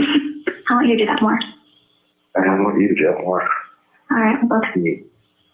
Like you ride my freaking face. The horse. Yeah. No, Yeah. you get the 69 fix too. 69 fix? Yeah. How will we do that? Get timer. Oh, yeah. You're smart. And I'm going to get some braid shots of freaking put in you. Like the actual putting it in you and like your reaction and just the angles and the whole bit. Mm-hmm. Yeah, you are right though, that in the bath. Oh, God. Oh, when we took a bath together? Uh-huh. That was surreal. Like, honestly. And I think, maybe the candlelight and the bubbles all had something to do with it, but you were amazing. You made me feel like a goddess. Like, I wasn't saying you were like worshiping me, but you made me feel like I was the most freaking beautiful woman on the whole planet. Like, I so felt like I was the goddess. And so, aside from all those warm, fuzzy feelings, but like, it was so sexy and it was so hot and oh gosh. Well, that wasn't hard to make you feel that way because you were freaking, you were hot. You are seriously, honey. I don't want to force you right now for that because I'm touching yourself. I am already. I just started. I wish those were my hands giving you a hand job. Honey, so like before I met you, I never checked up. Once I started meeting, I don't know, once a month, once every 2 weeks. Like, since you've left, I check off every day, sometimes 2-3 times a day. Are you serious? Well, it's always just fucking Oh, you're calling me right now. I wish you were here. If you were here, my grandparents were asleep, I'd let you right in my bedroom, we'd shut and lock the door, and we would just have a big fuck fest. You'd go at it all night. Well, it's too busy. I'm gonna be there, I want you to come. Oh, that's great. So, you told me I'm not going to come when she comes. I meant come here. Oh. Wait, that's squeaking. I must get out. Yeah, well, I haven't come maybe. I can't wait to get pictures of Jizzle on your face. That's going to be cool, actually. Try to get one ad on coming on your face. And then, Yeah, definitely. like, mid-shot. Uh-huh. You make me so horny. I seriously think about having sex with you every day. Several times a day. I get how it feels to have your cock take inside of me. I remember it. And I want it again. Is it wrong? I'm glad we started fucking. What?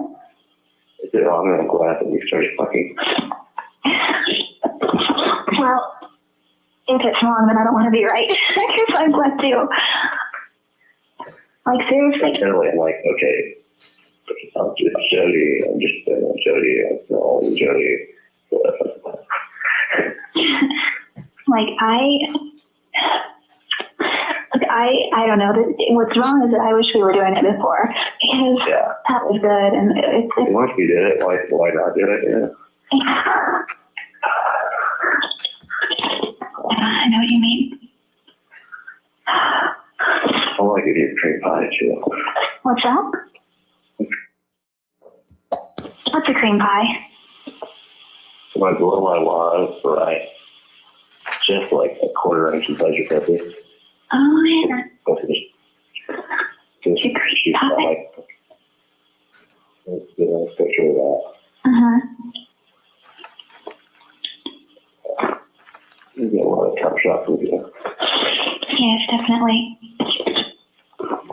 A lot of toe angles. Yes. I mean, how many, you can have some great pickups. I mean, how many, like, is because you look like a porn star? It's got that, like, every part of you is like, it's that exotic, like, brown, bubbly. Oh, I had a great thought about you. It's just, well, I was jerking off this morning, you know what I'm going to say. Stop this one? Oh, yeah, I freaking found you something ferocious and that's off this morning. But, like, and then you can have all these great pictures, like, a quality camera and, like, a setting that's, you know, perfect. I mean, it's gonna be like legitimate porn. Yeah. In every sense, you know what I mean? And you're gonna have that yourself, like, I'm gonna come soon, honey. let me tell you what I was thinking about today. Alright, but if I come, don't come yet, okay? Because then I'll come 2 times, you can come a second time. Okay. Like everything about like the details of your body is so hot. Like those big freaking nipples. It's just accentuate how female you are and how hot you are. Like you're this prototype of sluttiness. Like you're this prototype. You made this freaking flag. And then most of all, oh, I love it, is how much detail your pussy has. Really? I like those things because I've always been self-conscious about those things, and you make me feel good. It makes you like a super, and it's just like, it's all like, they're feminine because they have boobs and they have a clit and stuff. You're ultra feminine because you have freaking, so right now.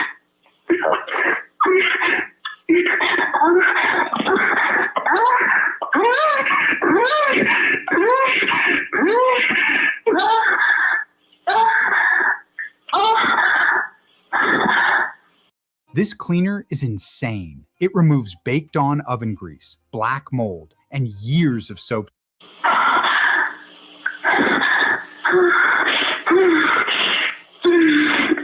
What else is hot? Naturally, so like, the way you love it, it sounds like you're a 12-year-old girl having her first orgasm. It's so hot. Sounds like what? 12-year-old girl having her first orgasm. Like, or being a hot little girl. You're bad. You make me feel so dirty. You are dirty. I think of yourself more because I keep coming in, you know. That's funny, baby. I just want to have a fucking dance with you. It's like that term. It's a marathon. The way they can area works into your body. It's just, and the way you can see it's dirty. Yeah. Dirty. Sheep down. Oh, gosh. Seriously, though, like, you don't know how hot that is. That's so hot. Yeah. How hot what is? Your pussy. I like it when you suck on them. And you just like, you suck on them like they're candy, like they're lollipops. You just lick them. You taste, like, seriously, there's like people that, yeah, obviously don't get good. There's people that they taste fine. I've never had anyone that actually enjoyed the taste of them. But you enjoy it. Like, I like the flavor. That's awesome. And you know, like, I don't have, so I just love how naturally hair in the shoe. Just like no hair to be found. I mean, I know you wax, but even still, like, it's just so smooth out of that. I like totally asshole. I like being smooth. You're smooth too. You're smooth all over in places like I didn't know you could get smooth. Oh, baby. I come a hard work there. You do a good job. Sure. You did it, And you're good. You still figuring yourself. Yeah. I want that. I like the way your dick gets. Like, it's one thing that you're all smooth everywhere, but and of course your dick is way smooth. And your dick is smooth. It's like putting my lips all over it. Makes me comforted now. I really, really, really want to suck your dick right now. So bad. I'll tell you for sure, you teabag like, pick on down, you're gonna have a little pressure for you. I think since we're gonna do the porn star thing, I'm gonna put on a little extra makeup more than I normally would. Well, whatever you want, maybe. It's a great food. You know what I want to do? What? Is I want to get like some like park ranger type outfit for me to wear. Really? Oh my gosh, that's clever. And like somewhere along the street, someplace I could just figure out park ranger outfit. Oh my gosh. Wow, that would be hot. Like you bust me for being like nude in public or something, and I say I wanted to go out and be like one with nature, and you're like, all right, you can redeem yourself in a one way. Exactly. You know, like I'm gonna put it to like a story arc, like type up a story and everything. Oh, we are creative. It's seriously like they write novels about this stuff, and it sells. But it's for like those lonely women. But you and I can become millionaires. Writing about that stuff. Oh, you think of yourself, baby. Yeah, sorry, it's up for a second. Laughing. Yeah, don't stop. It's like I could have came when you do the first time. That's right. I asked you not to if I could get in the hang on, I thought I heard somebody. Let me just double check. Oh, I think it was just my charger. Oh. All right, we're good. The coast is clear. Let me get back into the groove of things. I'll tell you, the pictures I'm going to take are so hot. Yeah. Like, what are we going to do with ourselves? We are just horny toes. Like, one, let me tell you some of the pictures I take. There's not to be timers, but if one of them's going to be laying on my back, cock hard, you know, sticking straight out. And you just sitting on my face. Like, two tips, whatever. Yeah. And I'll just have you alone and you sit in my face, and then we'll get a couple of angles of like from my point of view when you're sitting in my face. Mm-hmm. And we'll get a couple of angles from your point of view, and then yeah. And then we'll get to make. Huh? Go ahead. Go ahead, Bernie. I was saying I'm kind of envisioning one like when you're titty fucking me. But like I'm looking with my head tilted back, so all you can really see is like the outline of my chin and some of my cheek and jawbone, and like my ears and hair. But you can't really see the rest of my face. You could just see a dick between two tits, like in focus with the neck and everything sort of a little bit blurry, but they're kind of artistic. You know what I'm saying? That's great. Yeah, I don't know if we could do that because your legs may take up the spot where the camera should be, but I think we could get something like that. Or vice versa. Ooh, that's something more ideas. Okay, go ahead. Well, we'll work that out. Worst case scenario, we could do it from like the reverse angle or kind of like looking the other way. I would just still blur my face and put your cock in focus. Yeah. You have a good looking dick, baby. I just want to let you know. You like my dick? Yeah. It's like, it's just, so smooth. And it goes so, every time you fuck me, so good. So you went just where I needed it. Just went where I just needed it bad. You fucked me so right. We'll take some video too. Yeah. Maybe I'll just come because I'm on for that. Getting really close. Maybe I have to try to do it. So there's only thing I want to do in law, which is we're going to have to do the Eddie session.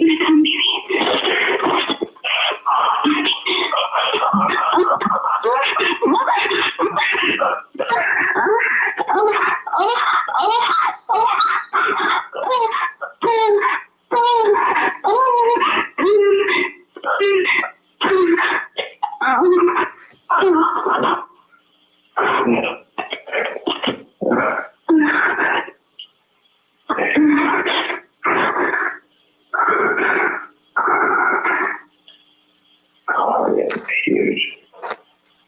I just did like 15 pumps that were like shooting. That's amazing. That is freaking amazing. You are like a superhuman, I hope you know. That was big by even my standards. What's that? That was a large one even by my standards, which is surprising because, you know, I drank it this morning. You are superhuman. Well, just like You're having situated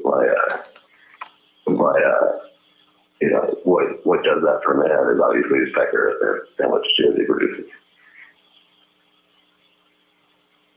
And seriously, I got a sperm bank, could retire off this load.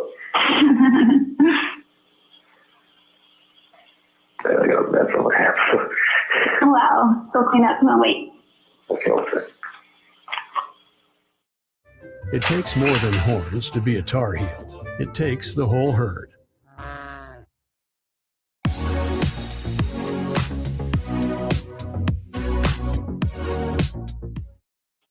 I didn't have a sexy hater. It's ridiculous. Even have a sexy yawn. My legs sweat, bro. That's fun. That's hot because then when you sweat like that and I'm on top of you, I split slide all over. There's sweat on. You I don't break a sweat often. I've been running since I've been here, and not real consistently, but like twice a week, just to get my heart rate, strong. And I don't even break a sweat, and I run a little bit further every time to the point where it hurts. Like I'm breathing hard, and like my tongue hurts. I have to spit because I can't even swallow. It just hurts. Like I push myself, but I don't break a sweat. I mean, I do. But with you, when you and I do stuff, like sometimes I get so sweaty, like my back is just drenched, and my whole body is drenched, and my hair. And I really exert myself. Yeah, you do. Yeah, that's a calorie burner, about it. What's that? Oh, I said that's a calorie burner, about it. No kidding. I can see something.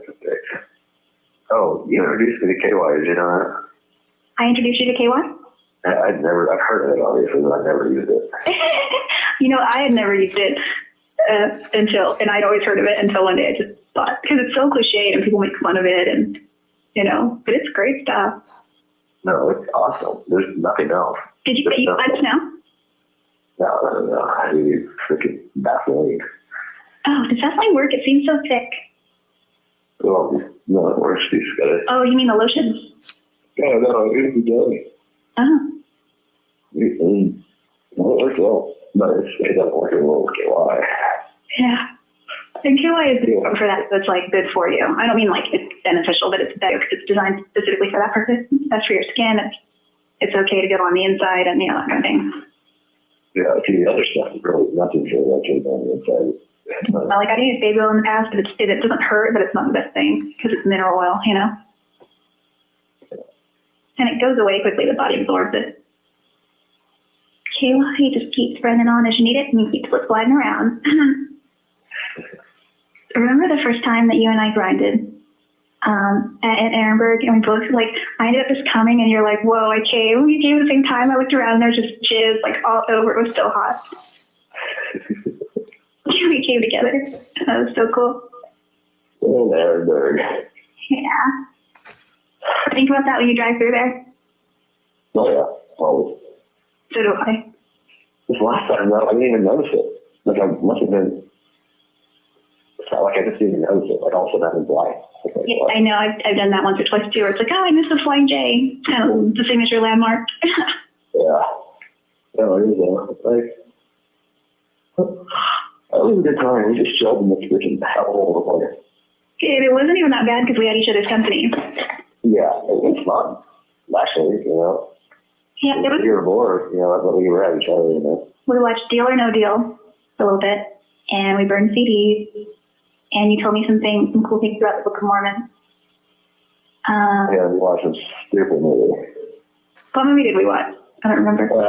Man of You. Oh, I liked that. You hated it. I liked it so much. I didn't like the whole drug thing, but she was drugged out of her will. But she played a freaking good crack at it after that. But the reason I liked that so much, I think, is because Robin Williams was in it. He's a favorite of mine. Plus, what else was playing? Nothing good was on. Nothing good. Have you seen Iron Man? Yeah. How is it? As far as superhero movies go, What's that? as far as superhero movies go, really good. Huh. Like, I'm not a huge fan of superhero movies, honestly. Yeah, I mean, I love Eckler. Yeah, oh, wow. Did we say that at the same time?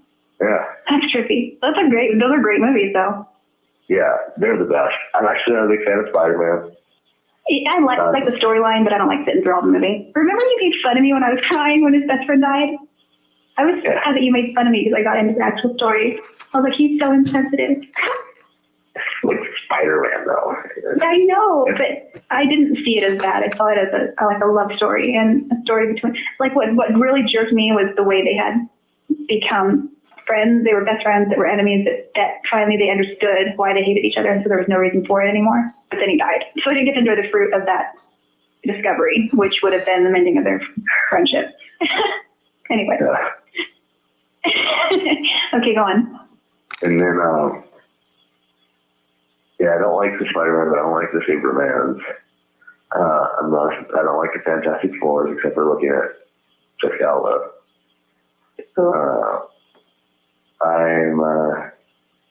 But you like the X-Men are good movies. So we'll get to that. Batman's okay. The X-Men's my favorite. I like freaking Batman. My favorite one is Batman Forever. Wait, Batman Returns? Yeah, Batman Returns, which has the Riddler played by none other than Jim Carrey, and Two-Face by Tommy Lee Jones. It's got big names. It's got Nicole Kidman. Riddle me this, riddle me that. Who sprays the big black bat? Drew Barrymore. And who else? Is she in that? She's in Two-Face. She's in Batman Forever. Returns. There's Drew Barrymore, Jim Carrey, Val Kilmer, Nicole Kidman, Tommy Lee Jones. Those are 5 huge names, and there may be others. That was Val Kilmer? Val Kilmer played Bruce Wayne. Yeah, that was a good one. Yeah, first it was Michael Keaton, then it was Val Kilmer. Uh-huh. Then it was George Clooney. He played Bruce Wayne. Yeah. In which one? You want to know? He was Dude, I gotta watch that. SoberLink is a device that somebody uses when they've either been court ordered or they have an agreement with their spouse to make sure they're. That's cool that we Christian Bale. I'll tell you what would be a good one. The Green Hornet. The Green Hornet? Yeah. I don't know that. Not a superhero at all. A man that's like, it's a trip. A Green Hornet. It's long, strange twisted. Little red bottom vehicle cage. All friends can say they're going to change. You know where I really want to go? I like it when you Vermont. Vermont's awesome. Who? Vermont. I want to go visit Vermont. Oh, yeah. It's a beautiful state. So I think I'm going to go like New Hampshire, Vermont, Maine, travel. Well, what are you going to do when you go to D.C.? Other than D.C. stuff. DC. Yeah. If I can go, I'm going to go. Yeah,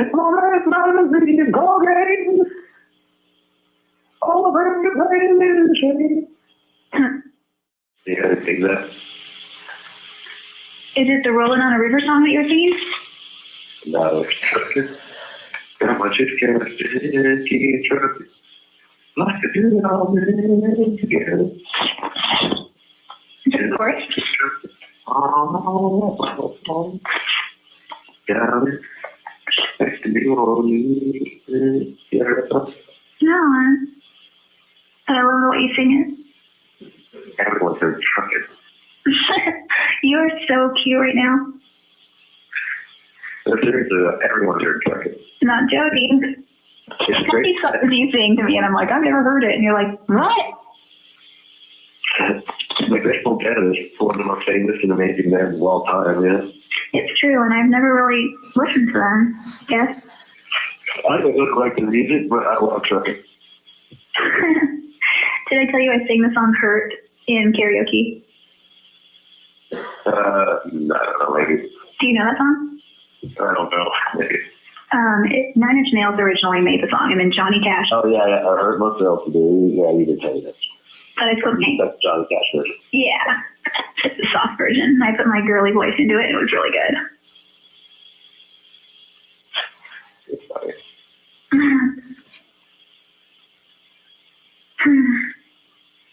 I'm nervous about singing the national anthem. Oh, say, Can you see? can you look at blue by the morning and find blue? But so hard we say blue at the twilight and the rockets in the air. The bomb trusting with the flare blue that I gave proof in the night. It's a flag made of real hair. Ooh. Oh, Jesus, that's the English banner. No, you didn't. For the land of the brave and the home of the brave too. Shut up. Anyone knows the defiled version of that song, it would be you. That's hilarious. I can't believe you're saying that. That's right. Never again, my friend. That's an important song.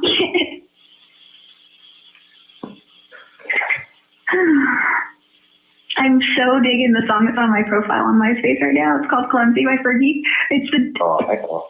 Huh? I've heard it on your profile. I know, but and I know it's like one of those songs that you just would get sick of hearing. But it's just got this fun, funky beat. And I like the part when she goes, and it's so freaking cheap. It is cheap puff as they get, but it's just cute. And she goes, you know, this ain't the first time where I've been like something about this love sick thing. And she goes, I'm the kind of girl that likes to be in a serious relationship, and every time my boyfriend breaks up with me, my world is crushed and I'm all alone. I like it when that part is like I was hearing that, like, this is freaking cheesy. But then she goes, the love bug jumps right up and bites me, and I'm back. Freaking cute. Can't help it. The girl can't help it. I like when she goes, the love bug jumps right back up and bites me, and I'm back.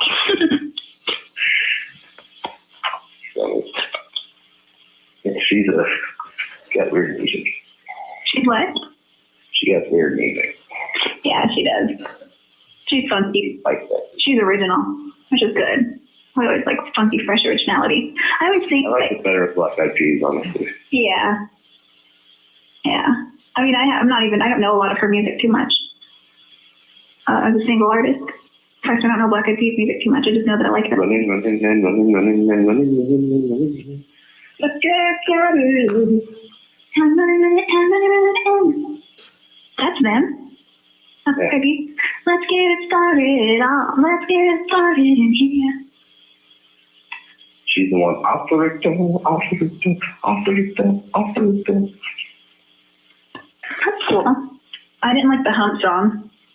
Yeah, I hate that song. I thought it was hilarious the way Alanis Morissette makes fun of her. My house. My lovely lady love. What I don't realize is like Alanis Morissette, like, okay, obviously she's making fun of that song. Is she making fun of herself too by the weird way she sings everything? Or is she being serious on that part? The weird way she sings things is kind of like her signature. Just like she has her own weird way of seeing things. When I first heard it. I know, but like, it's just like sometimes it's like too much. Yeah. It's a little bit like exaggerated. And she kind of has that long face and those big, like almost Steven Tyler kind of lips.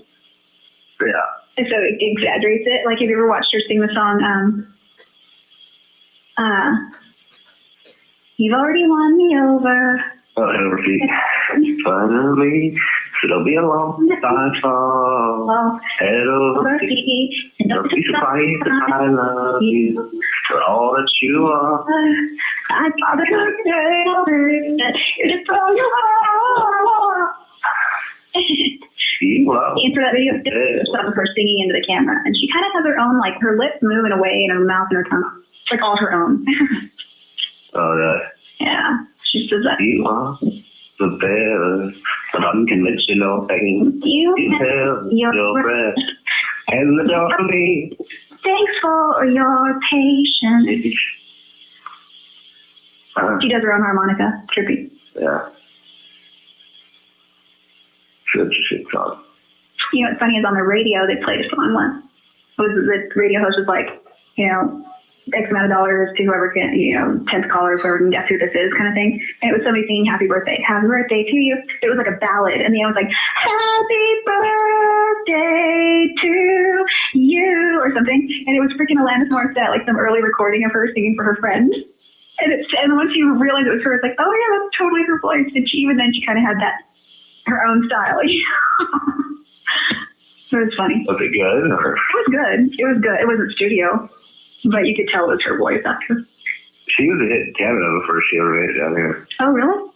Just like Shakira was huge in Colombia, and then most of the Hispanic world before she made it in the U.S. You know that she dated Dave Coulier? Where's that? He's Joey on Full House. Joe? It's Joey. You know, they give people the white boy? Yeah. Yeah. They're all white. Shakira dated him? No, that's Morissette. Oh, I didn't know that. When? Before the You Ought to Know song, because the You Ought to Know song's about him. Shut up. How do you forget that? I like that one. Angela and I were just thinking that the other day. And every time I scratch my nail down someone else's back, I hope you feel it. Well, can you feel it? You know that song? Yeah, that song is super hit. Yeah, it came out as a big hit right about the time I moved to YBK. I remember watching it on MTV. But I'm here to remind. Oh, I fast forwarded the part because it says, "Are you thinking of me when you ask for a right?" And I was like, I fast forwarded that part so Angela wouldn't hear, but she heard the part where it said she didn't know the difference because she doesn't know that song too well. It's not one of her, you know, high school hits, for example. But she heard the part when she's like,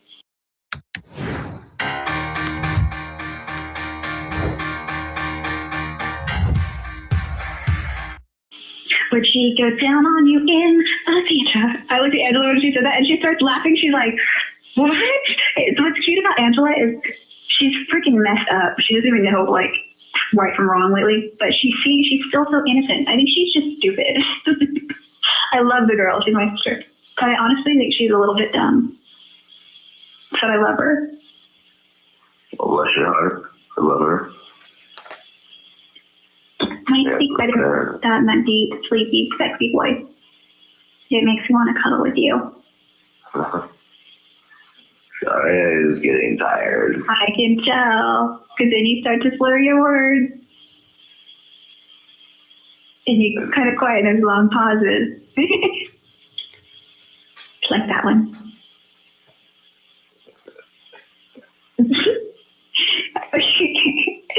You're cute, hon. I'm cute. Yes, you are cute.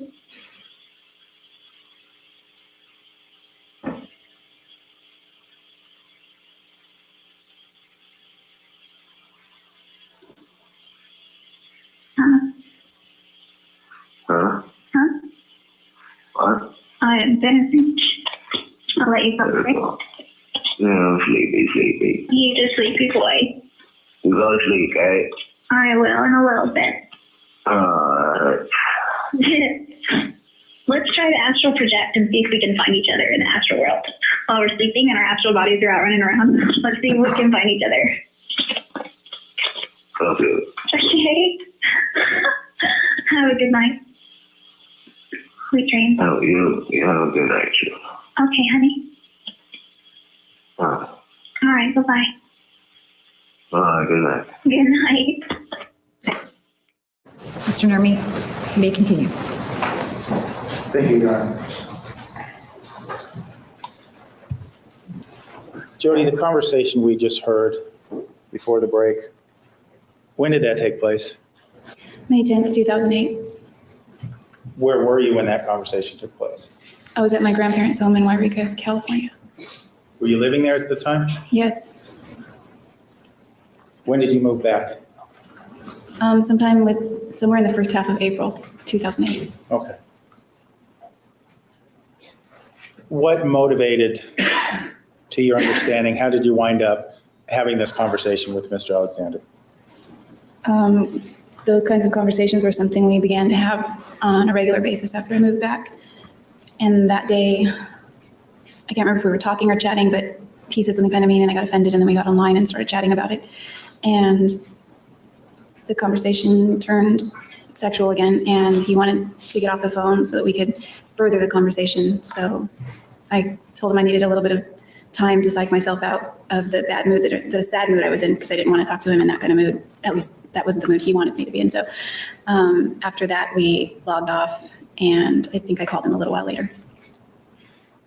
And the recording of the conversation, do you know how that came to exist? Yes, when I got my Helio phone the day I moved out of Arizona. The phone that I had was a Motorola Razr, and I put it in the drink cup holder in the U-Haul truck, and I went to sleep inside the truck. And when I woke up in the morning, I realized that I set it in the bottom of the drink holder was a whole bunch of hot chocolate that had spilled the day before, and it basically soaked in hot chocolate all night. So my phone didn't work anymore. I met up with Gus Searcy somewhere in Southern California. He had a free phone deal, and he let me have the Helio. And I agreed to pay him for it, but I don't remember how that worked out. And so as I had this phone and figuring out the features, and then I realized we can record on it, and I told Travis, and we joked about recording it. And then we tried that, and a few times I failed at it because you have to hit a record button on the phone. And then if you hang up the phone at the end of the conversation before hitting save, then it doesn't save the conversation.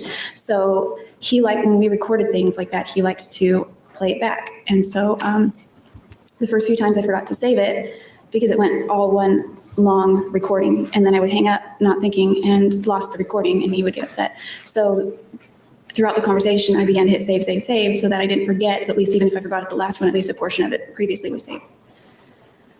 So you recorded it at his request? Yes. I want to ask you about some of what we heard on the tape. Early on, there was a discussion about Abe and a compliment he was making to you that was an insult to Travis that you should have corrected. What do you know what that was a reference to? Yes, that was when we were in Oklahoma City in March 2007, and that's when Abe said, "You deserve better," and he didn't mean it like in a way like you deserve me instead of him, just in a way that he thought I deserved better, to be treated better. And I took that as a compliment because that meant to me that that he saw me as enough value to that I needed to be treated better. And I didn't say anything to change his mind or anything, and I wasn't even going to tell Travis until he demanded to know what we're talking about. And I wanted to be open and forthright in our relationship. So And by demanding to know, that was when he grabbed your arm by the elevators? It wasn't by the elevators, outside the crowd, right at the edge of the crowd, but yes, that's where. Okay. That's when. There was also, and just so we're clear, when we say Abe, we're talking about Abe Abdallah, right? Abdul Hadi. Abdul Hadi, excuse me. And Mr. Abdul Hadi was also mentioned that Travis made a comment about he was going to kick Abe's ass in the bathroom. I gave a whip your A vibe to him, yes. Relating to kissing you. Can you explain to us what the backstory of that is? Yes. When Abe and I went on a date in January 2007, prior to Travis and I becoming exclusive, we were in Barnes & Noble and looking at books, and he said something, and I went to look at him, and he leaned in and kissed me, and I wasn't expecting that. I was kind of shy about it, even though he was nice, but it was nice, but it was kind of threw me off a little. So I pulled away, and I was shy, and we didn't kiss again. We went to dinner. I don't remember what else we did, and he was walking me back to my car, and he began to kiss me more near my car, and Built for your casework, grounded in the record. That's Rev.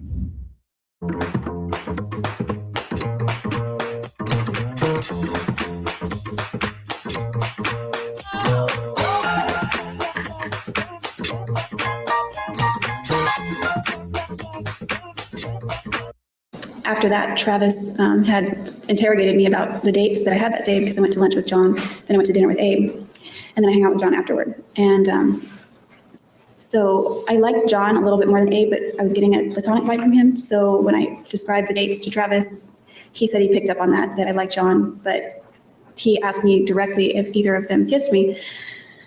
And I said, well, Abe did in Barnes & Noble. And then I sort of trailed off, and I could tell by the tone of his voice after that he was not happy, so I never told him about the parking lot. And after, when I was getting ready to move to Wairika, we had a conversation in his bedroom a few days before I moved, and we kind of just came clean about some things that we were keeping from each other, and that was one of the things that I feel like I never told him that I should have. You and Travis had a kind of a come clean conversation before you moved, right? Yes. And so after he told me some things, and I told him those things, and he felt like I had lied to him from day one about our relationship, and that our entire relationship was based on lies, and that I was a fraud, and that the whole relationship was fraudulent because I never told him about that incident prior to us getting together. And he thought one thing about Abe, but then he, and then he's like, oh, but he was kissing more with you in the parking lot, and he was just mad about it. When you told Travis this, was he violent with you? Yes, he was that day. What happened? Well, he was already upset because I had given him a pamphlet earlier about the one that I talked about yesterday. And was this the same day, or is this a different? Same day, Okay. Same conversation, pretty much. We had just moved on to other subject matter. And at that point, he just flipped his lid, and blew up, and he threw me on the ground and got on top of me and started choking me. When you say he started choking you, were you conscious the entire time? I was conscious for not long. He squeezed my neck, and I couldn't breathe, and everything turned gray really fast and then went black. And did you fear for your life that day? it went so fast I didn't have time to think, oh my God, he's going to kill me. The only thought I could think is I can't breathe. Like I didn't have any air. And before I really thought about it, I just started to get, like my arm, he was on top of my waist, but my arms were free, and I thought, trying to push him off, but he weighed over 200 pounds at that point. And I just remember my arms became like lead, and they just fell back on the carpet. And that's the last thing I remember until I woke up.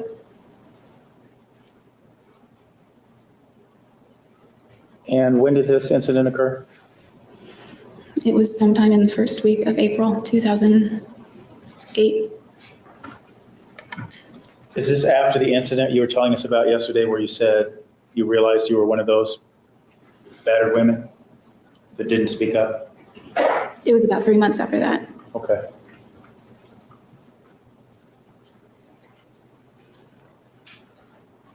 There was also talk on this phone call about a drunk chick hanging on Travis. Is that the story you told us before? Yes. Okay. There was a lot of sexual activity discussed on this tape. Did all this sexual activity that was discussed, did that all take place before you moved back to Wairika? The things we were talking about, yeah. Yes. Well, some things we were making future plans, but a lot of it was references to prior experiences. So when you're talking about things you did, all those things happened before you moved back to Wairika, right? Things we did, yes. Yes. One of the things that was brought up is that Travis always grabs your ass to prove a point. Now, early in your testimony, you told us about an incident in a truck stop in Ehrenberg. Were there other instances where Travis grabbed your ass to prove a point? Yeah, there were other instances. Tell us about those. Objection by the foundation, time, place, date. Telling us, Judge. Supervisor Foundation. Okay. Once was right after the executive director banquet in Oklahoma City, 2007, that same weekend that we were just discussing. We were walking out of the banquet area. We were walking down to the restrooms, and he grabbed my butt and said, and then leaned in. Okay. Not being offered for the truth of the matter, sir. Restate the question. He grabbed your butt. For what purpose did he grab your ass, to your understanding? My understanding was that he grabbed it because there was a guy named Mark standing nearby, and Mark had expressed an interest in me about 2 months earlier. He was also an associate. We never went on a date or anything, but there was an interest there. So the point he was proving was that you belonged to him? Objection, leading speculation. Stay. Did you believe that was the point he was proving? Speculation, what's the question? What did she believe? Did you believe, what was your belief as to why he was doing it? Just that he was claiming me. That's usually the only time you ever claim me in public, when there's another guy around or something. I guess you weren't wearing a t-shirt, huh? No. Objection. Speculation, which t-shirt are we talking about? I guess you weren't wearing the t-shirt that had Travis Alexander's apostrophe S on it, right? No. Probably weren't wearing the shorts that said Travis's with an exclamation, or excuse me, an apostrophe, right? No, I never wore those in public. There's no other reason, no other way for him to claim you as his property other than to grab your ass. Is that right? Speculation. Stay. Did he prove this point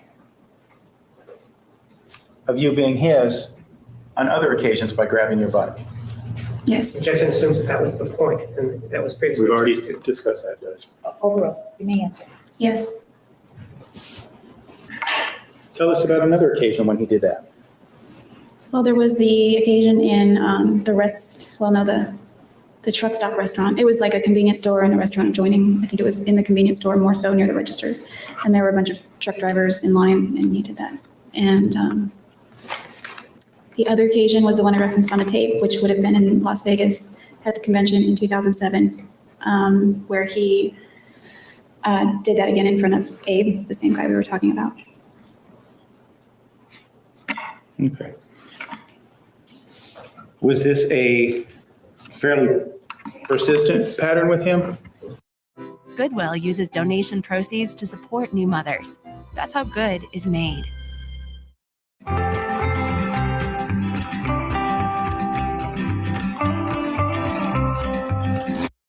If he thought a guy might be interested, he would grab your butt?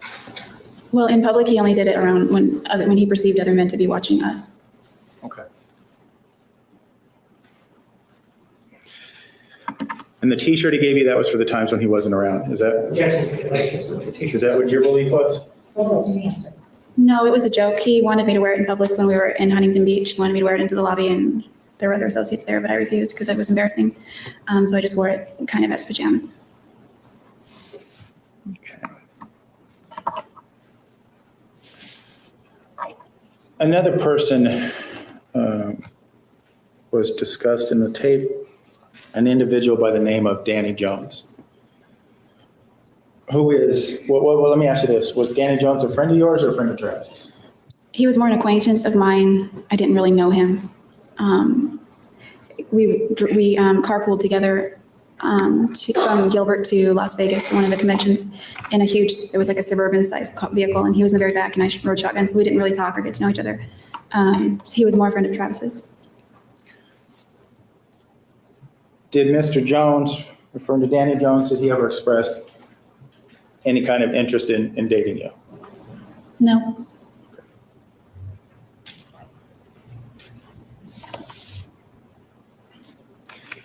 In the tape, it sounded as if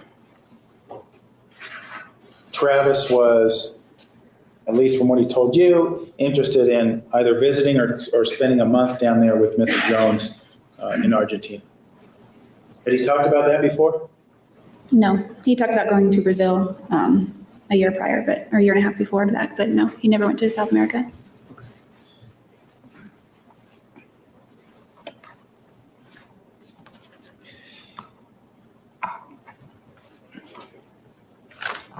I want to ask you then about some of the sexual behavior that took place. It was discussed on this tape. It took place before you moved. There was a discussion. Well, let me ask you this. When you recorded this tape and you were living in Wairika in May of 2008, were you 12? No. Was this your first orgasm? No.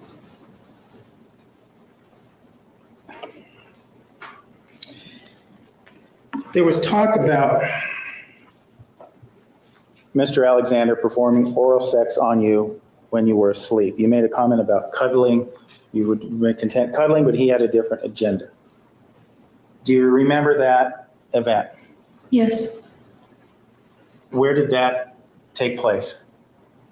In his bedroom, there's an oversized chair next to his bed, and I had driven most of the night, and I was kind of tired. I was very tired, actually. I fell asleep on it. Objection, the unscope of the question. Sorry. Jody, what happened after you fell asleep on his oversized chair? I woke to him pulling my pants off, and I was groggy, and then he was spreading my legs and starting to perform oral sex. Is that something that you wanted? I mean, it wasn't really discussed. So you didn't say, hey, Travis, by the way, wake me up, pull my pants off and have oral sex, perform oral sex on me? Mm-mm. No, I didn't. You weren't awake when these events started, right? No, I was awoken in the process, kind of, but no, I was definitely asleep. Now, we've heard from you that Mr. Alexander had intercourse with you while you were asleep and now performed oral sex on you while you were asleep, or began to as you were just waking up. Did he perform did you wake up in the middle of Mr. Alexander performing any other sex acts on you? Not that I recall. Okay.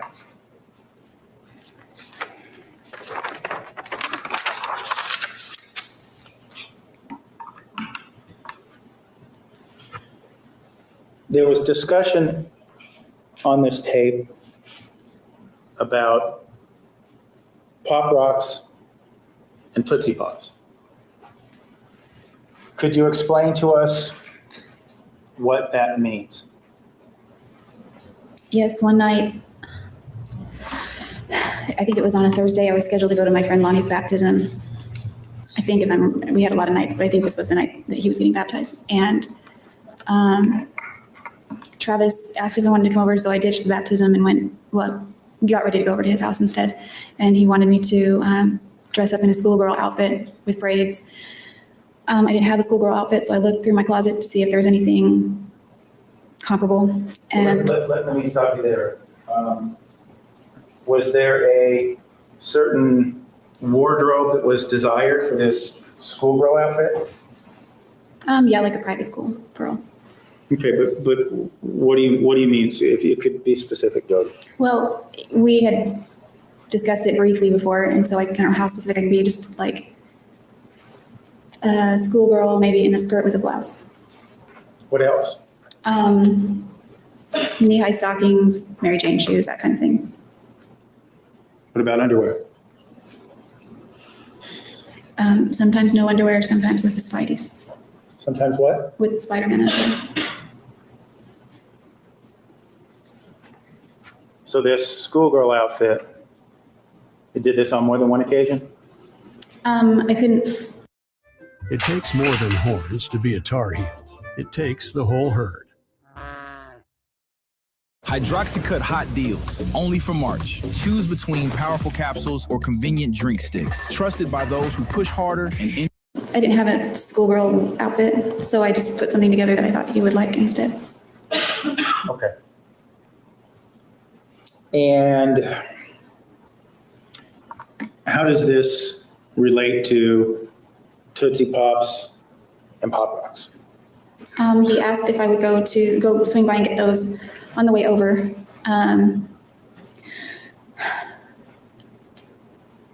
For what purpose, to your understanding? I was actually, he wanted me to get a cock ring, and it was, I didn't know where there were any adult stores around. So he looked it up for me and said there was one in Apache Junction, which was near East Mesa. And I went there while he was at home. He refused to go there. He said too many people in the community might know him. And so I went in there, dressed up in my stupid outfit, looking for a cock ring, and came away empty. And while I was in the store, I called him and told him they didn't have any. And that's when he said, well, go ahead and go get some pop. Sorry.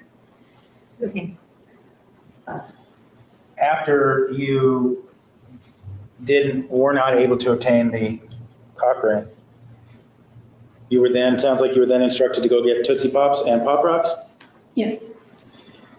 And at that time, what was your understanding of the purpose of obtaining these items? I didn't know what he intended them for. I imagined it was some kind of idea or play or something he would incorporate into what we were going to do. Okay. So did you obtain these items? Yes, I went to Walgreens in East Mesa, and I didn't want to go in. I felt dressed really inappropriately. So I left Walgreens and I went over to Walmart, this other Walmart that I never go to, and I went in there and got that. And I think I bought some bubble bath and the Tootsie Pops and the Pop Rocks.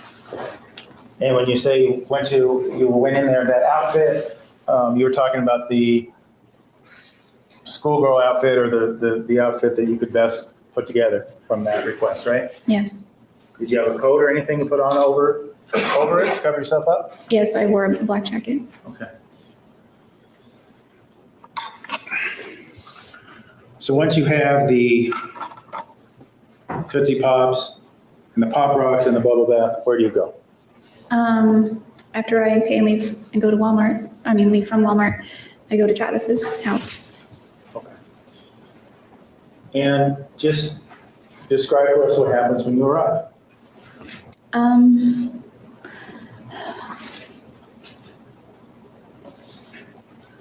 trying to not confuse the incidences because there were a few times that we did things like this. So by this point, I go into the house. We had taken a bath before, but there were no bubbles, and this time there were bubbles.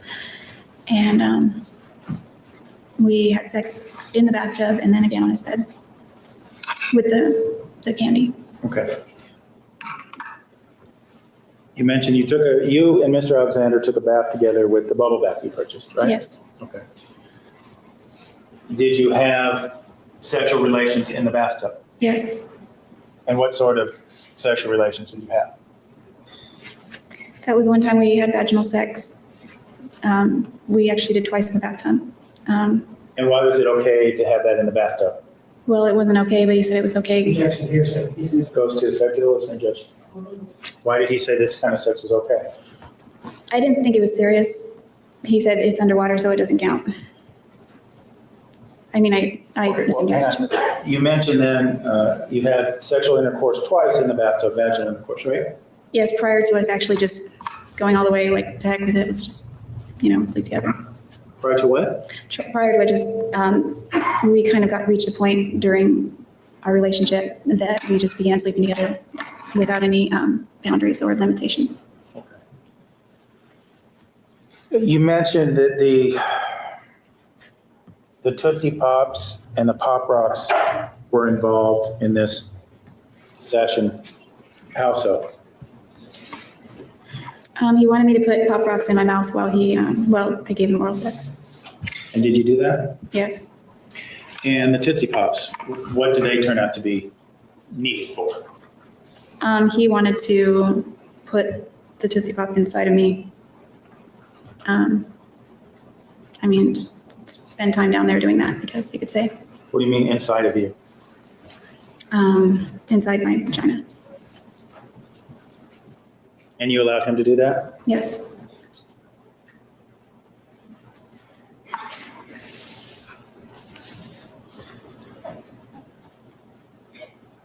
This bath, you mentioned you talked about taking a bath with him and feeling like a goddess. You talked about that on the tape. Was this the occasion you're referring to, or was there another time that you took a bath with him? That was the time prior to that. Okay. And when was that, relatively speaking? I believe it was sometime in the fall or winter of 2007. And what did he do to make you feel like a goddess, as you described? I came over to his house. It was kind of late, so the roommates weren't out and about. They were in their bedrooms. And he told me to meet him in the bedroom. And when I walked into the room, he had a light, kind of a decorative lamp on the side of on one of the nightstands. And it was like the shape of a candle or a cluster of candles, but it was actually it was like a fountain. So if you pour water in it, turn it on, it bubbles over the candle and goes in the other candle, and the candle recycles the water. I think there are pebbles and things around it. So he had that on, and it had a soft glow. He had hurricane candles lit on the dresser. He had a CD playing low on the other nightstand.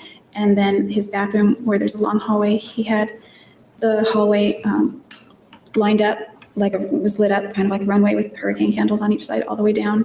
And he had red rose petals kind of just scattered throughout down the hallway all the way to the bathtub. And the bathtub was full of hot water, and there was steam coming off of it, and there were no bubbles in that one. But there were candles in the corners of the bathtub also. Sounds like, did you perceive this as romantic? Yes, very. Did that evening remain romantic? Yes. Did that romance include sexual intercourse? Yes. How is it different than the other occasion? What distinguished one evening as being feeling like a goddess and the bath that you were just talking about?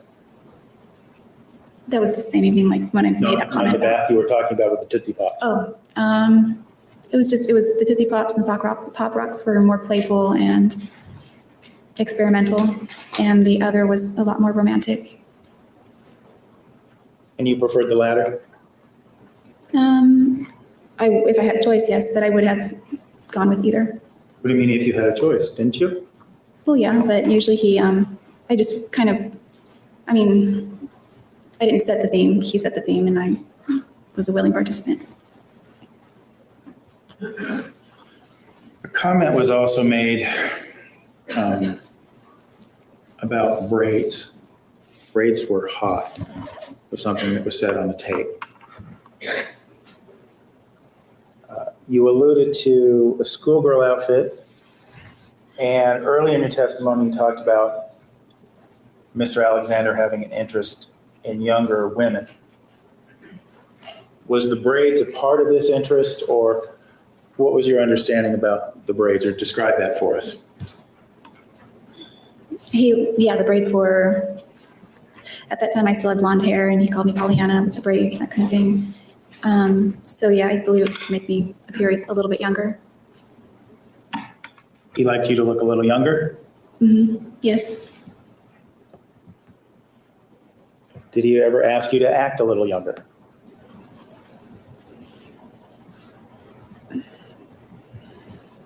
Yeah, one time. Tell us about that time. Objection, foundation. Your Honor, she hasn't even begun to describe the incident. There's no proper objection. Make sure that she describes the place and the time. Tell us about this incident. Where did it take place? In his bedroom. Do you remember when? It would have been sometime I remember it was the fall or in 2008, but it was prior to when I walked in on him. I remember that. Prior to when you walked in on him? Mm-hmm. In January of 2008, right? Yes. Okay. What did he want you to do? Well, I knew I was coming over there to hang out with him, which probably would lead to sex. And I came into his bedroom, and he had some toys out on the floor. We didn't do anything with them, but I think he had ideas for it. I don't really know. I looked at him kind of funny, and he dropped it. And what's that? He dropped it. Drop what? Whatever ideas he had about it. But you said he wanted you to act younger. There must have been something in that regard. It was a little train car. It wasn't a whole train or anything. It was just a little, I think it was a red caboose or something. Did he want you to play with it? I thought he was going to do something with it. We had already incorporated candy and massage oil and all kinds of things like that. So I wondered what he had in mind with that. And I don't think he wasn't very vocal about it. He just gave it to me, and he was running it over my body, and he wanted me to do it over his body, and kind of almost like a massage. But sexual? Yeah, I was there, and he wanted me to be in the braids that time, and I don't know. What do you mean you don't know? Is this embarrassing to talk about? Yes, extremely. When you say you don't know it, what else happened? You know what happened. We ended up having sex, anal sex. Were you wearing the boy's underwear? Yes, that time I was. And you were playing with these toys?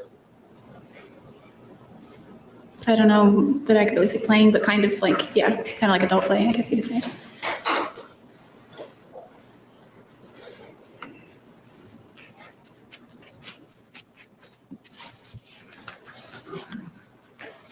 When you told us earlier that you were of the understanding that Mr. Alexander liked younger women, you mentioned the braids and the schoolgirl outfit. Is there anything else he requested of you that made you believe that?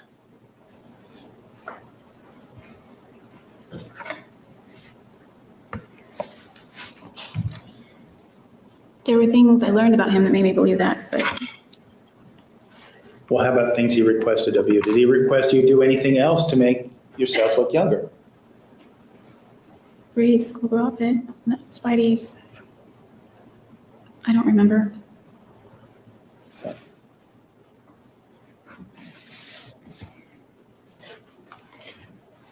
There was a lot of talk on this tape about photo shoots and pornography and the porn star thing and pictures of you with semen on your face, making quote unquote legitimate porn.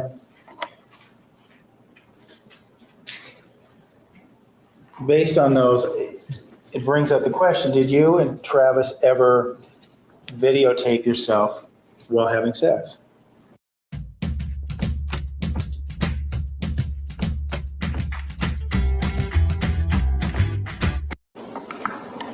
Yes. And at whose desire was for that to take place? That is. And these videos, how were they made? On a digital camera. There was only one video. It wasn't plural. What's that? There was just one video. One video. And when was that video made? On June 4th, 2008. But it sounds to me like, so all this talk beforehand in May, you're saying that before June of 2008, there was no recording or pictures or things of that nature. Is that what you're telling us? No, I'm only telling you that there was no video. Okay. So we saw the pictures that were taken of you on June 4th of 2008. Did he take other pictures of you? Yes. And when did he do this? Was this a consistent thing that happened on a lot of sexual encounters? No, it's something I had to, I guess, build up the courage to do. I had done that with previous boyfriends, except one photo that Daryl snapped one time with my phone, and it was deleted. And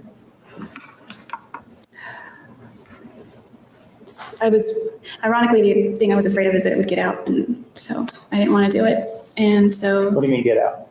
He wanted me to email him some pictures, or maybe phone pictures, send him. And he began requesting this very early in our friendship/relationship in 2006, and I refused. Is that the time of on November 11, 2006, when he sent you the picture of his penis? Is that when he began requesting those pictures? No, it was prior to that. Okay. So he's asking for a year and a half, 2 years. When do you finally relent? I let him take pictures of me in July 2007, but they weren't completely nude. My birthday is in July, and so is his. So right before I moved down there, I flew from Oakland to Phoenix just to test the water and kind of see how things work. So we get broken up, and I spent the weekend with him, and he was like the old Travis, like very charming and very loving. And sorry. How was he acting? He was treating me very well, almost like he was trying to court me again, and which I believed he was. And it kind of sealed the deal. Like for Question. Did his behavior motivate you? Did you talk him into taking the pictures? Did you charm you into it? He had to do a lot of coaxing and begging and pleading up to that entire point over all this month. So he bought me some lingerie from Victoria's Secret as a birthday gift, and he joked that it was his selfish birthday gift to me. And so when I tried it on, he wanted to take photos, and I let him. He what? I let him. After all this kindness, you relent, you take pictures. What's he take pictures of? My body. Well, are they more similar to the pictures of you laying on the bed, or are they more similar to the pictures where he seemingly has the camera a couple inches from your vagina? I would say somewhere in between that. He just got different angles up close. But I was wearing lingerie. Okay. And part of the agreement was to be that these were to be deleted, is that what we're hearing? Yeah, I told him we can do it only if we delete them after. It was my camera anyway, so they were going to get deleted regardless. But that's how he got me to do it. So we agreed to delete them.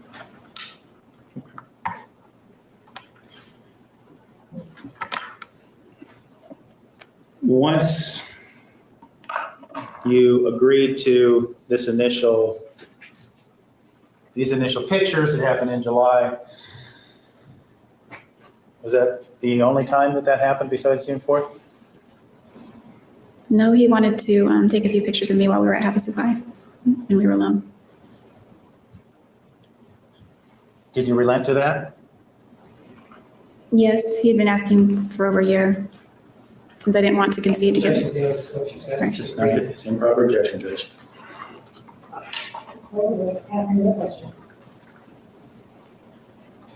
Did you wind up taking photographs? Did you wind up allowing Mr. Alexander to take photographs of you, nude photographs at Havasupai? No, they weren't nude. They were in my bikini.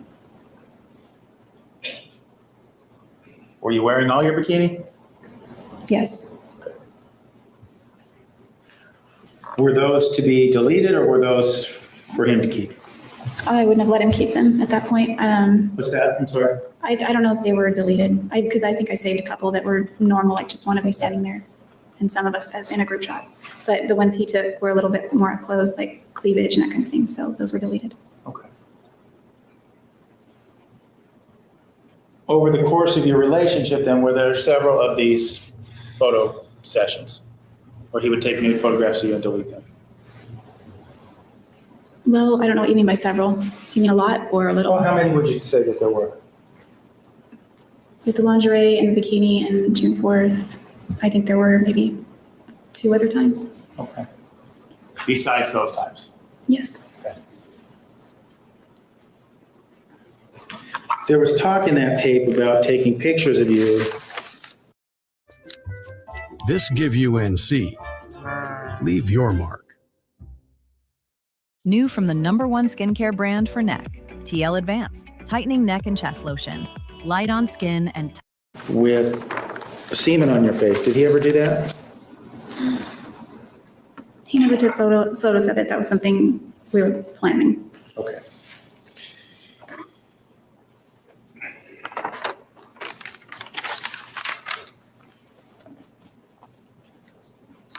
There was also reference in this tape to Ehrenberg. Early in your testimony, you had told us about a trip you made to Ehrenberg with Travis. Refresh our memory, when was that? It would have been in October 2006. Was that the only trip you made to Ehrenberg For that with trip? Travis? Yes. Yes. And this was the kind of weekend trip that you discussed earlier, right? Yes. Okay. You mentioned on the tape about grinding in Ehrenberg. Is that what took place, apart from oral sex? Yes.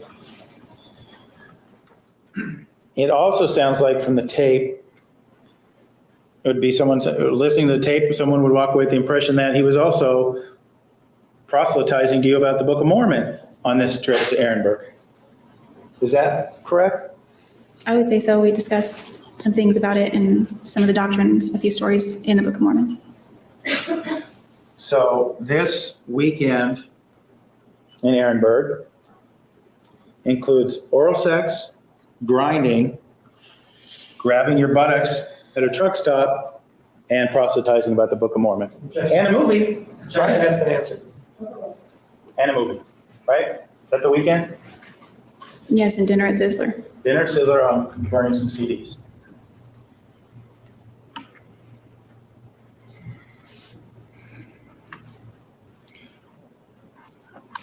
There was also some talk on the tape about introducing Travis to KY. Do you recall hearing that? Yes. So we're clear to your understanding, what is KY?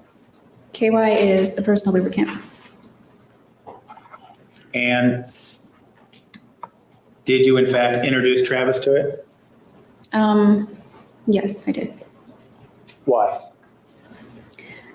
He refused to buy, well, he was using Astroglide before that with Esther, and she brought that over. He ran out of it eventually and then just went back to Vaseline because he refused to be seen in public buying personal lubricant. So I brought KY over one time and yeah. And what?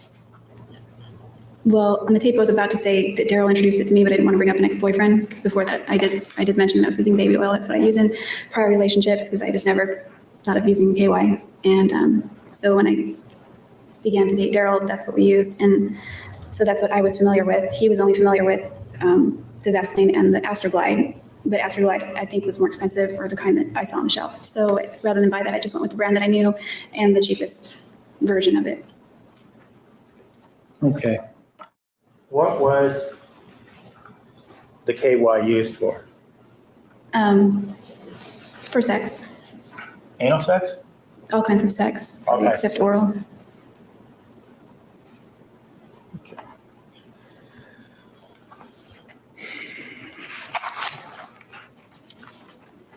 There was also some discussion about Mr. Alexander, and I'm paraphrasing here, tying you to a tree and putting it in your ass all the way. What was that a reference to your understanding? Objection, lack of foundation. Is talking about the time when she said she liked it? Rephrase the question. On this tape, you talk about, Mr. Alexander talks about how he wants to zip tie you to a tree and put it in your ass deep, right? Remember that? Yes. There's no mistake in what we're talking about here, right? Yes. No, there's no mistake.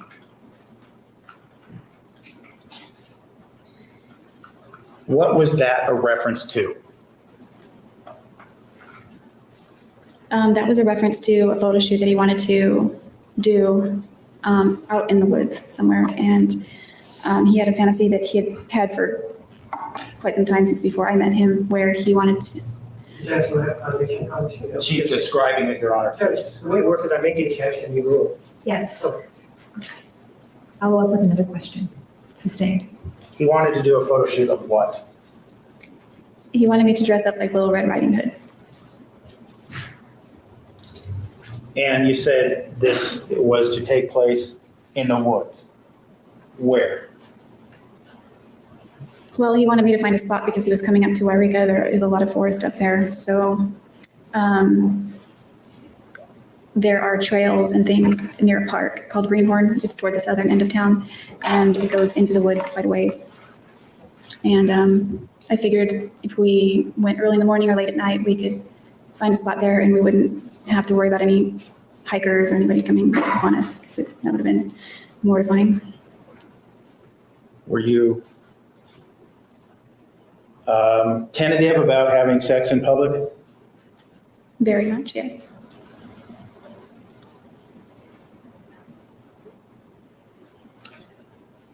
You also made the comment in reference to this incident that it's so debasing. I like it. Recall saying that or hearing yourself say that? Yes, I do. What did you mean by that? Well, when he said tie you to a tree and put it in your ass, the first image that flew to mind was the scene from the movie Me, Myself, and Irene, where toward the end there's some kind of antagonist or bad guy or some kind in the movie where he is tied to a tree with his arms around the tree and his pants are pulled down, and a chicken or a duck or a goose or something, his beak and head are shoved up his butt, and it was a really awful scene in the movie. It's supposed to be funny, but it was disgusting to me. So when he said that, and I can only think that man, not that that really happened, it was just a movie, but I thought how degrading. And so I said that. And then as I said, how it's so degrading, I didn't want him to feel bad for expressing himself and his fantasies.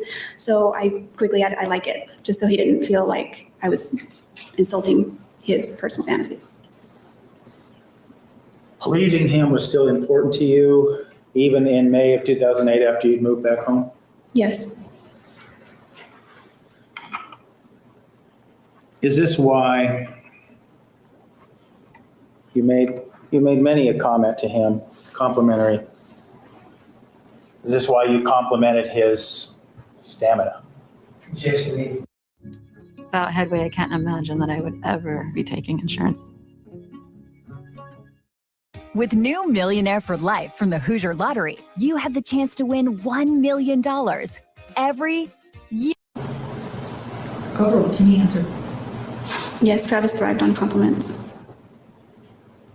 Is this why you called him superhuman? Yes. Is this why you were so complimentary of his genitalia? Yes.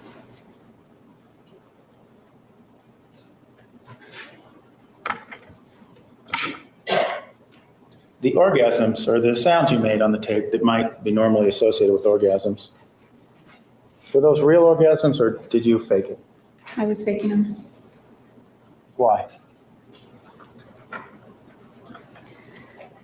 Well, I was on the phone. Sorry, it's kind of embarrassing. It's okay, take your time. I was faking them because, well, there's several reasons. One, I wanted him to be, well, he was turned on by it. So I wanted him to be turned on. I wanted him to like it. And also I was faking it because I can't, well, when I'm on the phone, when I do something like that, like masturbating requires both hands. So I couldn't use just one and actually reach that point. So I just faked it so that he could, like he was very mean to me during this period of time at times. And when he wanted phone sex or something like that, he was really nice. And I liked that side of him. So I wanted to prolong it and I guess you could say draw it out or enjoy it while it lasted because he would turn into Mr. Hyde soon or whatever the analogy is. So those things were pleasing to him. Okay. This begs the question, Jodi. Why, at this point in time, May of 2008, you moved back. Why were you still craving or so desirous of positive attention from Mr. Alexander?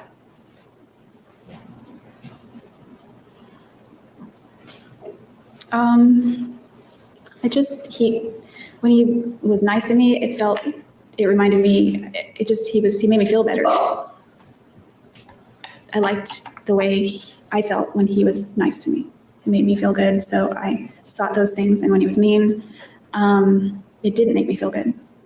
So that's why I preferred one over the other.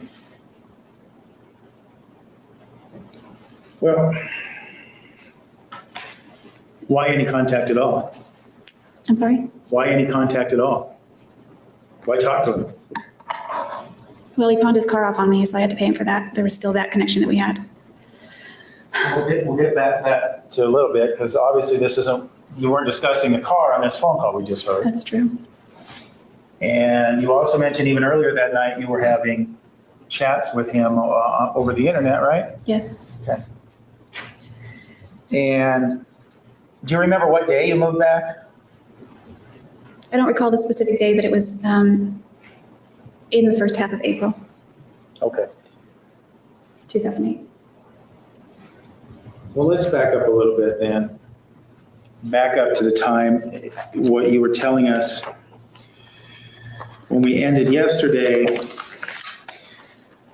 You had said that after this incident where you were kicked in the ribs and then kicked in the hand and suffered the injury that you showed us on your finger, you realized, you told us you were one of them. And if I understood you correctly, that was a reference to a battered woman, one of these women that don't call the police when their boyfriend chases them, right? Yeah, women that just put up with it. Now, at this point in time, you had told us about 3 incidents. You said when you came to this realization, there were 3 incidents. 1, he grabs your wrist in Oklahoma City out of jealousy. 2, he throws you down, won't let you leave the room, and insults your family. The 3rd incident being the one I just referred to, the kicking.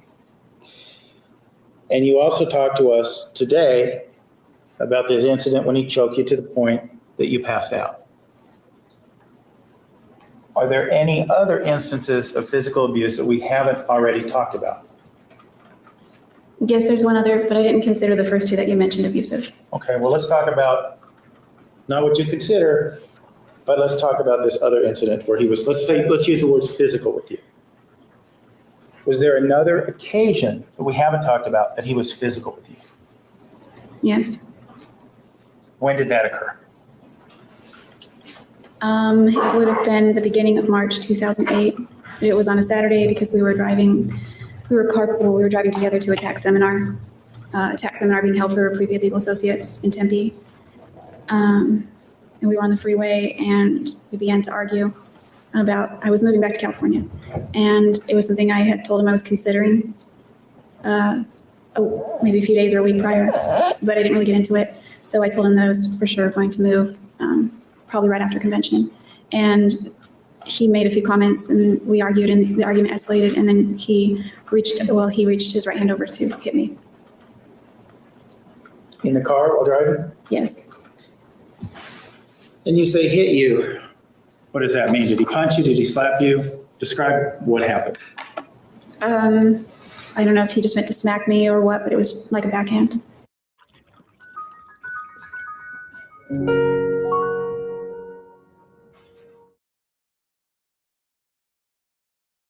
Sentry's rolling out a new feature that lets you take your application logs and send them into Sentry. Okay.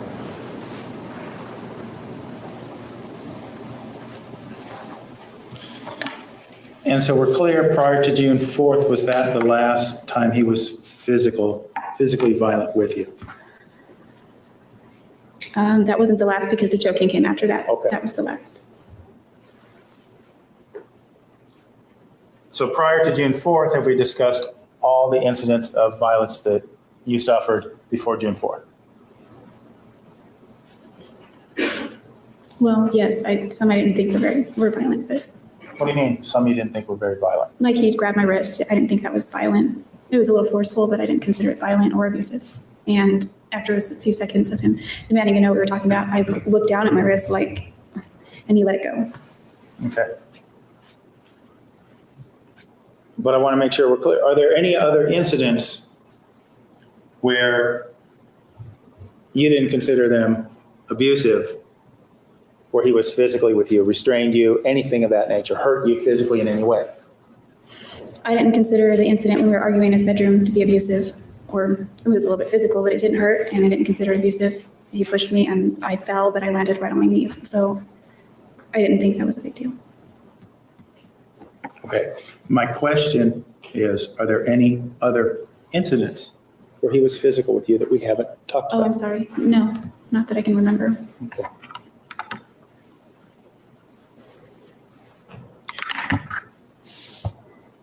You tell Travis that you're going to move back to California, and And I'm assuming you meaning back to Wairika, back to your grandparents' house where you wound up, right? Yes. Okay. After he backhands you in the car, what happens next? I was crying pretty hysterically, and I called my mom from the car on the phone. And I asked her if she would please lend me some money so I could move back. Where were you living at the time? I was still renting the same room in East Mesa. Okay.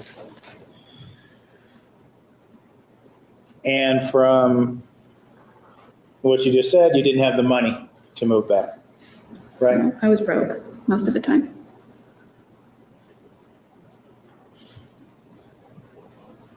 Why were you broke?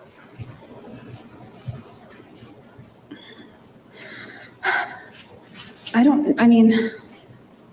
didn't have a big rent to pay. I wasn't able to afford my car payments anymore, so I wasn't paying my car anymore. I guess my money it seemed to just get used up. We were going on trips. I would lend Travis money. He typically paid me back. Sometimes I didn't have. You say you lent Travis money. Let's be clear. How much money did you lend Travis? Time. I'm asking a total amount, and we'll discuss the time. All right, everyone, answer the question. Total, if I did my math right, I lent him $1,299 total, $1,299 over the course of our relationship. Over the course of your relationship.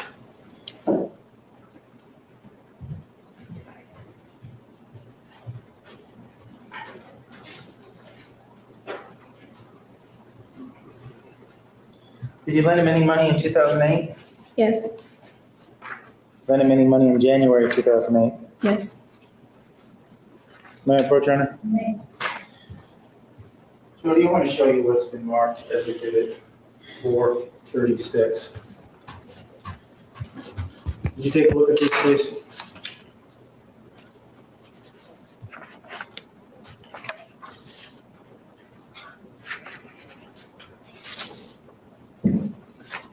You recognize those? Yes. What are they? They're canceled checks that I wrote out to Travis.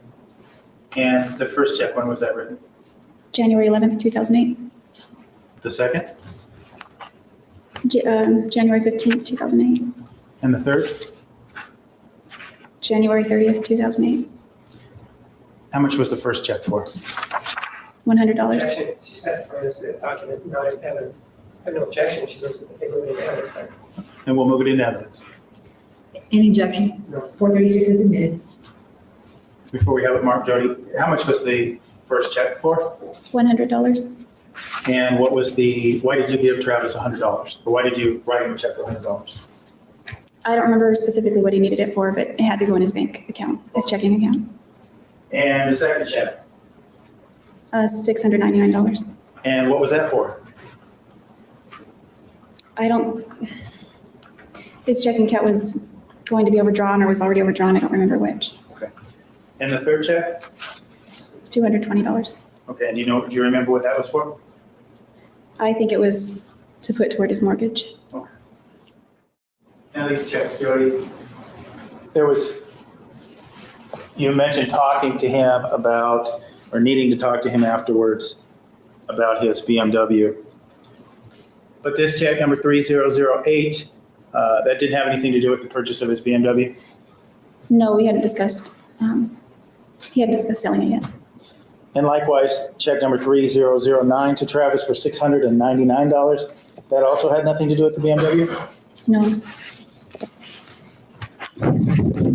And the final check, 3012 for $220, that also didn't have anything to do with the BMW. Is that correct?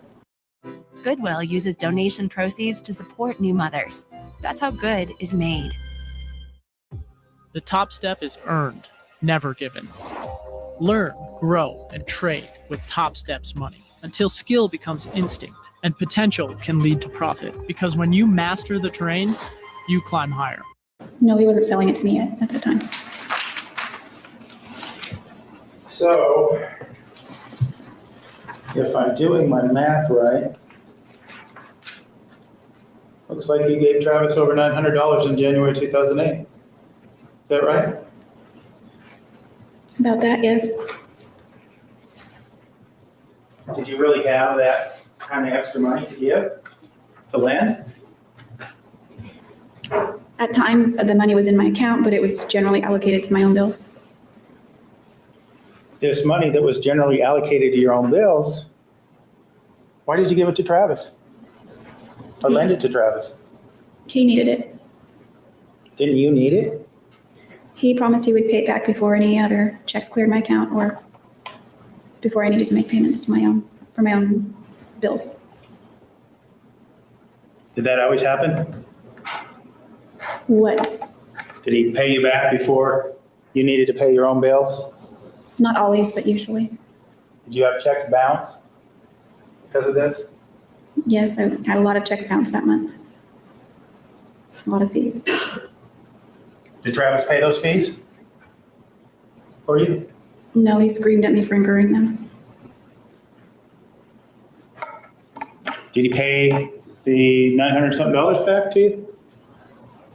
Eventually he did, yes. Eventually meaning, do you know how much later? Months? It wasn't too much later. One payment was late to the point that I got a bunch of fees that hit my account that it wasn't overdraft fees. And that was the only time I was late, I think, that I remember. Did your bills go unpaid? I don't remember if Washington Mutual covered the bill and just charged me a fee, expecting me to put money back in my account, or if there were payments that were returned to the people or companies or creditors or whoever I was paying. Okay.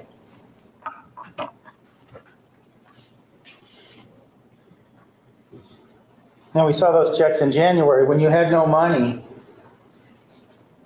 to move back to Wairika. Did Travis owe you money then? I don't recall. It was in early March, so I don't recall if I lent him money around that time or not. Okay. But you lend him money on a consistent basis, is that fair to say? Yes.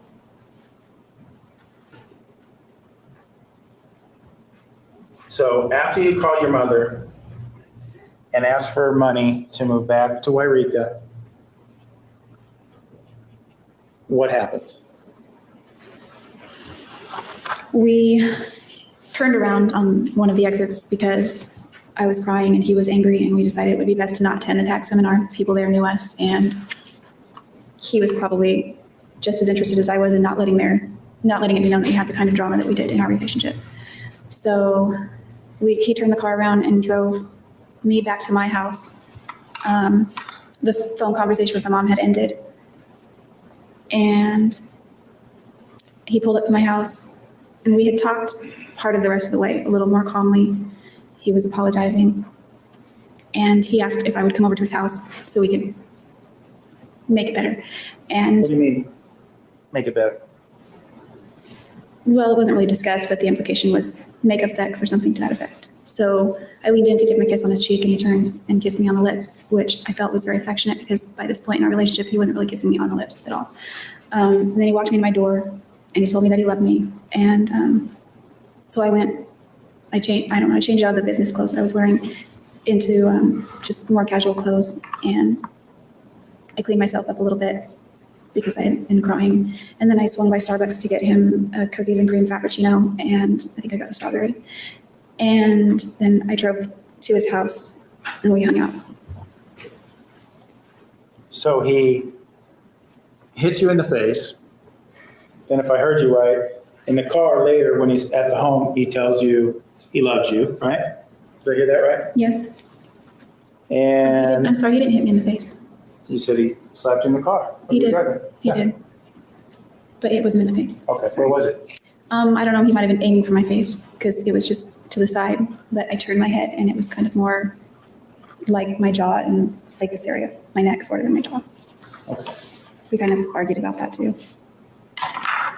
So after dodging a slap to the face, and he tells you he loves you and wants make-up sex, not so many words, and then you go over to his house with items from Starbucks. Is that accurate? Yes, 2 frappuccinos.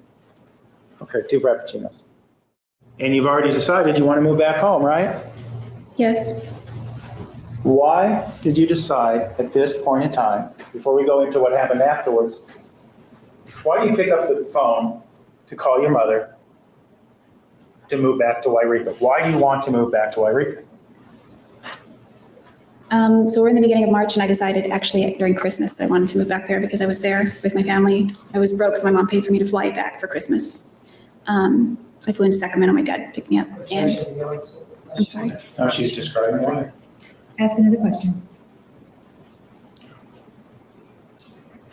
What was the motivation or the sudden urgency for you to pick up the phone in March and say, Mom, I want to move back home?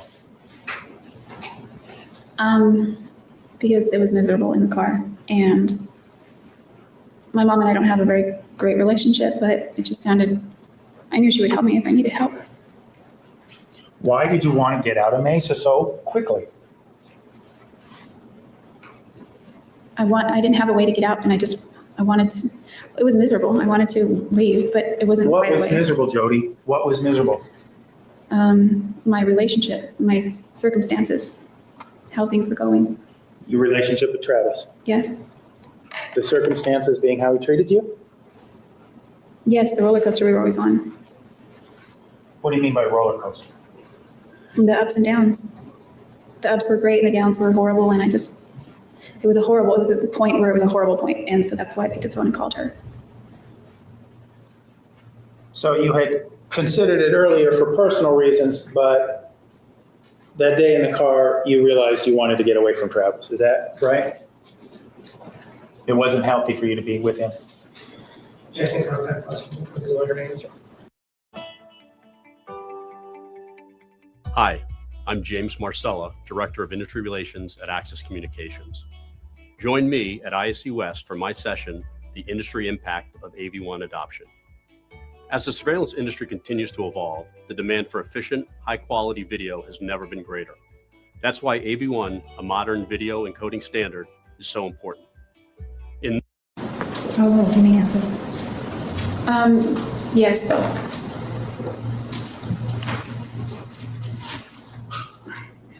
So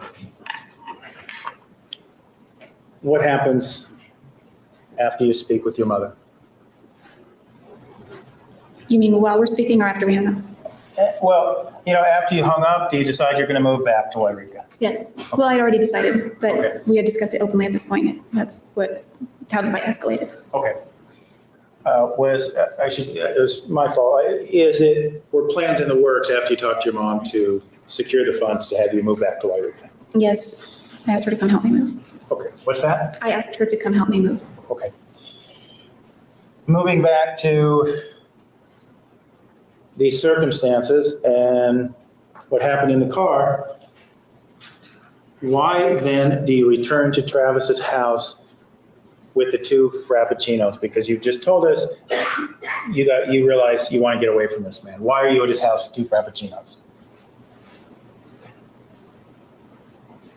Because it's complicated. I still loved him. He was a lot more, he had calmed down. He was very tender and gentle by the time we reached my house, and the way we parted was very sentimental. And that's why he invited me over, and I could foresee that it would be a pleasant time that we could spend together. And I wanted that since we had just had such an unpleasant incident. Do you still love him at this point in time? Yes, I loved him. Even though he hit you? Mm-hmm. Yes. Okay. So you have the 2 Frappuccinos. You're in Mr. Alexander's house. What happens? Do you have sex? We did have sex that day.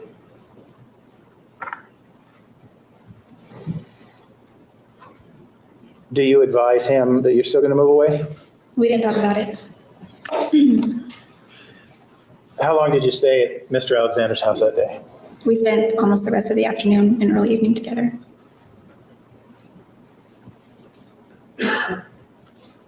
When did you finally tell him that you were going to move back? In the car. Well, we had discussed it a few days earlier, or maybe a week, I can't remember. It was sometime in late February. And I discussed with him that I was going to, but it just was indefinite. Like I didn't know when exactly, but it was somewhere on the horizon. And then in the car, it was more definite. Okay.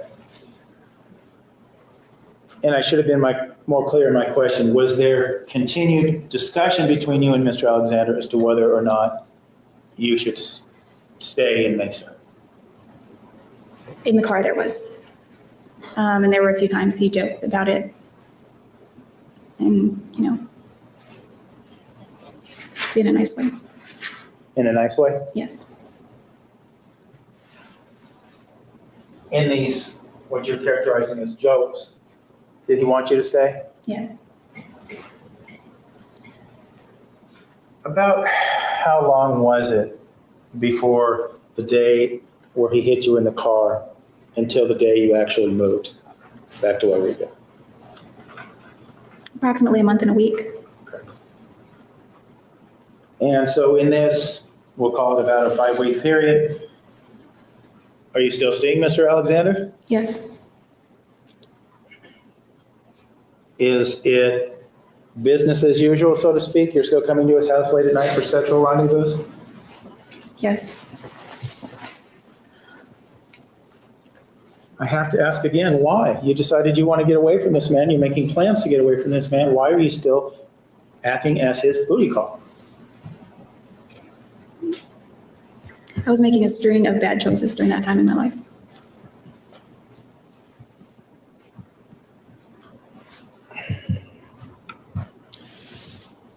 You spoke about that you were still living in this home in East Mesa.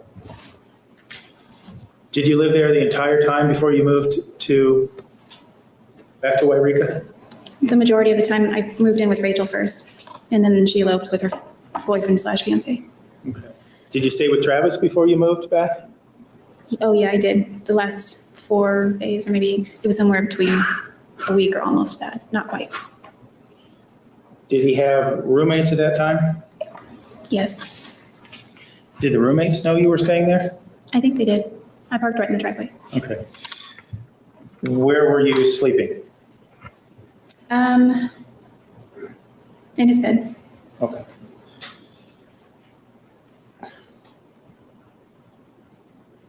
Do you remember the actual day you moved? I remember the actual, well, there was one time I pulled out of town, well, not out of town, but onto the freeway, and then I ended up coming back to his house and staying another night, maybe 2 nights. And then the last time I rolled out of town, finally, I did. I remember that day. Okay.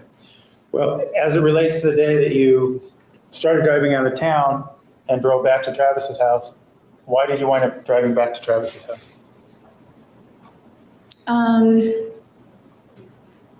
I had been staying with him, and then I went and hooked up my car to a U-Haul. I was taking my car. So then I had it parked. There's you go 3 or 4 houses down, or 2 or 3 more houses down, and then you make I'm talking like facing east, and then you turn north. There's this stretch of pavement.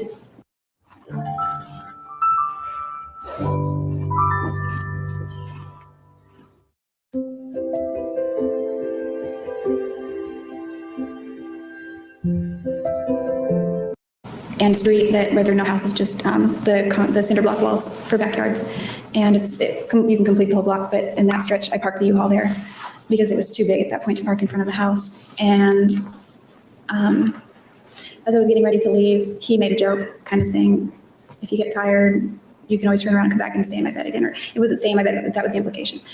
And so I got on the road and I got to, I think, Sossaman, I think is the name of the street. It was late when I got on the road. I wanted to get going, but when I get tired at the wheel, I'm almost narcoleptic. So I pulled over to sleep in the seat of the U-Haul. I texted Travis and told him that. He sounded a little bit irritated. So we began to, I don't know if I talked to him or called him or texted him back, but I ended up coming back to his house anyway. And I stayed there 2 more days. Okay. Why 2 more days? I'm trying to remember if there was I don't know. I know there was a prepaid legal event on the Tuesday that I ended up staying and going to. You mentioned the U-Haul having your car on the back of it. What was your car at that time? 2004 Infiniti G35 Coupe. Okay. We also heard from the testimony earlier in this case about the U-Haul and the BMW, and the BMW not surviving its experience on the U-Haul. And earlier you also said he pawned off his BMW on you. What do you mean by that? What was going on with the BMW at that point in time? What I mean by that was around January, I knew that I needed to give my car back to Infinity Financial, which was the lender, and I couldn't afford the payments anymore. And because I had gone from excellent credit down to having a foreclosure and now soon a repo, and all my credit cards were shot, my credit was shot. So Travis was in the process of looking for a Toyota Prius, and he wanted to unload his BMW, but he said he could get more by selling it private party than trading it in. So he didn't want to go through the process of selling it to somebody and worrying about collecting payment and that sort of thing. And so I was going to, there was a guy at his cafe that I worked with that wanted to buy it, and he offered him all cash for $4,500, and Travis scoffed at that and said that's not nearly enough. He wanted to sell it for, I think it was $6,000. So he proposed that I buy it because I had to give my car back. He said, your credit's horrible right now. No one is going to lend you a dime. Why don't you drive it? And you can pay me. And he gave me very easy terms to pay him. And I had seen that car break down on him at least 3 times in the time I'd known him. So I was a little bit leery of getting that car. It didn't have a warranty. And one of the reasons I bought the Infiniti was so that I didn't have to worry about my car breaking down. So I was reluctant, but his idea at the time made sense to me because I did have to give my car back. So I agreed to do that. And I drove that car out to the U-Haul Center, which was in Apache Junction. And I bought a tow dolly that has the back wheels on the pavement and the front hiked up, and it was attached to my U-Haul truck. And when I drove there, they had the dolly hooked up and instructed me to drive up onto the dolly. So I did that, and I shut off the car, and the U-Haul guy checked it out for me. He took the keys out of the ignition for me and everything, and then he shut it, and I asked him if he would please lock it. He locked it. And then I took off on the road. It was somewhat near the freeway, and as I was hitting the freeway, I tried to speed up, but it seemed like there was a lot of drag on the vehicle, and it wouldn't really go, even though it was flooring it. And there were some cars driving by honking, and I didn't know if they were honking at me, but as that continued, I wondered what was going on, and I looked out the side view mirrors, and I didn't see anything different or strange. But more vehicles continued to do that, and they were passing me because I wasn't going fast enough. I was trying to go faster, but it wouldn't speed up. And then I looked again in the side view mirrors, and I noticed a ton of white smoke coming out the back on both sides of the U-Haul truck from behind it. And so I knew that wasn't a good sign. So I pulled off the exit, the next exit that I came up on. I think I was still in Apache Junction. And I didn't want to take it any further because it looked like it was bad. So I pulled off the exit on the exit ramp, on the shoulder of the exit ramp, and I got out to see what was going on with the car. And ultimately, what did you learn happened to the car? Did it suffer any damage? Yes, the car was left in first gear, and I towed it that way, and it was either the engine or the transmission blew up, and there was black oil all over this white pavement, which was the exit ramp, and it was just going everywhere. Okay. And there were pieces of metal on the pavement. And was this on the day that you were the day that you left and came back, or was this on the day that you ultimately left for good? Neither. That was right before. It was like in the same week period, but it was neither of those days. Okay. Was it before those days then? Yes. Okay. So was this BMW, was his or yours that you were in the midst of purchasing? Was it drivable? Was it functional? No, it was completely ruined. At least the mechanics of it were. Did you fear telling Travis what happened? Yes, I was very, very worried about that. What were you worried that he would do? Well, he had been, we were like in, I guess you could call it like this period where he was being very sweet, very kind, very loving. I was staying at his house for a couple of nights. I was out of my house, and I was afraid of ruining that and pissing him off and having him explode again. And this time I knew it was completely my fault, or maybe U-Haul's fault. We didn't really determine. But basically I was the reason his engine blew up. And he had just told me 2 days earlier, I was loading up the truck and my houseplants were at his house for the entire time that I lived there, because my house, the one I was renting, didn't have a lot of counter space, his did. So my houseplants lived at his house while I was there in Mesa. And so I collected those, put them in the front seat in a box with the seatbelt around it, so if I hit the brakes, they wouldn't go flying. And I left them in the car one night, and this is April. I went to Travis's house, slept in, didn't get back. He drove me back to my house where the U-Haul truck was parked on that day. And I opened the front door and saw they were all wilted brown. I was really bummed because I'd had them for years since I owned my house in Palm Desert. And they were important to me. And so they were all turned brown, and Travis got really pissed off at that. He liked my plants too and was upset that I was taking them back. And then he told me everything I touch turns to shit. So then 2 days later, or a day or 3, I don't remember how many days, but it was the same week after this point, I blew up the engine in his car. So I thought he was really going to lose it then. What do you mean by lose it? Become physically violent with you? Maybe that, or just his general wrath. That was usually worse anyway. What's that? Either way, like I feared him screaming and yelling at me, because to me that felt worse. Go ahead, crank the volume. We got you. USPS has increased daily.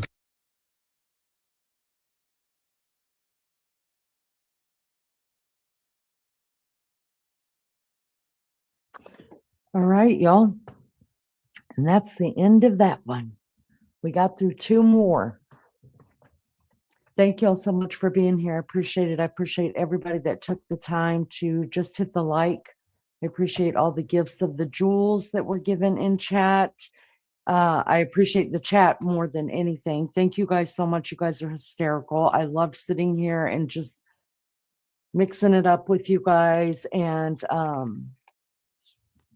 seeing new people and getting different but the same thoughts all together. It's kind of nice to be around some people who are on the same page, reading the same book. I mean, I don't mind,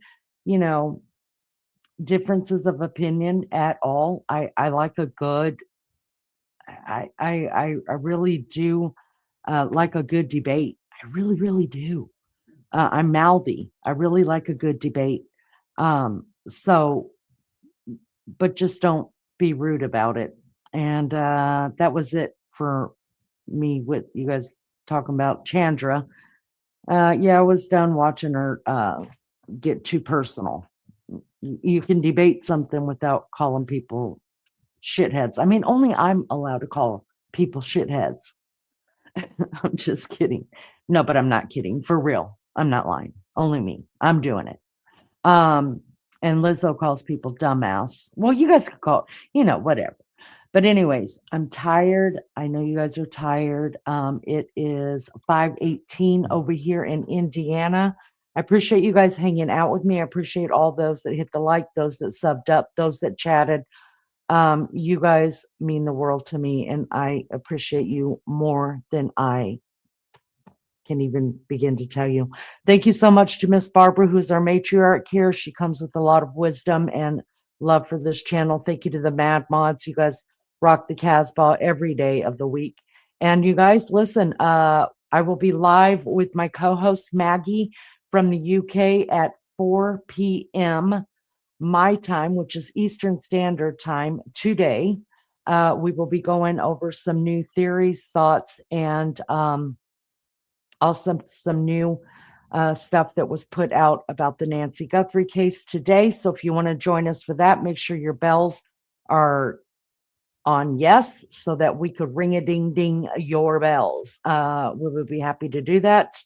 And then tomorrow night, the same time, about midnight, we'll be going live, and we're getting very close. If not, we absolutely will be at the place where JODI Arias all of a sudden gets brain fog and amnesia, and she's not going to remember a damn thing about her butchering of Travis Alexander. So I hope you guys will meet us back here at the same time, same place tomorrow night. If you could catch our live later on this afternoon, that'd be great too. If not, Y'all be good or be good at it, and we'll see you next time. Bye.